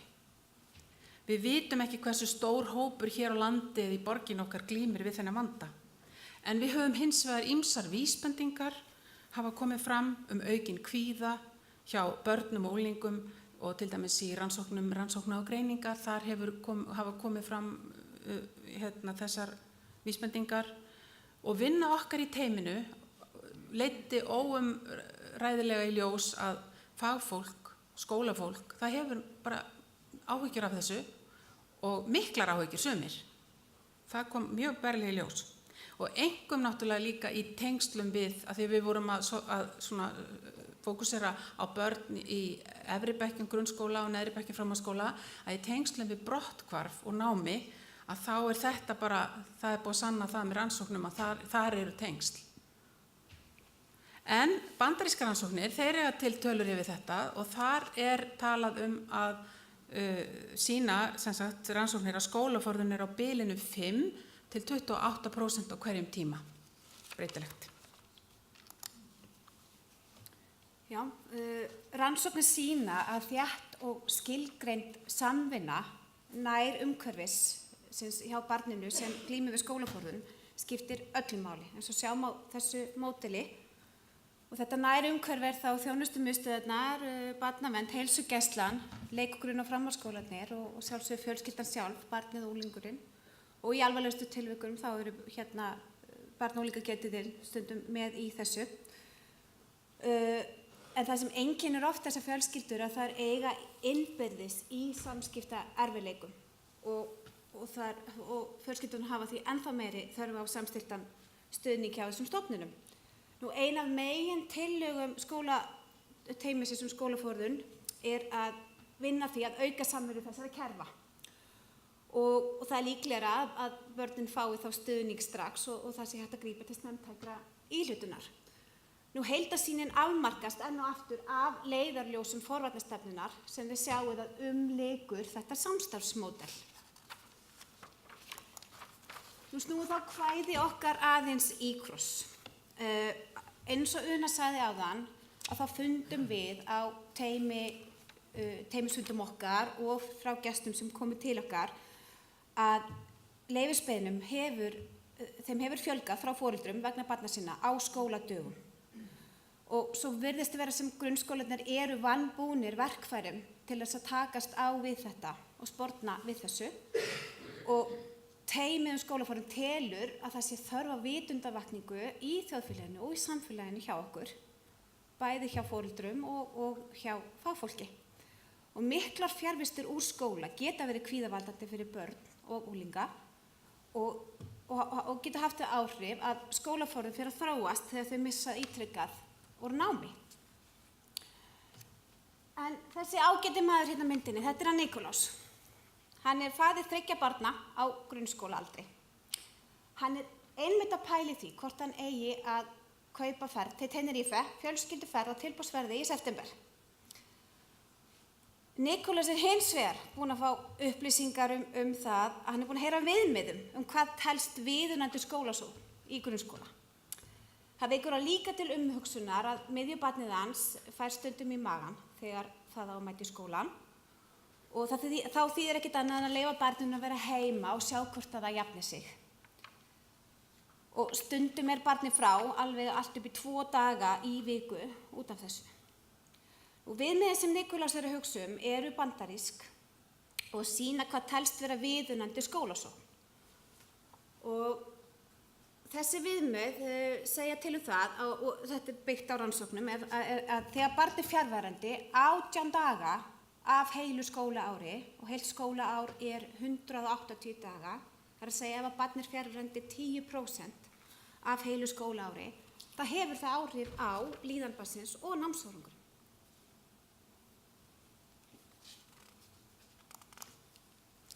Að lokum tillögurnar, fleiri tillögur. Við viljum vitundavakningu, bara brjótum múrana hérna. Bara við viljum að fólk að þessi fara að tala meir þetta og vonandi bara gerist það. Við heyrum það og fundum það út að það þörf á því. Við gerum tillögu okkar að það sé samræmt verkfall í skólaforðunarmálum í borginni. Það þarf að gera það þarf að bregðast alls staðar eins við. Og við þurfum að virkja betur notkun verklagsreglna í skólakerfinu Þær eru góðar og leiðbeina okkur í þessum málum, erfiðum málum. Við leggjum til að sérhæfð meðferð verði fyrir börn og unglinga sem glíma við alvarlega skólaforðun og þá erum við að tala börnin með þessa alvarlegustu rauðu börnin sem eru á rauða stíginu sem eru ekki mörg en eru oft búin að vera mjög lengi frá skóla bara, það er bara þannig. Við gerum það setjum fram þá tillögu að það verði útbúin verkfærakista fyrir ráðgjafa í skóla og velferðarþjónustu sem að fást við þessi mál sem eru oft flókin og erfið og erfitt að greina. Og þar í þessari verkfærakistu þetta er ekki komið mjög langt á veg en þó nokkuð, eitthvað svona að hún verði rafræn og þarna sé allskyns matslistar og annað og sjálfsögðu Ester matið og fleira sem við leggjum til að verði notað. Nú við leggjum til að ráðgjöf verði fyrir fjölskyldur þeirra sem glíma við skólaforðun af því að þetta er oft mál sem eins og við komið hefur fram snertir alla fjölskylduna og að sjálfsögðu þarf að rannsaka þetta, við þurfum að fá einhverja tölur hversu algengt þetta er hér á landi og í skýrslunni að finna svona ákveðnar leiðir til þess og síðan teljum við nauðsynlegt að halda málþing og það sé svona hluti af því að vekja til umhugsunar og fá umræðuna betur í gang, eða fá hann í gang þetta hugtak. Takk fyrir.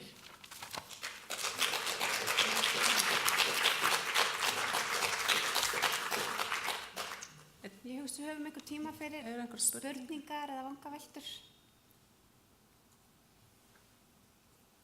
Nei?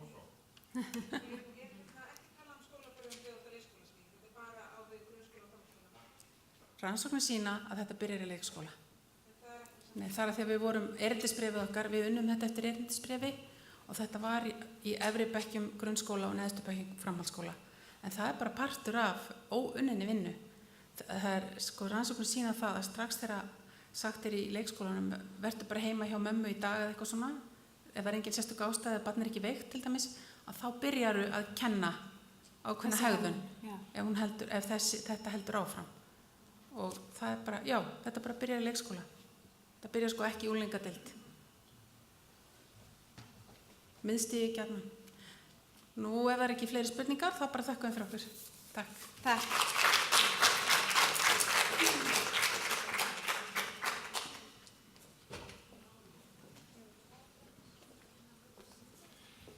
Glæsilegt, við þakkum Huldu og Önnu fyrir alveg sérstaklega fróðlegt erindi eins og öll erindin sem hafa verið flutt hér í dag, bæði hér og í örfyrirlestrarsalnum sem er hérna frammi hjá okkur.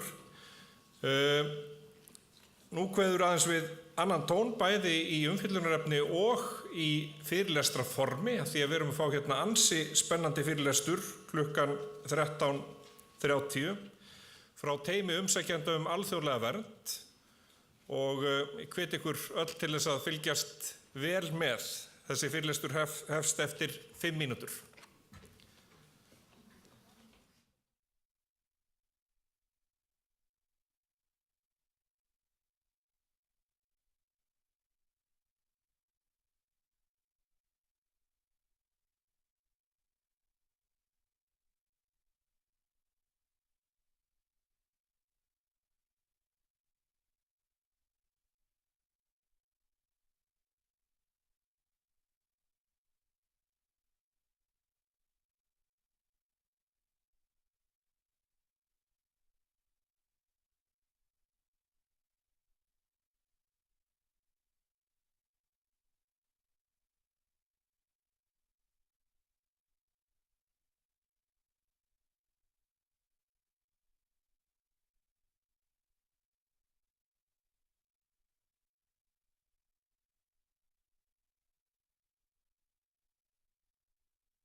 Já, komið sæl aftur.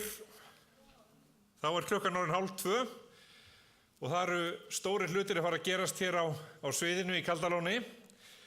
Við sjáum það glöggt að hér komin hópur sem kann að halda fyrirlestur. Það ekkert einhver 1 eða 2 hérna í pontunni. Það bara fullt af fólki og þetta verður afskaplega áhugavert.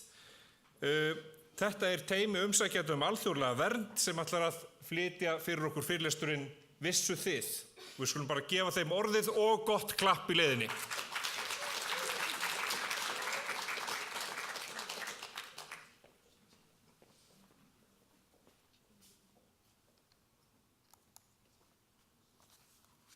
Góðan daginn.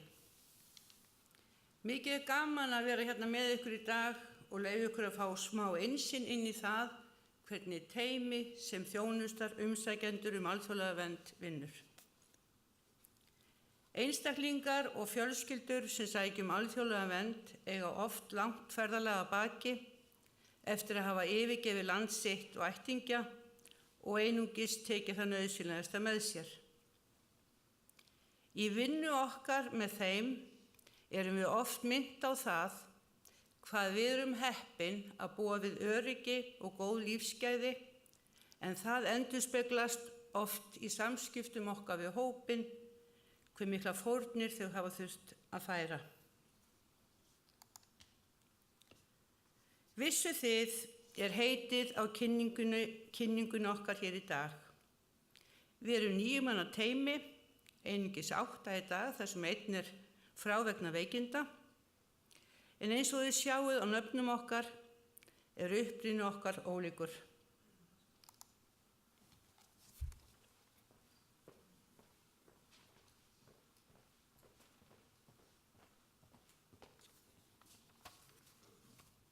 Við fættumst á ólíkum stöðum, allt frá fæðingardeildinni í Reykjavík, fæðingardeild í Zadar í Króatíu, í Vísaginas í Lítáen ætlaði einn af okkur að opna augun, fyrst en varð að keyra í klukkutíma rétt fyrir fæðingu til Lettlands, þar sem tvíburar voru væntanlegir.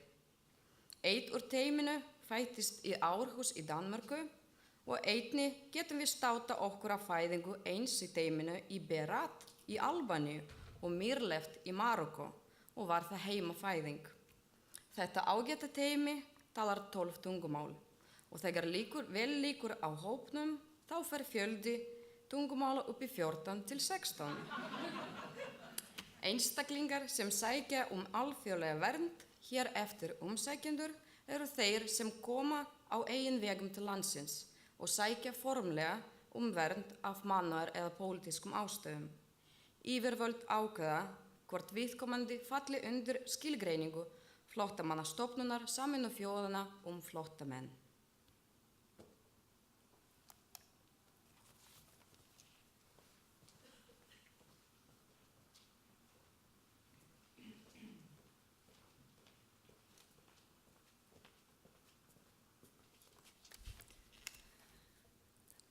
Reykjavíkurborg veitir þjónustu samkvæmt samningi við Útlendingastofnun.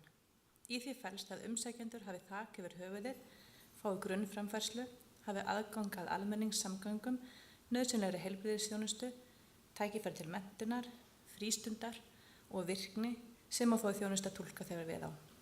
Samningur við Útlendingastofnun hljóðar upp á 200 manns í dag. Eins og þið sjáið þá vorum við árið 2014 með 132 í þjónustu hjá okkur og það hefur fjölgað og núna komið upp í 418 sem við vorum með síðasta ár. Kynja hlutfall umsækjenda hefur verið með breytilegt. Árið 2014 vorum við bara með karlmenn, eða áttum einungis að vera með karlmenn, ekki neinar fjölskyldur, og voru mjög fáa konur, en það hefur breyst mjög mikið. Nú erum við mikið af fjölskyldum, eða miklu stærra hlutfall af fjölskyldum, þannig að karlarnir eru 56%, börnin 23 og konur 21 og þetta heildar fjöldi frá 2014. Fjölmennustu þjóðverðnin sem hafa komið eru frá Írak, Albaníu og Makedóníu, svo eftir koma Afganistan, Sýrland, Íran, Georgía og Pakistan. Og við höfum alls þjónustað 725 umsækjendur frá 59 löndum frá 2014 til 2017 og eins og þið sjáðu hérna á kortinu þá eru fjölmennustu ríkin náttúrulega Albanía og Makedónía og svo Írak en við höfum tekið á móti umsækjendum frá nánast bara öllum heimsálfum.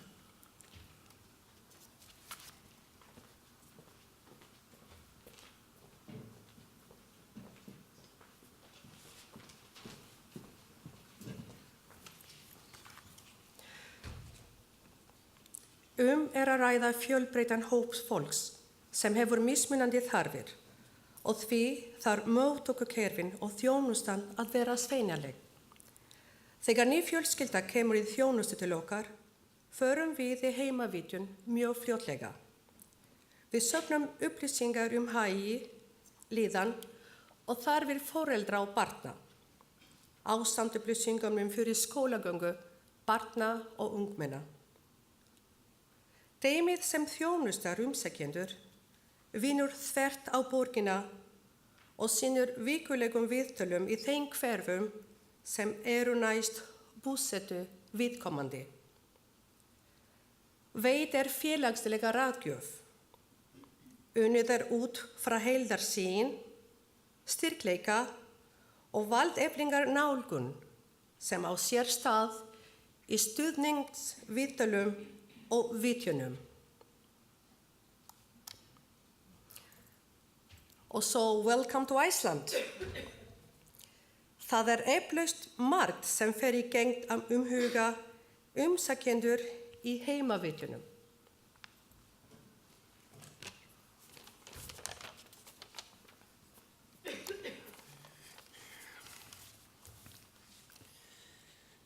هل كل شيء على أحسن ما يرام معنا؟ Gjithçka ashtu siç duhet jetë me ne. آمل أن نتحدث ونتكلم عن اهتمامات أسرتي، انشغالات أسرتي، معاناة أسرتي. Shpresoj që ne të flasim për çfarë është më e rëndësishme për familjen time. أعيش معكم لحظات الأمل، لحظات السعادة والمستقبل الأفضل. Unë kam kaq shumë emocione edhe ndjej që kam shumë shpresë.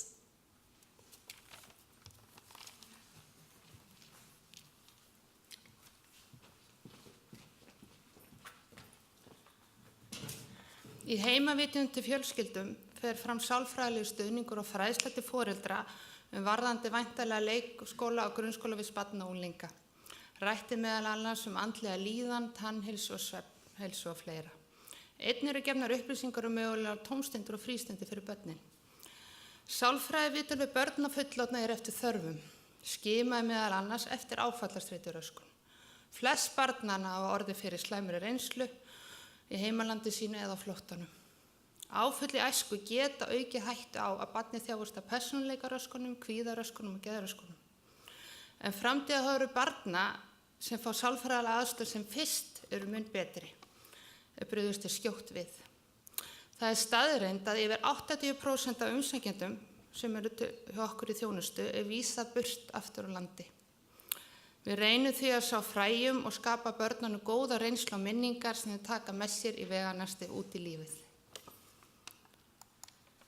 Það eflaust margt sem fer í gegnum huga hælisleitenda barna fyrir skólagöngu.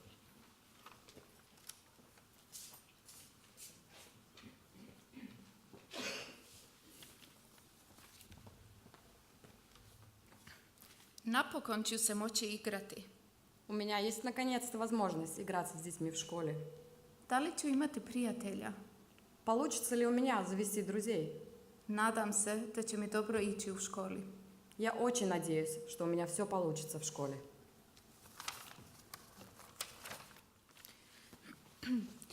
Að ræða vinnu með fólki í viðkvæmri stöðu og eðli málsins samkvæmt koma upp krefjandi aðstæður. Við í teyminu höfum orðið þess áskynja hve mikla þrautseigju hópurinn hefur, en flestir hafa upplifað áföll og glíma jafnvel við áfallastreituröskun. Áskoranir sem við mætum í teyminu eru á ýmsum toga. Við stöndum meðal annars frammi fyrir vanlíðan, örvæntingu og uppgjöf umsækjenda sem getur komið fram í mismunandi hegðunarmynstri. Þegar umsækjendum vísað úr landi, þá oft af tíðum erfitt líf og lífsskilyrði sem bíða viðkomandi.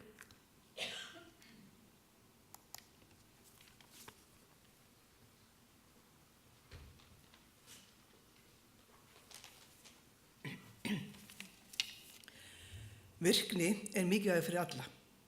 Maður manns gaman og það að umgangast annað fólk og eiga í samskiptum við aðra nærandi og þroskandi.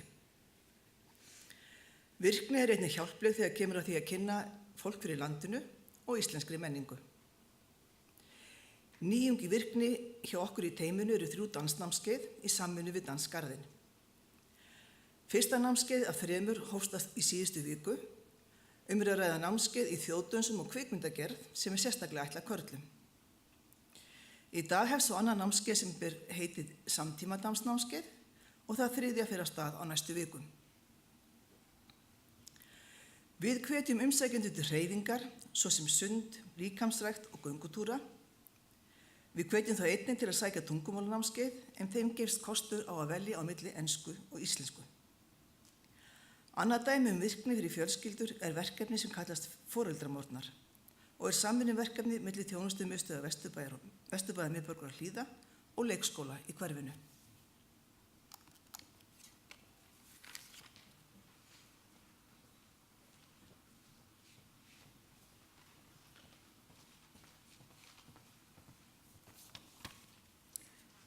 Við í teyminu lærum og þroskum sem einstaklingar, bæði af hvert öðru og af umsækjendum. Við kynnumst mismunandi menningu og menningarlæsi okkar eykst. Framtíðarsýn teymisins að vinna enn frekar í því að valdefla umsækjendur, auka virkni þeirra og efla samfélagsfræðslu. Hver svo sem næstu skref umsækjenda þá mikilvægt að efla þá. Að vinna með umsækjendum alþjóðlega vernd skemmtilegt, krefjandi og umfram allt gefandi.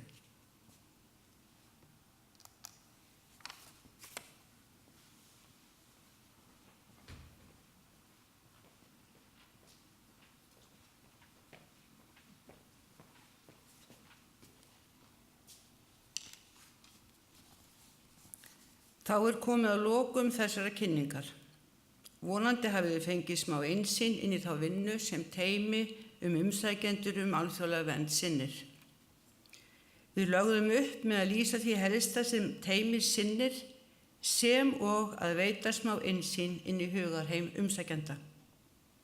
Takk fyrir gott hljóð og samveruna en áður en við stökkvum á fætur þá finnst okkur ráð að þið komið hérna til okkar á sviðið að því nú ætlum að liðkast það útlimi með því að dansa við lag Hamid Búsnak sem marokkóskur og vinsæll söngvari í sínu landi og söngurinn hver te mikilvægt og góður drekkur.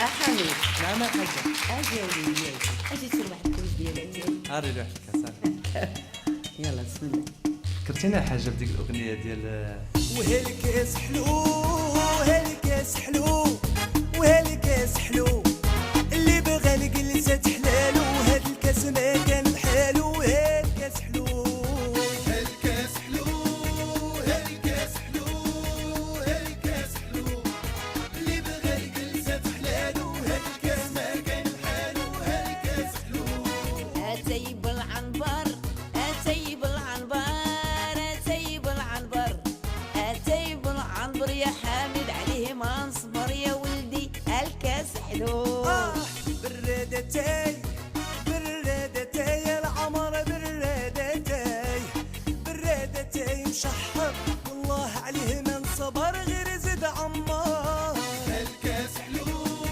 هالكاس حلو هالكاس حلو اللي بغى الجلسات حلالو هاد الكاس ما كان بحالو هالكاس حلو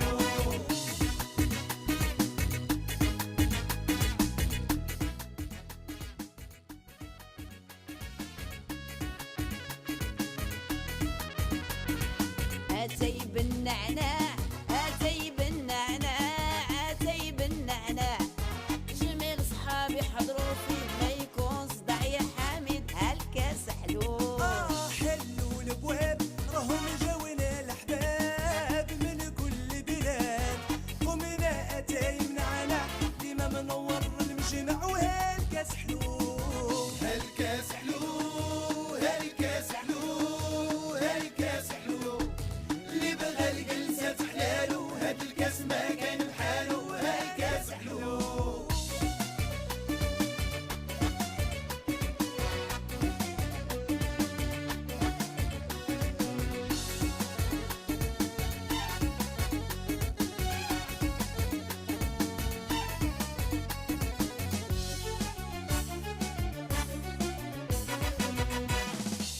أتي بالشباب أتي بالشباب أتي بالشباب أتي بالشباب الحبيبة غريبتها غريبة يا ولدي الكاس حلو كاس هدية عمرته بيديا وليك انتيا وهالحاجة الحمداوية وشحال عزيزة عليا وغني ليا. Takk fyrir, þetta var stórglæsilegt. Næsti fyrirlestur hefst klukkan 2. Já, gjörðu svo vel. Þannig að við þökkum teyminu kærlega fyrir frábært uppistand.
Jæja, gott fólk, komið þið sæl, enn á ný. Það fyrir svona að síga á seinni hlutan í fyrirlestrardagskránni hjá okkur. Það eru eftir 3 fyrirlestrar hér í Kaldalóni. Síðan það er hlé núna í örfyrirlestrunum. Það falla þar niður 2 síðustu fyrirlestrar vegna forfalla, þannig að örfyrirlestrun lýkur klukkan 3. Bara svo allir séu með það á hreinu. En þið þurfum ekki að spá í það núna því að þið eru að fara að verða vitni að stórkostlegum fyrirlestri frábært verkefni frá frábæri konu. Ég kynni Melkorku Jónsdóttur í Gylfaflöt með Allir geta unnið. Gefum henni gott klapp. Takk Arnar fyrir þessa frábæru kynningu. Já, gaman að sjá okkur og bara takk fyrir að fá að vera hérna á Þekkvel.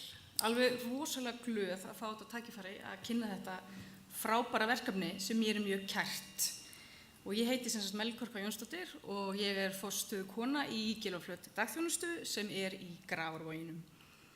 Og ég ætla sem sagt að fjalla þetta verkefni Allir geta unnið sem fjalla sem sagt starfsþjálfun fatlaðs fólks og aðgengi þeirra á vinnumarkaðinn.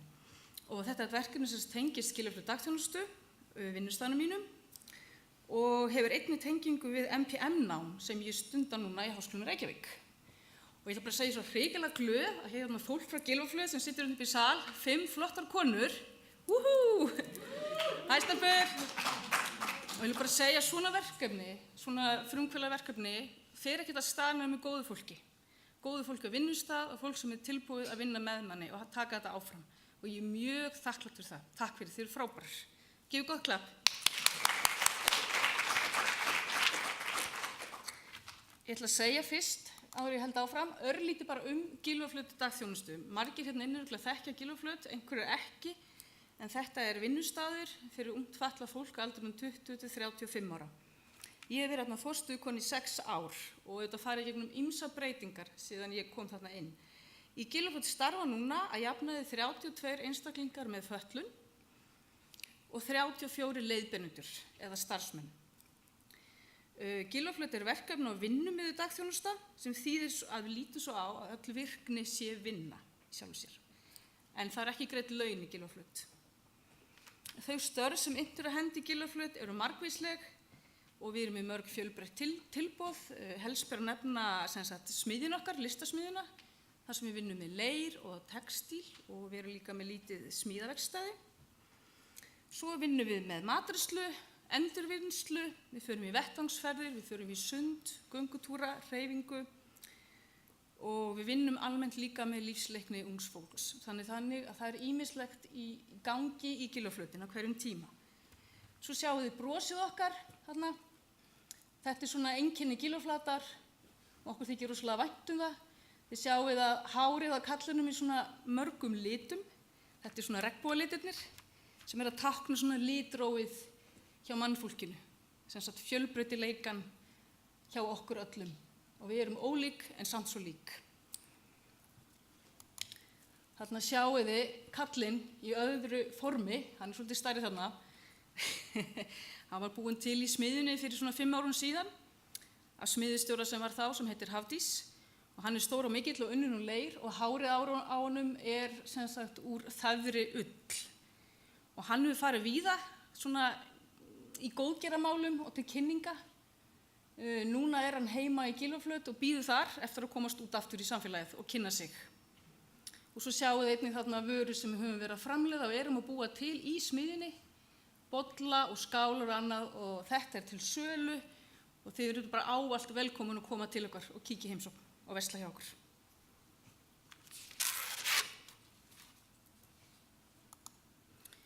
En forsagan af þessu verkefni Allir geta unnið.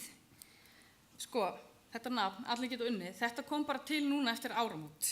Þetta var bara að byrja. Þetta hét fyrst, sem sagt, ég kalla þetta bara vinnuverkefni, Gylfaflöt, starfsþjálfunarverkefni, sem er svolítið svona hefðbundið nafn, ekki dóla svona sexy nafn. Þannig, já, eins og Helgi Björn segir, en segir hann það ekki allir sexy? Akkurat. Þetta kom til þannig að ég fór að vinna þetta í skólanum mínum sem ég segi ykkur aðeins frá eftir og þetta nafn kom svona gegnum brainstorm með vinnuhópnum mínum og einu laugardaginn niður í Háskólanum í Reykjavík. Við settumst niður og brainstormum svolítið og þetta nafn var til, allir geta unnið. Og okkur finnst það bara mjög lýsandi fyrir þetta verkefni og segir svo margt, það getur þetta allir unnið og líka bara svo margan hátt. Þannig að þetta var það nafnið og ég er mjög ánægð með það. Meirum það síðar. En upprunalega hugmyndin var svo að tengja Gylfaflöt við fyrirtækin í hverfinu okkar, að fólkið okkar kæmist aðeins út, hitti annað fólk og bara hefði möguleika að taka meira þátt í samfélaginu og þetta bara möguleika því að komast út á vinnumarkaðin. Það oft svo lítið sem tekur við þegar fatlaður einstaklingur útskrifast úr framhaldsskóla. Margir að koma til okkar í Gylfaflöt eða fara aðra staði. Það þetta AMS, atvinnum með stuðningi, en það þetta ekki fyrir alla, hentar ekki öllum. Og þau að koma til okkar og hafa drauma og væntingar framtíðina en ofsalega lítið í boði. Og þetta verkefni er svona hugsað sem slíkt, að bjóða upp á fleiri tækifæri fyrir ungt fatlað fólk.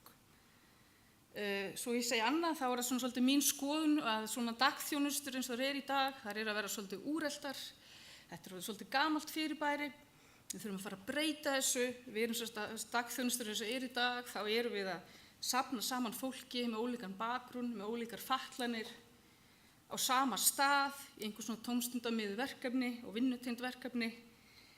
Og þetta ekki alltaf gott, þetta verður svolítið einangrað og þetta getur líka skapast ýmsir árekstrar á svona stöðum.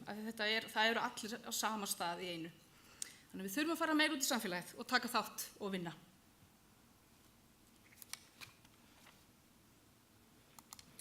Ok, þetta eru fyrirtækin sem ég hafði samband við, Krumma, Strætó og Sorpa. Og þetta eru Ingimundur og Sibbi sem vinna í Krumma. Rosalega flotti strákar og miklir vinir. Ég hafði samband við þessi fyrirtæki haustið 2016. Ég sendi póst, hringdi svo í fyrirtækin í framhaldinu og hitti forsvarsmenn þessara fyrirtækja. Alls staðar að maður tekið bara opnum örmum. Þau sögðu bara strax, já, gerum þetta. Það lykillinn af þessu þetta sá líka að það að fara starfsmaður með úr Gylfaflöt. Fyrirtækin eru ekki leggin en fjármuni í þetta eins og staðan í dag. Í framhaldinu hófu Sibbi og Ingimundur störf í Krumma í nóvember 2016, einu sinni í viku. 3 til 4 einstaklingar fara í Strætó í þvottastöðina, þeir eru að þrífa Strætó, og þær hófu störf í janúar 2017 og 3 einstaklingar hófu störf í Sorpu í mötuneyti starfsmanna í janúar 2017. Og þessir einstaklingar voru valdir með tilliti til áhugasviðs, getu þeirra á styrkleika, og þetta hefur tekist mjög vel og allir þessir einstaklingar sem hófu störf á þessum tíma eru ennþá að starfa í þessum fyrirtækjum. Voru mjög ánægðir. Þetta klárlega auka lífsgæði þeirra. Sibbi og Ingimundur eru miklu vinir og þannig eru þeir Krumma og þeir hafa sagt mér það og tala það að þeir vilja hvergi annars staðar vinna. Þeir finnst vinnan mjög skemmtileg og þeir tala líka það hvað gaman að tala við kallana í kaftíma. Þeir skipta miklu máli kaftímaðir. Þeir segja meðal annars, við fáum alltaf kók og kræsingar, fólk mjög skemmtilegt og þau segja brandara. Og Sibbi talaði sérstaklega það, hann væri búinn að eignast vini með karlana í Krumma og eins Ingimundur. Sumir sögur að segja frá Strætó, það mikil ánægja með þeirra sem vinna þarna. Nokkrir fara 2 sinnum í viku, en vildu helst fara hverjum degi. Þannig að þetta komið til að vera. Hvað segja fyrirtækin? Eins og sjáu þarna kaffitími í Krumma, það alltaf eitthvað gott í boði og þeir fá alltaf kók. Það skiptir máli. Fyrirtækin, Krumma, þeir segja, það gaman að fá að taka þátt í þessu og þetta við gefa okkur alveg ótrúlega mikið. Að kynnast þessum strákum og hugsa aðeins út fyrir kassan, ég held við öll gott af því. Þetta komið til að vera, við ætlum að halda þessu áfram. Þeir gætu komið einir í dag, það þarf bara að finna réttu verkefni. Það nefnilega málið. Þeir gætu farið einir í dag yfir Krumma. Þeir eru svo flottir, fóru fyrst með sinna aðstofmann, en gætu farið einir, en af svona lagalegu málum, í rauninni eru þeir ábyrgð Gylfaflata, þá geta ekki farið einir, en þá verður þeir ábyrgð Krumma, af því þeir eru ekki að þiggja laun hjá Krumma eins og staðan í dag. En það væri svona næsta skref. Hvað segir Strætó? Þarna vinnuhópurinn í Strætó. Strætó segir, þessi reynsla hefur haft mjög jákvæð áhrif á alla. Lykillinn að þessu að stuðningur komi við fötluðum einstaklingi. Þrifin á þvottastöðunni í raun betri eftir að Gylfafljót byrjaði að mæta. Heyr, það er nefnilega málið. Þau eru svo flott að þau gera þetta svo vel að svo miklu metnaði. Það er ótrúlegt. Svo segja þeir, fyrirtæki ætti að vera óhrætt við að prófa. Í rauninni þarf bara ákveðin aðlögunartíma. Og svo eins og tala stuðningin, þetta er lykilatriði að komi stuðningu með til að byrja með. Mögulega alltaf, sumir þurfa alltaf þennan stuðning, sumir geta svo smá saman orðið sjálfstæðari með framtíðinni. Strætó tala líka að það skipti miklu máli að finna verkefni sem hentuðu bæði fyrirtækinu og einstaklingunum, svona eftir áhugasvið, eins og gildir okkur öll við förum út að vinna, að við höfum áhuga á því sem við erum að gera. Þannig þetta klárlega að auka lífsgæðin og þetta ekkert smá flottur hópur. Þessi þrír, Garðar, Elmar og Granit, fara alltaf í strætó og þeir standa sig svo vel. Og þarna eru aðstofamennirnir. Rakel og Magdalísa, þið eru þarna í salnum. Og ætla ég að segja aðeins frá, afsakið, þarna hann Granit. Hann að þrífa rúðurnar. Þau eru að þrífa strætó að innan. Það að ryggsuga, skúra, þrífa rúður, fara með rusl og þess að þar. En ég ætla að segja ykkur öllum frá raunhæfaverkefninu sem ég að vinna í háskólanum. Því ég fór í nám með vinnu, búin að drauma lengi, að læra verkefnastjórnun. Og við erum að vinna núna raunhæft verkefni í þágu samfélags. Þetta unnið núna á annarri önn og í litlum hópum. Og þetta kallað raunhæft verkefni að þetta alvöru verkefni. Og þetta á sannarlega að vera eitthvað sem skiptir samfélaginu máli. Ég í 4 manna hópi og já, ég var búin að vera að hugsa þetta í allt haust. Ég ætlaði að reyna að koma þessu verkefni að. Það var svona staðfastur ásetningur að þetta er svona draumaverkefni að koma þetta í þennan vettvang og fá fólk til að hjálpa mér að taka þetta áfram. Þetta er oft svolítið erfitt að gera þetta einn. Þetta er svona smá átak. Og ég kynnti þetta fyrir hópnum mínum núna í byrjun janúar og kennarinn okkar, honum Helga Þór Ingasyni upp í háskóla. Og þeim fannst þetta bara ofsalega spennandi og voru til í þetta strax. Og ég var bara, yes, frábært. Og þú veist, þessi hópur sem ég er með, þetta er 4 manna hópur, þau koma allstaðar aður atvinnulífinu. Það er ég, kemur þessum gera, svo einn tæknifræðingur, verkfræðingur og líffræðingur. Það er mjög skemmtilegt. Og þau hafa þetta alls konar sýn á svona verkefni. Og það er bara mjög gaman að heyra þeirra sýn og mjög áhugavert. Velferðarsviðið bakhjarlinn, eða svona eigandinn, formlega eigandinn á þessu verkefni.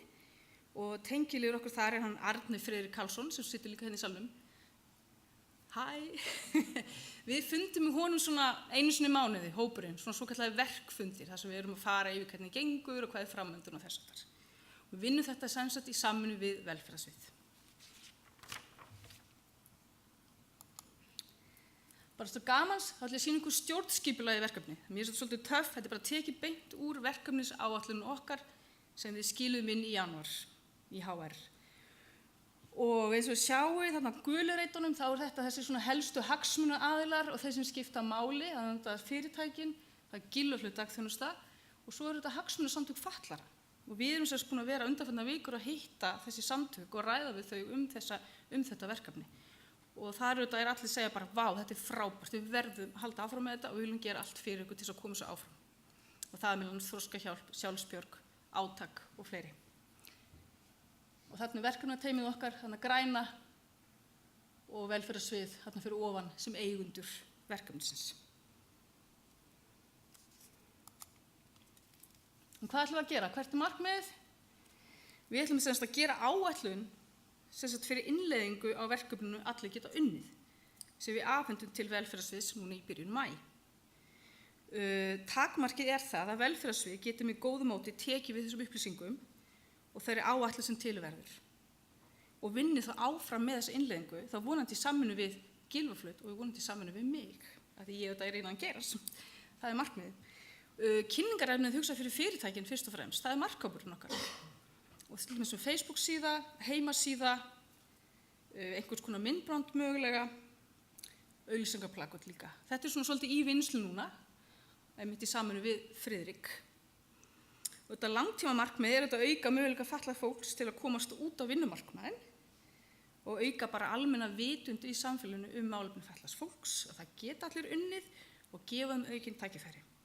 Og þetta ætti að vera líka ávinningur fyrir fyrirtækin, svona kynning og umfjöllun og það er svona jákvæð ímynd sem fylgir því að hafa svona samfélagslega ábyrgð innan fyrirtækja og það er svolítið töff og cool í dag.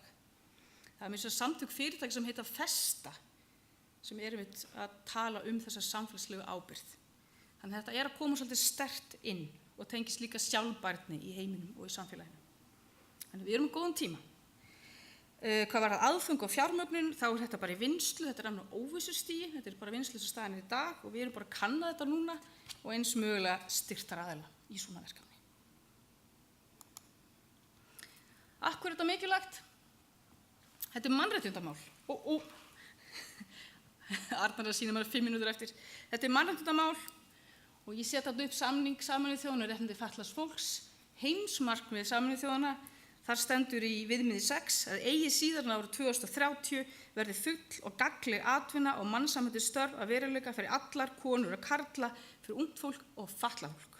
Takk fyrir. Svo er það Sameinuðu þjóðanna, réttindi fatlaðs fólks og framkvæmda áætlun í málefnum fatlaðs fólks fyrir árin 2017-2021. Þar stendur að auka atvinnuþátttöku fatlaðs fólks, meðal annars með ráðgjöf og fræðslu til atvinnurekenda starfsfólk með fötlun. Þess vegna er þetta verkefni svona frábært því það er það sem við ætlum að gera og við þurfum að byrja á réttum enda, það er að byrja út í samfélaginu, byrja að fræða fyrirtækin og atvinnurekendur fatlað fólk og kosti þess að hafa þau í vinnu. Ok, okkur ber skylda til þess að gera þetta, Reykjavíkurborg, velferðarsvið, sveitarfélögin, við þurfum að byrja strax núna, það geta allir unnið. Hérna tillögur lógói sem komum frá verkefnahópnum. Við erum ennþá að leika okkur aðeins með litrófið og regnbogalitina, en þetta er svona aðeins meira fullorðið sem broskallinn. Og við erum að spá svona í neðri lógóinu, að þetta gæti svona lógóið fyrir verkefnið. Svo þakka ég bara fyrir mig. Þetta var bara frábært, ofsalega gaman að gera þetta og fá að kynna þetta fyrir okkur. Og í lokin er ég með litla vídeóklippu sem sýnir svona hefðbundinn dag, vinnudag í Strætó og Krumma. Klikka aftur, það kemur fram.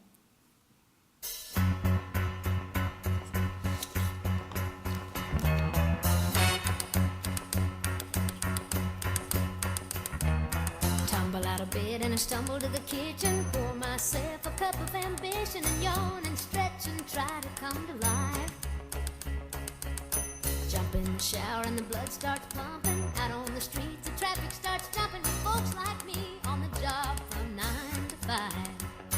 Working 9 to 5, what a way to make a living. Barely getting by, it's all taking and no giving. They just use your mind and they never give you credit. It's enough to drive you crazy if you let it. 9 to 5, for service and devotion. You would think that I would deserve a fair promotion. Want to move ahead, but the boss won't seem to let me. I swear sometimes that man is out to get me.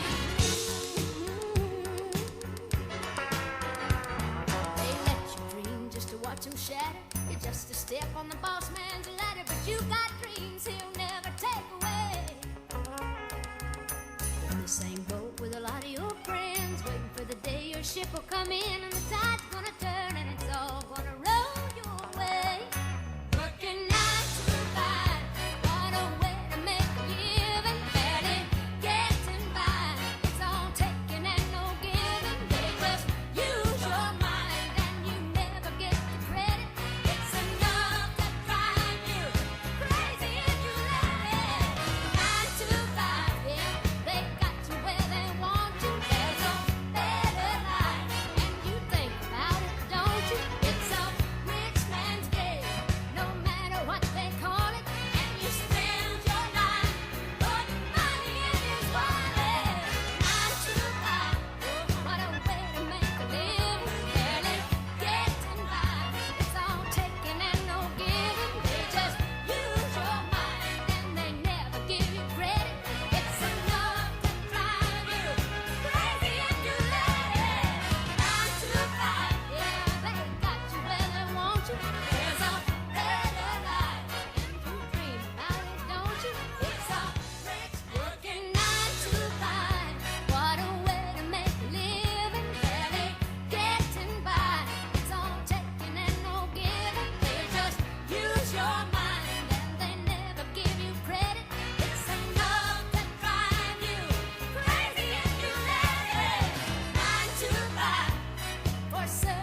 on the boss man's ladder, but you got dreams he'll never take away.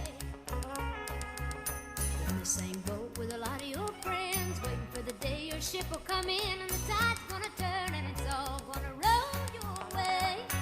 Working 9 to 5, what a way to make a living, barely getting by. It's all taking and no giving. They just use your mind and you never get the credit. It's enough to drive you crazy if you let it. 9 to 5, yeah, they got you where they want you. There's a better life, and you think about it, don't you? It's a rich man's game, no matter what they call it, and you spend your life putting money in his wallet.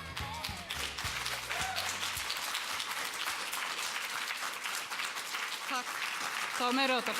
Takk fyrir mig. Þú ekki að klappa duglega fyrir Melkorku.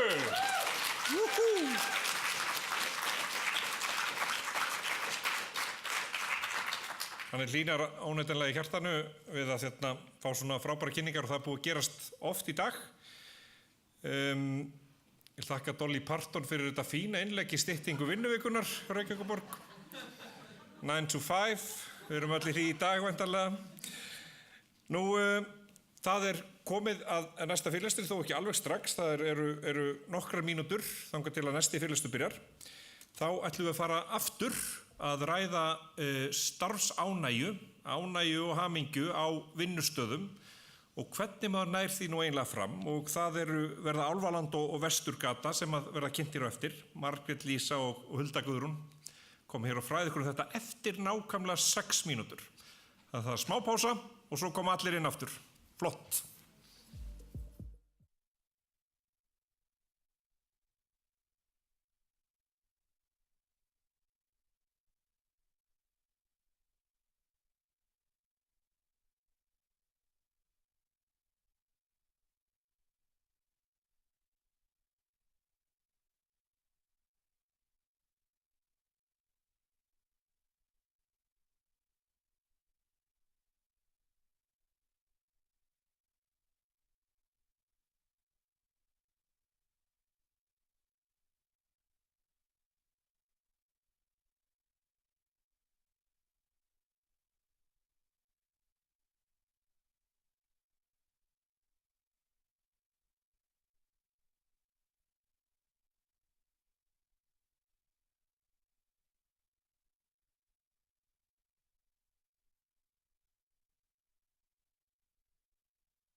Jæja, þá klukkan akkurat 2:30 og eins og ég sagði án þá fyrir að síga svona á seinni hlutan á fyrirlestrunum hjá okkur. Það komið að næst síðasta svona knippinu sem við tökum. Nú fáum við 2 fyrirlestra í röð þar sem verið að fjalla starfsánægju og hamingju og gleði starfsfólks á 2 vinnustöðum hjá Reykjavíkurborg.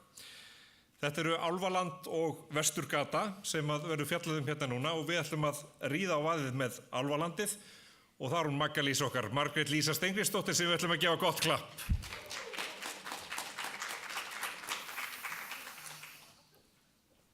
Ég ætla ekki að vera mitt í skammar. Það smá hræddar þarna. Það er betra að vera heldur en að fara. Í Álfalandi alltaf gaman, þannig viljum við hafa það alla daga, alltaf, ekki bara stundum. Börn og starfsmönnum líði vel og foreldrar séu afslappaðir og lukkulegir í sínu heima eða að heiman. Og þetta eru krílin. Þessi eru öll farin en að því ég kom svo sent frá útlöndum daginn þá þarf maður að leita heimildar. Það er heimild fyrir þessari birtingu. Þess er þetta börn sem eru hætt. En hér sýnum við öllum virðingu og hlýju, erum uppáttektarsöm og kát og fagmenn og þá eru allir með rödd. Við stöndum saman í að gera daginn góðan og sýnum sveigjanleika.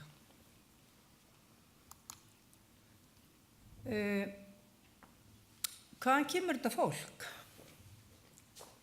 Þetta er starfsfólk með alls konar bakgrunn og alls konar menntun og alls konar reynslu. Hvað veldur þessari gleði og hvað veldur þessari starfsánægju?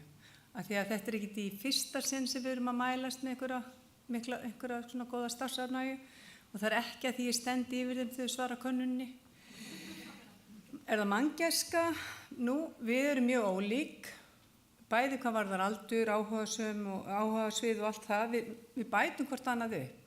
Einhverjir styrkleikar eru hér og aðrir styrkleikar þar. Við hlustum, við erum opin, höfum ólíkar skoðanir, við skiptumst á skoðunum og við rífumst jafnvel. Starfsaldurinn, hann segir kannski ekki allt. Sumir hafa unnið í 30 ár og aðrir hafa unnið í 1 ár. Og það eru ungir og gamlir sem vinna saman. Yngsti starfsmenn er 23 ára og elsti verður 70 núna í mars. Við eldum hollt og gott og þá eru allir glaðir.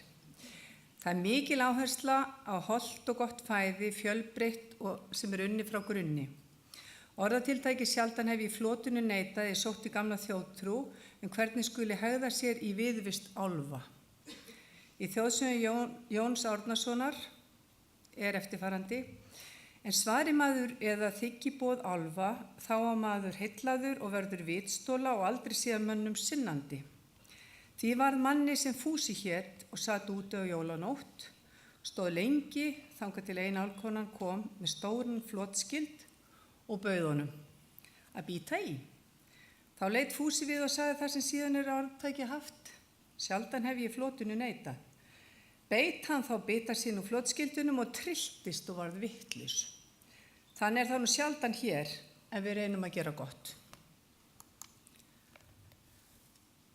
Úps, já, er eitthvað aðeins hérna.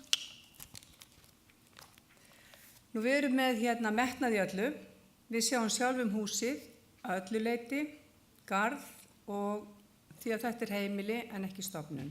Það kemur ekki einhver annar og þrífur skítin eftir okkur, við bara erum sjálf með þetta allt saman. Og við erum búin að vera með moltugerð í mörg ár og það hefur gengið, það byrjaði mjög hryllilega illa. Það var það að fá borgarstarfsmenn til að tæma bara keiti, það var bara ógeð. Það þurfti bara 2 starfsmenn með nefklemmu en svo ákveðum við samt að halda áfram af því að við kunnum þetta ekki, við bara byrjuðum bara og gerðum eitthvað og svo bara var ýlda allt hverfið. Þannig að nú kunnum við þetta og erum með 2, þannig að það er alltaf nóg molta og við setjum í beðinni í kring og svoleiðis. Nú við ræktum salat á sumrin, byrjum í kartöflu þegar fengum einhverja bletti, við vildum það ekki og uppgötum að salat er miklu dýrara heldur en kartöflur. Og við erum náttúrulega með endurvinnslu. Allt meira og minna endurunnið og þeim þykir mjög leiðilegt þegar ég detti í ruslið og það hefur einhver leyft sér að henda einhverju litlu plasti á vitlausan stað. Nú markmið okkar að mæta óskum foreldra dvaladaga. Þetta ekki mjög flókið.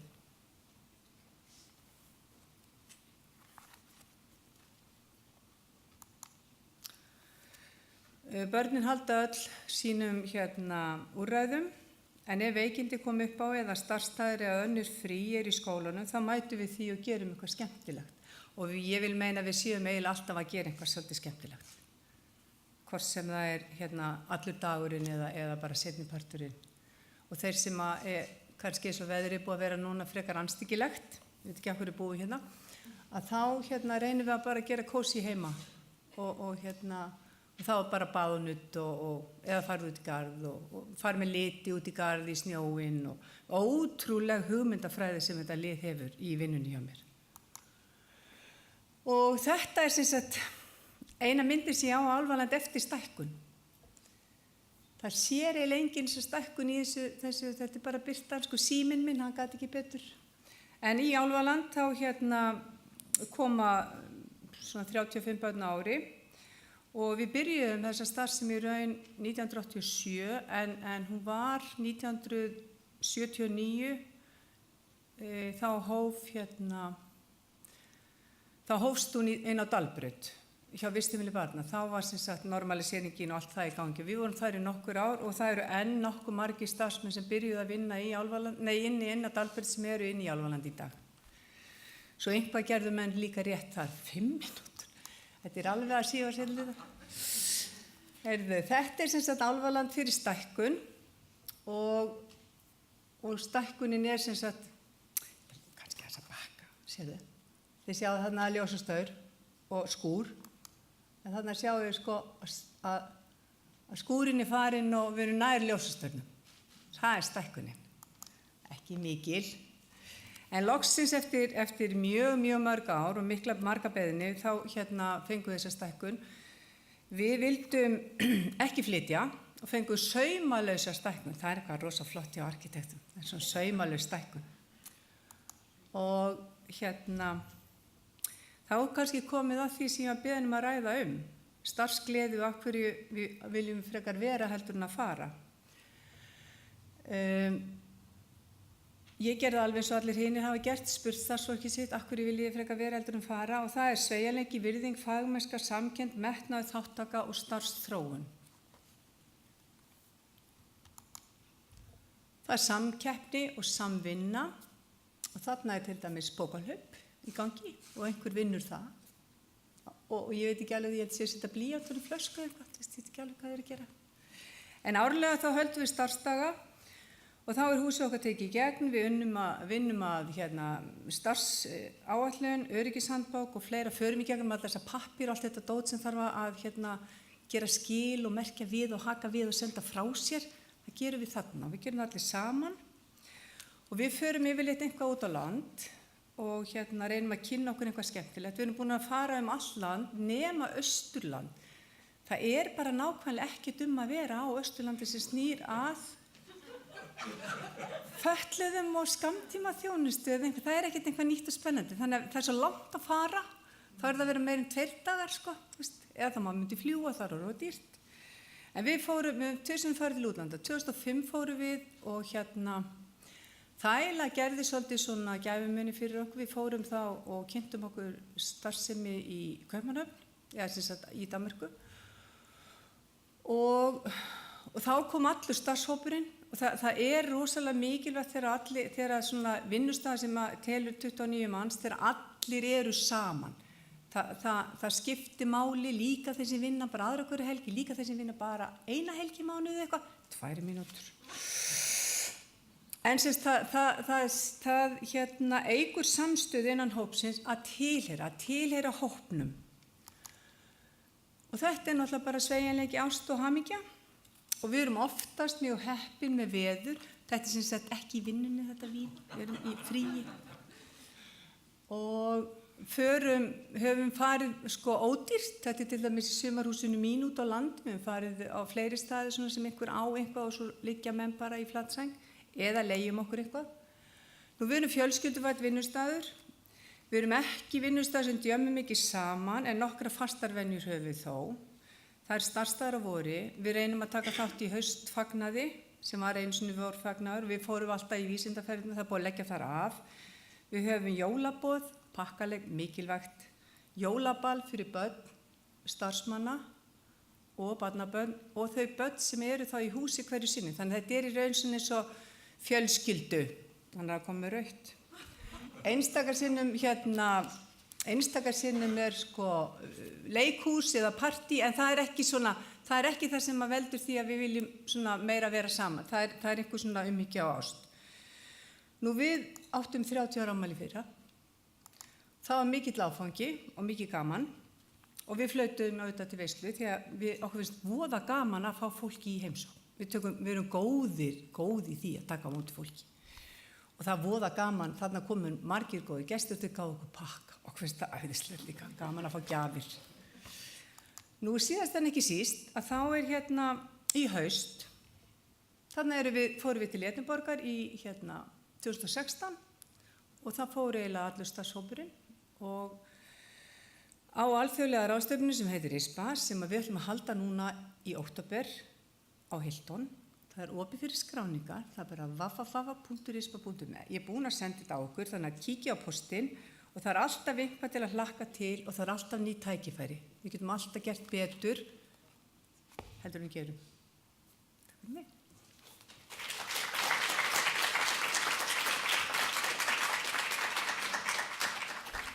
Stóð ég ekki akkurat í tíma? Þetta var nákvæmlega á tíma. Alveg á tíma. Það er ekki eins og búin að æfa mig. Hér var engin rauðaspjaldi heldur, það er bara grænt og gult. Okay. Og svo eru rafmagnið tekið af þegar menn fara yfir tíma. Við skulum ekkert tvína um hlutina, við ætlum að fá seinni fyrirlesturinn í þessu knippi starfsána á vinnustöðum. Hulda Guðrún Bragadóttir ætlar að kynna starfi á Vesturgötu. Gjörðu svo vel. Góðan daginn, Hulda heiti ég og starfa sem forstöðumaður í Þórðarseli og félagsmiðstöðin á Vesturgötu 7. Og Þórðarsel er dagvist fyrir aldraða en ekki leikskóli í Seljakörfinu, eins og nafnið kannski ber með sér. Það kom mér mjög skemmtilega óvart að vera beðin að halda erindi á Þekkvel og er búin að vera svona kvíðablandin tilhlökkun yfir mig síðustu daga. En mér langar að deila með ykkur minni sýn á hvað er gott og gaman við að vinna á vinnustæðunum okkar. Við tökum á móti 50 öldruðum einstaklingum á dagdeildin alla virka daga og auk þess koma daglega til okkar nokkrar yngri konur sem hafa stundað vinnustofuna á Vesturgötunni árum saman. Íbúar í húsinu eru velkomnir til okkar í hádegismat og svo kemur fólk utan úr bæ á námskeiði í glerskurði, ensku og í söngstund við flygilinn. Allt þetta fólk á sinn þátti því að gera starfið okkar skemmtilegt og gefandi. Við bjóðum dagdeildargestunum upp á ferðir til og frá heimili sínu, 3 máltíður á dag og þar af 2 sem eru útbúnir á staðnum. Hreyfingu, aðstoð við böðin fyrir þá sem þess þurfa, frábæra vinnustofu og öflugt félagsstarf. Að auki boðið upp á sjúkraþjálfun, hjúkrunar og læknisþjónustu. Í dag eru við 11 starfsmenn í 9,2 stöðugildum á nokkuð breiðu aldursbili af 3 þjóðernum. Við erum 8 Íslendingar, 2 Pólverjar og 1 Tælendingur og við erum allt konur. En óháð því hvert starfsheiti okkar er, þá vinnum við að sameiginlegum markmiðum og þau eru að styðja fólki okkar í að halda sjálfstæði sínu og veita því stuðning til að geta búið heima eins lengi og kostur er, að viðhalda getu og auka færni eins og kostur er, að rjúfa félagslega einangrun og í einhverjum tilfellum að létta undir með aðstandendur þeirra. Og sérhver starfsmaður hefur náttúrulega ákveðið hlutverk og er mikilvægur hlekkur í þessari keðju. Í svona mjög einfölduðu máli þá eru helstu verkefnin okkar eftirfarandi. Marsenna og Guðrúninga, þær eru potturinn og pannan í eldhúsinu og gestir og starfsmenn hafa mikla matarást á þeim. Þær hellu upp á besta kaffi í bænum. Svo eru Linda, Anna og Fríða miklir handavinnusnillingar. Þær eru óþreytandi við að finna upp á skemmtilegum nýjungum fyrir vinnustofuna, búa yfir óþrjótandi þolinmæði og ekkert fer frá þeim nema var fallega frá gengið og til mikilla prýði. Ílona, Nók og Svafa sjá svo meðal annars sem aðstoð við böðun og í borðsalnum. Þær eru líka að gera þetta ekstra fyrir fólki okkar sem skiptir miklu máli að leggja hár, snirta neglur og bara nostra við þau á alla mögulega vegu. Svo er það Kristborg og Erna sem passa upp á mannskapinn, sjá pantanir, þær bera hitan og þungan af hreyfingunni og félagsstarfinu og eru óþrjótandi uppspretta skemmtilegra hugmynda. Þökk þeim þá er alltaf eitthvað áhugavert og skemmtilegt að vera á hverjum einasta degi. Og ég ber svo ábyrgð á daglegri starfsemi og ég tel mig bara ótrúlega heppna að hafa svona traust og gott samstarfsfólk og raun ber vitni. Það hefur jákvæð áhrif á líðan í vinnu og starfsanda að vita að hverju unnið og til hvers ætlast af manni og þrátt fyrir að verkefnin okkar séu nokkuð vel skilgreind þá hjálpumst við samt allar að þegar þörf krefur, hvort sem í eldhúsinu, í vinnustofunni, við umönnun eða í félagsstarfi.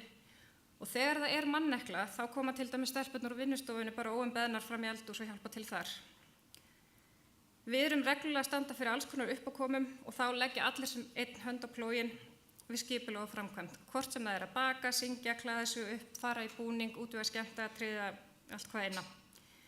Og dæmi tilefni sem við nýtum til að gleðjast, það eru þorrablót, góugleði sem við heldum í gær til dæmis, bolludagur, sprengidagur, öskudagur, páskarnir, sumarið, þjóðhátíð, dagur íslenskar tungu, aðventan, jólin, áramótin. Við förum í ferðir innan bæjar og utan, fögnum afmælisbörnum dagsins, við nýtum eiginlega bara öll tækifæri sem gefast til þess að fá krydd í tilveruna. Og ég hef sagt í gríni að ef starfsemin verður einhvern tímann af einhverjum ástæðum lögð niður þá opnum við bara okkar eigin veisluþjónustu og viðbragðsstjórnin. Nú langar mig að sýna ykkur bara nokkrar myndir af þessu frábæra fólki sem ég er að vinna með, þessum frábæra konum. Þetta er Guðrún Inga, hún bauð gestum og starfsfólki upp á sherry og súkkulaði þegar hún fagnaði 5 ára starfsafmæli hjá okkur. Þetta eru pólsku starfskonurnar Ilona og Marsena á bleikadeginum og þær eru tilbúnar í slaginn að reiða fram bleikar veitingar í tilefni dagsins.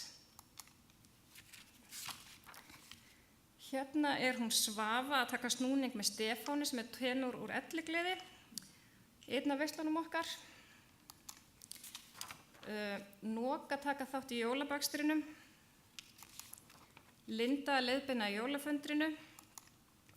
Og hérna má sjá stöllurnar Önnu og Þóru á jólagleði, en Þóra fór á eftirlaun í haust, en hún hafði starfað í Þorraseli alveg frá opnun þess og lagði grunninn að því góða og faglega starfi sem fer fram í vinnustofun okkar.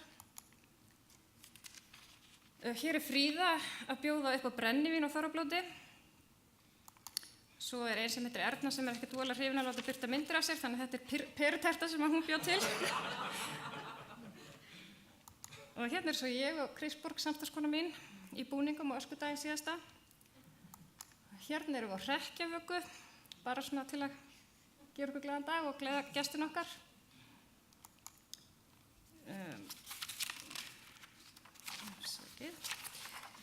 En eins og myndirnar hafa vonandi sýnt þá erum við góður hópur og við vinnum vel saman. En við eigum einnig í mjög góðu samstarfi við ýmsa aðila. Til dæmis bílstjórarnir okkar, Ingi, Erlingur og Jakob. Þeir eru alveg frábærir og eru fagmenn fram í fingurgóma. Þorgeir sjúkraþjálfari og Guðný hárgreiðslukona sömuleiðis og sem og námskeiðshaldararnir sem koma til okkar, Vigdís í glerinu, Pítur í enskunni og svo Gylfi sem kemur og stýrir söngstund alla föstudaga, leikur á flíilinn og heldur uppi stemningunni. Á þessu ári hófum við samstarf við heilsugæslu miðbæjar og hafa hjúkrunarfræðingar þeirra fasta viðveru í Þorraseli. Alla miðvikudaga fáum við heimsókn frá prestum Dóm eða Neskirkju. Við erum í samstarfi við leikskólan Laufásborg, þau koma til okkar í heimsókn aðra hverja viku og kynslóðarnar bralla eitthvað skemmtilegt saman. Fyrir nokkrum mánuðum síðan, svona hálfu ári, fórum við í samstarf við rannsóknarhóp á vegum Rannsóknarstofu Háskóla Íslands og Landspítala í öldrunarfræðum, en nokkrir af gestunum okkar eru þáttakendur í sprintrannsókn sem er Evrópurannsókn á hrumleika og vöðvarýrnun, en allir gestirnir okkar fá mánaðarlegt fræðslu erindi frá þeim. Einnig hefur okkur nýlega búðast að taka þátt í verkefni á vegum Reykjavíkurborgar sem heitir Kraftur í KR. Mér finnst það vera alveg frábært framtak og það kemur rúta á mánudögum og sækir áhugasama þátttakendur. Að takast á við svona nýjar áskoranir, það er hvetjandi og skemmtilegt og ýtir okkur út fyrir þægindarammann og sýnir okkur bara sem starfshóp hvað er hægt þegar viljunni fyrir hendi. Okkur finnst líka mjög gaman að gefa tilbaka og við gerum það í samvinnu við gestin okkar. Við höfum undanfarin ár tekið þátt í jól í skókassa. Þá leggja starfsmenn og gestir fram skókassa, pakka þeim inn, útbúa fallega handavinnu og leggja út peninga fyrir kostnaði. Við höfum líka sett gjafir með handavinnu undir jólatréð í verslunarmiðstöðvum handa íslenskum börnum. Við höfum tekið þátt í Bleikum október og þá bæði með því að skreita og klæðast bleiku, en eins þá höfum við líka naglalakka til að fjármagna til styrktar árvakningsátakinu. Og þessi verkefni þau hafa bara glatt okkur virkilega mikið, bæði starfsmenn og gesti, en það mjög gaman að vinna sameiginlegum markmiðum og gefa af sér í leiðinni. Og það hefur eiginlega verið segin saga í gegnum tíðina frá því að ég hóf störf að það eiginlega sama hvaða hugmyndir maður kemur með, hvort sem eru uppákomur, samstarf eða önnur verkefni, að starfsmannahópurinn alltaf til. Hérna má sjá kassana sem voru sendir fyrir síðustu jól frá Þorrarseli til munaðarlausra barna í Úkraínu á vegum KFUM&K fyrir síðustu jól. Og í hverjum einasta kassa eru sem sagt nokkrar handuna flíkur og leikföng sem búið til í vinnustofun hjá okkur. Alla jafna þá ríkir bara mjög góðu starfsandi hjá okkur. Við erum stoltar af vinnustaðnum okkar og því starfi sem þar fer fram.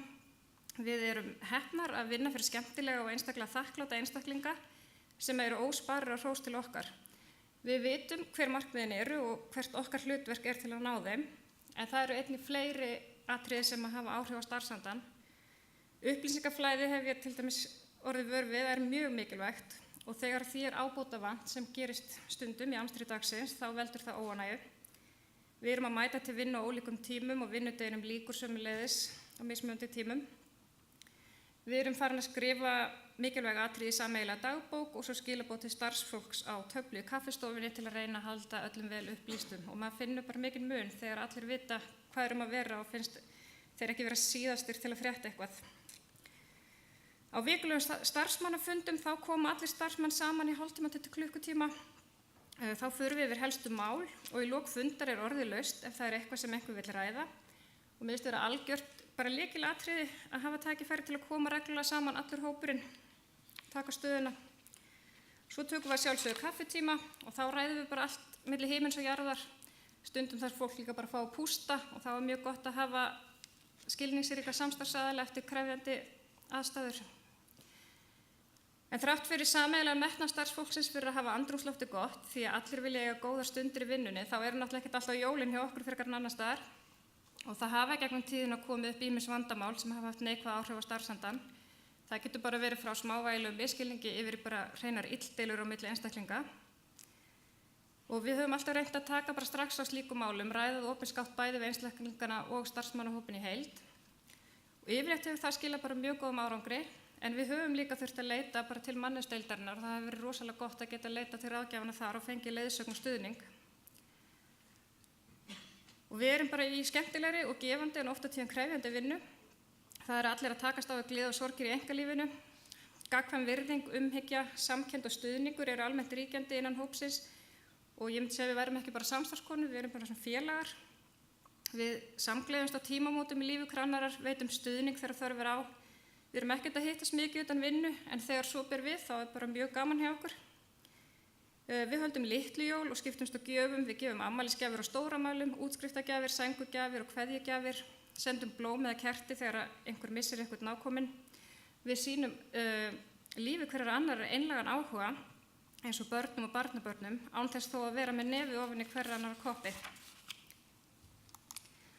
Hérna erum við á góðri stundu síðasta vor að kveðja hana Halldóru sem eflaust margir hérna inni þekkja. Hún fór á eftirlaun eftir afar farsælt starf en hún hafði starfað á Vesturgötunni alveg frá því að starfsemi hófst í húsinu. Hún er hérna við endan. Að lokum langar mér bara að segja eitthvað frá. Ég spurði sem sagt starfsfólki mitt hvað þeim þætti gott við vinnustaðan okkar. Það er bara svona stikkorð og nokkur atriði sem komu fram. Þetta er fjölskylduvænn vinnutími, vinnuaðstaðan er góð, góðir vinnufélagar.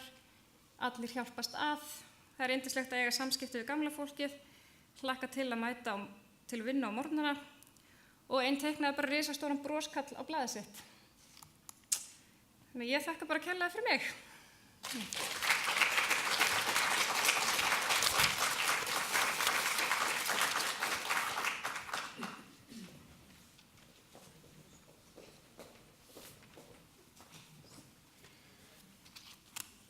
Við þökkum Huldu Guðrúnu kærlega fyrir.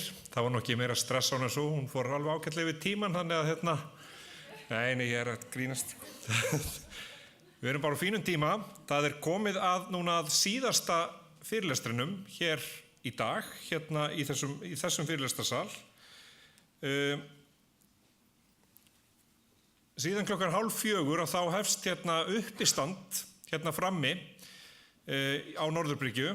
Það Þorsteinn Guðmundsson sem ætlar að segja frá persónulegri hraksögu borgarstarfsmanns. Og hérna, ég hvet ykkur öll til þess að hlusta á það. Og svo skömmu eftir að fyrirlestri hérna uppistandinu hjá Þorsteinn lýkur og þá verður hápunktur dagsins sem hérna afhending hvatningarverðlauna velferðarráðs. Og það eru örugglega margir sem bíða spenntir eftir því, enda fullt af frábærum verkefnum í gangi velferðarsviði eins og við erum búin að sjá hér í dag. En Sigurbjörg í salnum? Nei, hún bara ekki hérna. Þá bara fer ég og næ í hana.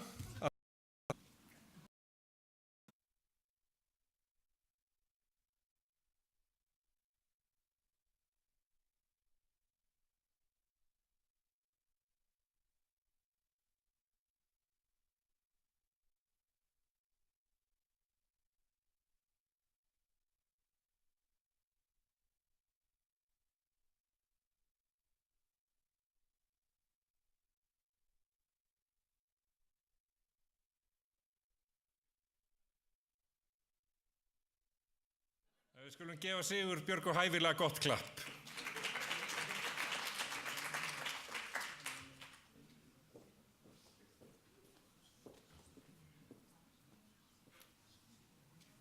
Hún 14:59. Hún ekki einu sinni orðin og þú ert ekki búin að fara fram á kalla. Já, 2 mínútur eftir.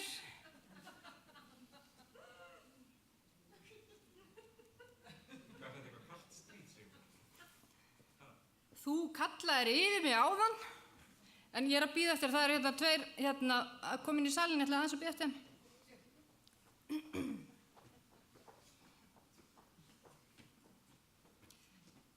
Ég bara leyfi ykkur að horfa á mig á meðan.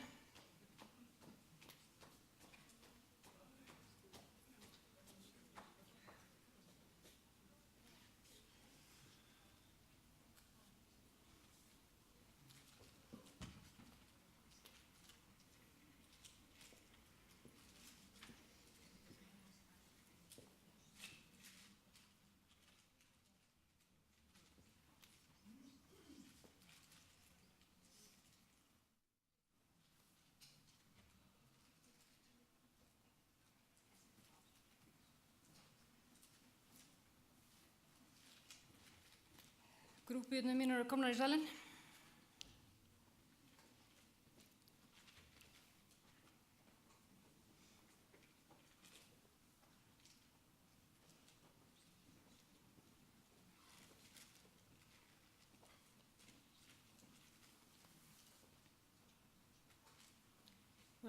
Var búið að kalla þarna frammi? Var búið að kalla þarna frammi? Kalla þarna. Ok, frábært. Þá klukkan 3 þá getum við hafið þennan fyrirlestur. Gaman að sjá ykkur.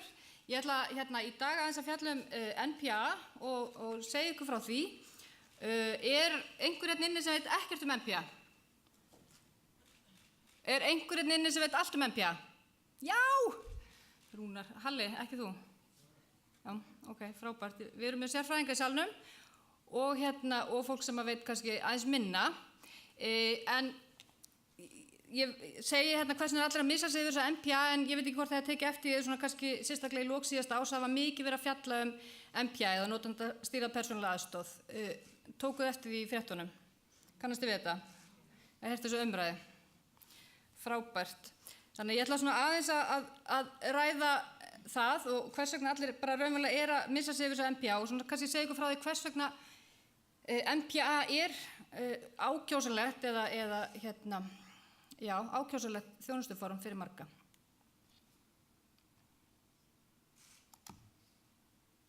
Nú, á hverju byggir NPA? NPA byggir á hugmyndafræðinu sjálfstætt líf og sjáðu strákar, ég tók þetta frá NPA-miðstöðinni. Þetta er ekki fínt. Og hugmyndafræðinu sjálfstætt líf raunverulega að gefa valdi til notandans yfir eigin lífi. Og ef að þið lesi þetta þá það kannski bara ég veit það ekki, sjálfsög mannréttindi, hvað myndi þið segja? Ok. Þannig að raunverulega að þá erum við að segja þarna að fólk hafi ákvörðunarvaldi yfir eigin lífi. Mjög stuttu máli. En þessi hugmyndafræði, hún rekur sig aftur til svona 1970, þannig að þetta ekkert eitthvað svona sem við vorum að finna upp eitthvað í dag. Þannig að þó svo að við séum svona já, góðan daginn, gjörðu svo vel, gaman að sjá ykkur. Þó svo við séum að setja þetta núna inn í okkar vinnu með fötluðu fólki. Nú, ég mjög léleg sem takka. Já, þá ætla ég að segja ykkur aðeins frá þróun NPA á Íslandi og næst kemur glæra með smá vísun í lögin hjá okkur og ég setti þetta sem sagt í Comic Sans af því að það svona skemmtilegra letur og gerði þetta fjólublátt af því þetta vísun í lögin og ég bara biðst afsökunar á að þetta bara ein glæra og svo bara hættum við að tala lögin eftir þetta. En NPA sem sagt samstarfsverkefni, eða við höfum kallað í Reykjavíkurborg tilraunaverkefni þessa þjónustu sem notendastýrð persónuleg aðstoð og þetta samstarfsverkefni á milli ríkis, á milli sveitarfélagana og heildarsamtaka fatlaðs fólks, ég undirstrika þetta líka fyrir ykkur. Og aftur og þá erum við bara að tala þetta þjónusta skipulögð og forsendum notendans, þannig að þetta alltaf að gefa valdi til hans. Það umferðaröng þetta uppi. Við höldum bara áfram. Og við erum aftur komin yfir í hittletrið. Var þetta ekki bara rosa gott, þetta var svona stutt bara. Nú, það var stofnuð verkefnastjórn verkefnið og í henni sátu sem sagt fulltrúar notenda sveitarfélaga og ríkisins og verkefnastjórnin fundaði rosa mikið. Þetta ofsamarga fundagerðir og hennar hlutverk var sem sagt að móta þetta fyrirkomulag NPA og þetta átti að vera sem sagt reynsluverkefni í takmarkaðan tíma en ég segi ykkur þá eftir. Út úr þessari verkefnastjórn þá kom þessi handbók sem átti að gagnast öllum aðilum í verkefninu og sitt sýnist hverjum hana en nú er verið að vinna nýja handbók, það er enda búið að gera þetta aldrei lengi. Nú, sveitarfélögin, og þarna erum við að tala að þetta 2012. Þeim var boðið að taka þátt í verkefninu og það var valkvætt og átti að vera valkvætt þangað til verkefni yrði gert að lögbundnu þjónustúræði 2014. Nú 2018 og þetta ekki lögbundnu þjónustúræði ennþá. Þannig að það búin að vera svona tafir á þessu, skulum við segja. Það tóku ekki öll sveitarfélög þátt, mörg sveitarfélög tóku sig bara saman og urðu svona sameiginlegu þjónustusvæði og buðu upp á NPA samninga saman sem sagt þjónustusvæði en til dæmis Vestfirðir voru ekki með neina samninga og já, þetta var svona mismikið eftir sveitarfélögum. Og sveitarfélögum mátti setja svona nánari reglur NPA og reglurnar voru forsendur þess að voru gerðir samningar við notendur NPA. Já.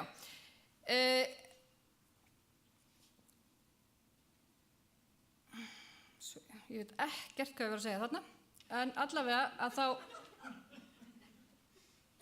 ég gerði þetta sko, það var dálítið mikið að gera hjá mér að gera, ég gerði glærarnir að gera, ég veit rosa mikið þetta, ég veit að lítur út fyrir að ég veit ekki neitt, en ég var aðeins að því ég að skipuleggja þetta, ég veit ekki hvort ég vita, það var pínlítið mikið að gera hjá mér að gera og ég var að gera glærarnir að gera, en þetta er mjög gáfulegt, en allavega, það langar mig að segja ykkur það að þátttaka ríkisins í kostnaði við NPA-samningana var upprunalega 20%. Það var hækkað upp í 25% sem að sveitarfélögin hafði þetta verið að kalla eftir hærra hlutfalli frá ríkinu í samningana. Þannig að núna greiðum við sveitarfélögin 75% af samningunum og ríkið að greiða 25%. Við viljum fá þetta upp í 30% og auðvitað myndum við vilja fá þetta hærra en 30% er eitthvað tala sem við teljum kannski að að við getum svona reynt að kýla ríkið upp í. Nú, og svo tókum við þátt í verkefninu, sem betur vera, því annars verður það mjög kjánulegt að ég stæði hérna uppi. Og á árinu 2012 að þá var hafinn undirbúningur við verkefnið frá okkur og þetta var mjög mikil vinna. Ég var ekki í þessari vinnu, ég kem ekki inn í þetta fyrir eftir þetta, en það var ægilega mikið að gera. Það var fyrir séð strax frá upp að þetta myndi kosta okkur meira heldur en svo þjónusta sem við vorum að veita notendum og viðbóta fjármagn sótt til borgarráðs. Og ég segi hérna umfram núverandi kostnað við þjónustu, það þýðir að þeir sem voru í þjónustu hjá okkur, þeir voru með þjónustu sem kostaði eitthvað ákveðið, við gátum tekið þá þjónustu, sett hana yfir í MPA-þjónustu, það kannski kostar eitthvað, svo þjónusta sem við erum að veita, annarkvort í gegnum beingreiðslusamninga eða almenna þjónustu, notandi fékk fleiri tíma, það viðbóta kostnaður og við sóttum hann til borgarráðs. Eru með mér? Ok. Nú svo, hérna, þetta árinu 2013. Reglurnar okkar sem eru gerðar, þær eru samþykktar á sama ári og það verður auglýst eftir þáttakendum í tilraunaverkefni og við auglýsum þetta alltaf sem tilraunaverkefni. Og 52 umsóknir bárust og af þeim voru 46 sem fengu umfjöllun og 14 einstaklingum boðin þáttaka sem þiggja það. Og það var alltaf frá upphafi verkefnisins hjá Reykjavíkurborg ákveðið að þar sem þetta yrði tilraunaverkefni, að þá yrði að horfa á það sem slíkt með því að bjóða breiðum hópi notenda aðstoðina. Það þýðir að við erum með kalla og konur og fullorðna og börn og mismunandi skerðingar, mismunandi tímafjölda sem fólk þyrfti, þar sem mismunandi þjónustuþyngd og þetta yrði að vera breiður hópur. Og við vorum alveg með það og við vorum með alla tegundir, alls konar fólk. Núna, 2018, erum við með 12 í verkefninu og 2 hafa dottið úr verkefninu, en það nú alveg ástæði fyrir því. Þátttakendur eru bara eins og var í upphafi mismikla þjónustuþörf og það ekkert óðurlegt við það. Allir þáttakendur sem komu inn í verkefni okkar fengu aukna tíma. Margir voru með beingreiðslusamninga, sumir voru það ekki, ég gef mér það bara að þið vitu hvað beingreiðslusamningar eru, en margir voru með beingreiðslusamninga, sumir ekki, en allir, þó svo að fólk var með beingreiðslusamninga, að þá fekk það fleiri tíma. Þetta tengist líka því að í beingreiðslusamningunum hjá okkur til dæmis ekki í boði að setja næturþjónustu, þannig að það eru þeir sem að þurfa á næturþjónustu halda, þeir eru ekki endilega að fá þá þjónustu sem þeir þurfa að halda með því að fá beingreiðslusamning.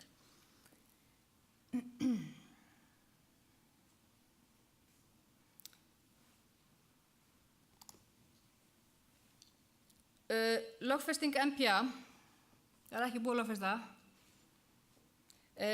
Fyrst sem sagt átti að lögfesta þetta 2014 eins og ég sagði ykkur áðan.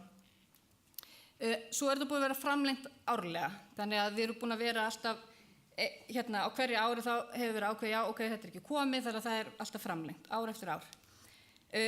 Og við höfum verið í þeim vandræðum hjá sveitarfélögunum að við erum aldrei með tryggt fjármagn fyrir þessu verkefni frá ríkinu fyrir einhvern tímann mjög seint á árinu og yfirleitt hefur verið þannig að við höfum bara þá gengið eftir því að fá upplýsingar frá ríkinu, búið að tryggja fjármagn fyrir næsta ár og við fáum kannski upplýsingarnir í desember að við eigum fjármagn fyrir næsta ár fyrir verkefninu.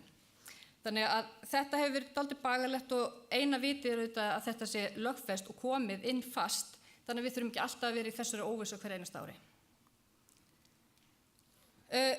NPA mun verða lögfest með nýjum þjónustulögum málefni fatlaðs fólks, nema ef að þjónustulögin verða seint samþykkt og þá getur verið að NPA verður bara samþykkt utan við það, þar sem verður tekið út fyrir. Og umræðurnar í haust eða seint í vetur voru þær að það ætti nú að fara að samþykkja NPA-lögin og NPA-lögin og NPA-lögin og það engin NPA-lög, þetta eru þjónustulög hvað heita þau? lögum, það skiptir ekki máli, maður það ekki. Allavega þetta eru þjónustulög við fatlað fólk, inn í þeim er grein sem kveður á MPA að það verður lögfest þjónustuform. Þannig að þetta eru bara heildarlög þjónustu við fatlað fólk. Inn í því sem sagt, þá fáum við MPA samþykkt ef þau eru samþykkt. En við viljum fá þetta auðvitað samþykkt fyrr og ég set þarna júní eða september eða bara eitthvað tímann eftir dúk og disk, ég veit það ekki. Vonandi verður þetta bara núna fljótlega. Ok, nú erum við að tala allt þetta. Þá langar mig að segja ykkur hvernig þá NPA þjónusta? Þannig að núna vitið þið bakgrunninn og svona búin að segja ykkur aðeins pínulítið en þið viljið kannski vita bara raunverulega hvernig þessi þjónusta.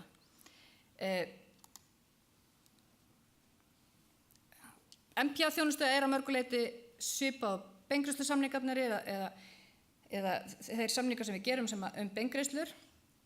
En það eru ákveðnir, það er svona stigmunur eða það eru svona ákveðnir þættir sem eru öðruvísi þarna. Inn í NPA þjónustun okkar NPA þjónustun okkar, þá erum við með greiðslun sem skiptist í þrennt.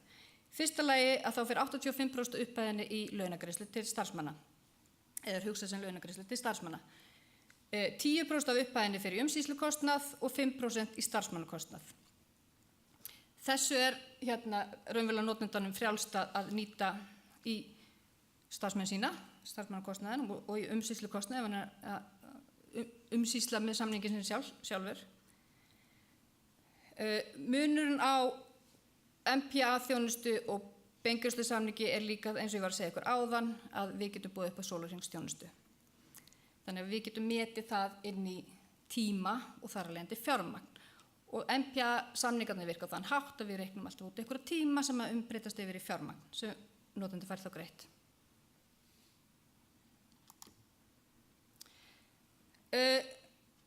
Notandi getur verið atvinnurekandi eða notandi getur kosið að kaupa þá þjónustu af umsýsluaðila. Og eins og að þá erum við með einn umsýsluaðila sem að við erum með samning við og það er NPA-miðstöðin. En það er bara þannig að sá sem er með samningin, hann er alltaf atvinnurekandi og þetta er alveg flókið hlutverk og notendur sem er að sinna þessu hlutverki sjálfur, þeir eru bara eiga hróskilja því að þetta er alveg drulluflókið.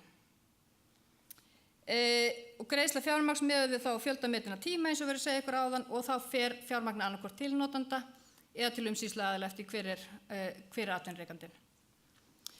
Það sem er hins vegar alveg kýrskýrt allstaðar er að það er notandinn, hann annast þessa daglegu verkstjórn. Það er engin annar að fara að stjórna því hvað hann vill gera við sinn tíma nema hann sjálfur. Og þetta fer ekki. Verkstjórnin segir til hvaða verkefni á að sinna, hvenær á að vinna þessi verkefni og hver á að gera það.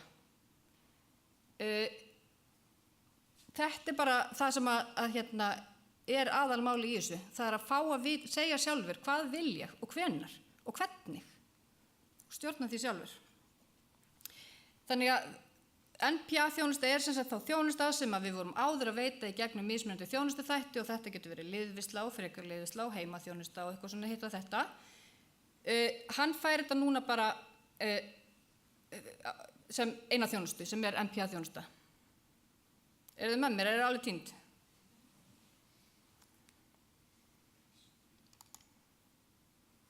Ok, þá er bara þá er það aðalspurningin. Hvers vegna eru það allir að missa sér að þessu NPA? Og ég er svona vonast til að við séum kannski búin að svara því aðeins núna í þessu stutta innleggi. Það er náttúrulega klárt að það er einhver ástæða fyrir því að NPA þjónusta eða NPA aðstoð er talin betri heldur en margt annað sem við erum að bjóða upp á. Og þá er þetta bara sem við erum búin að tala um. Við erum að byggja annarri hugmyndafræði, er það ekki? Hugmyndafræðin og sjálfstætt líf. Þetta er alltaf út frá forsendum notenda. Hann stjórnar, hann segir til ef hann vill ekki, þá stjórnar hann því, ef hann vill, þá stjórnar hann því, ekki satt. Okkur er heimilt að gera sólarhringssamninga, þannig að við getum betur mætt þörfum þeirra notenda sem þurfa umfangsmikla þjónustu eða þjónustu á einhvern tímum sem að beingreiðslusamningur segir okkur til að notandinn þurfi ekki eða fá ekki þjónustu og notandinn getur þá bara ráðið því hver kemur og hver veitir honum þá þjónustu. Við erum með umsýslukostnaðinn og starfsmannakostnaðinn inn í þessum samningum sem við erum ekki með í beingreiðslusamningunum og ef við myndum horfa frá sveitarfélaginu að þá fáum við framlag frá ríkinu inn í þessa samninga, skiptir notandann engu máli, honum er alveg sama, en það skiptir okkur máli hjá sveitarfélaginu þannig að það kostur þarna inni. Ég taldi ekki svona upp sem kost. Þannig að finnst okkur þetta ekki betra? Er þetta ekki flott þjónustuform? Þau þurfa ekki öll að tala í einu, sko. Það er bara mjög vandræðalegt fyrir ykkur.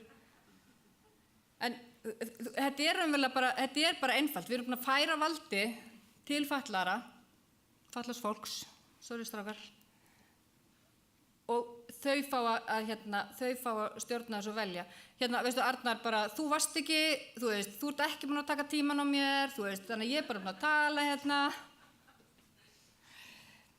En heppið þú vegna þess að þetta var bara síðasta klæran. Þannig að, takk fyrir.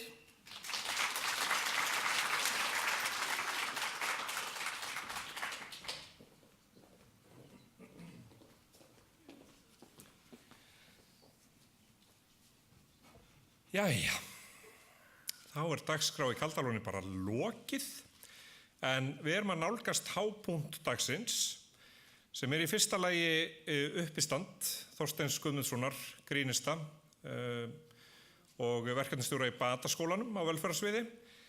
Meðal annars, hann verður frammi á Norðurbryggju núna 3:30 og svo 4:00 að þá er komið að hvatningaverðlaunum velferðarráðs og það er allir að missa sig úr spenningi, sé ég á ykkur.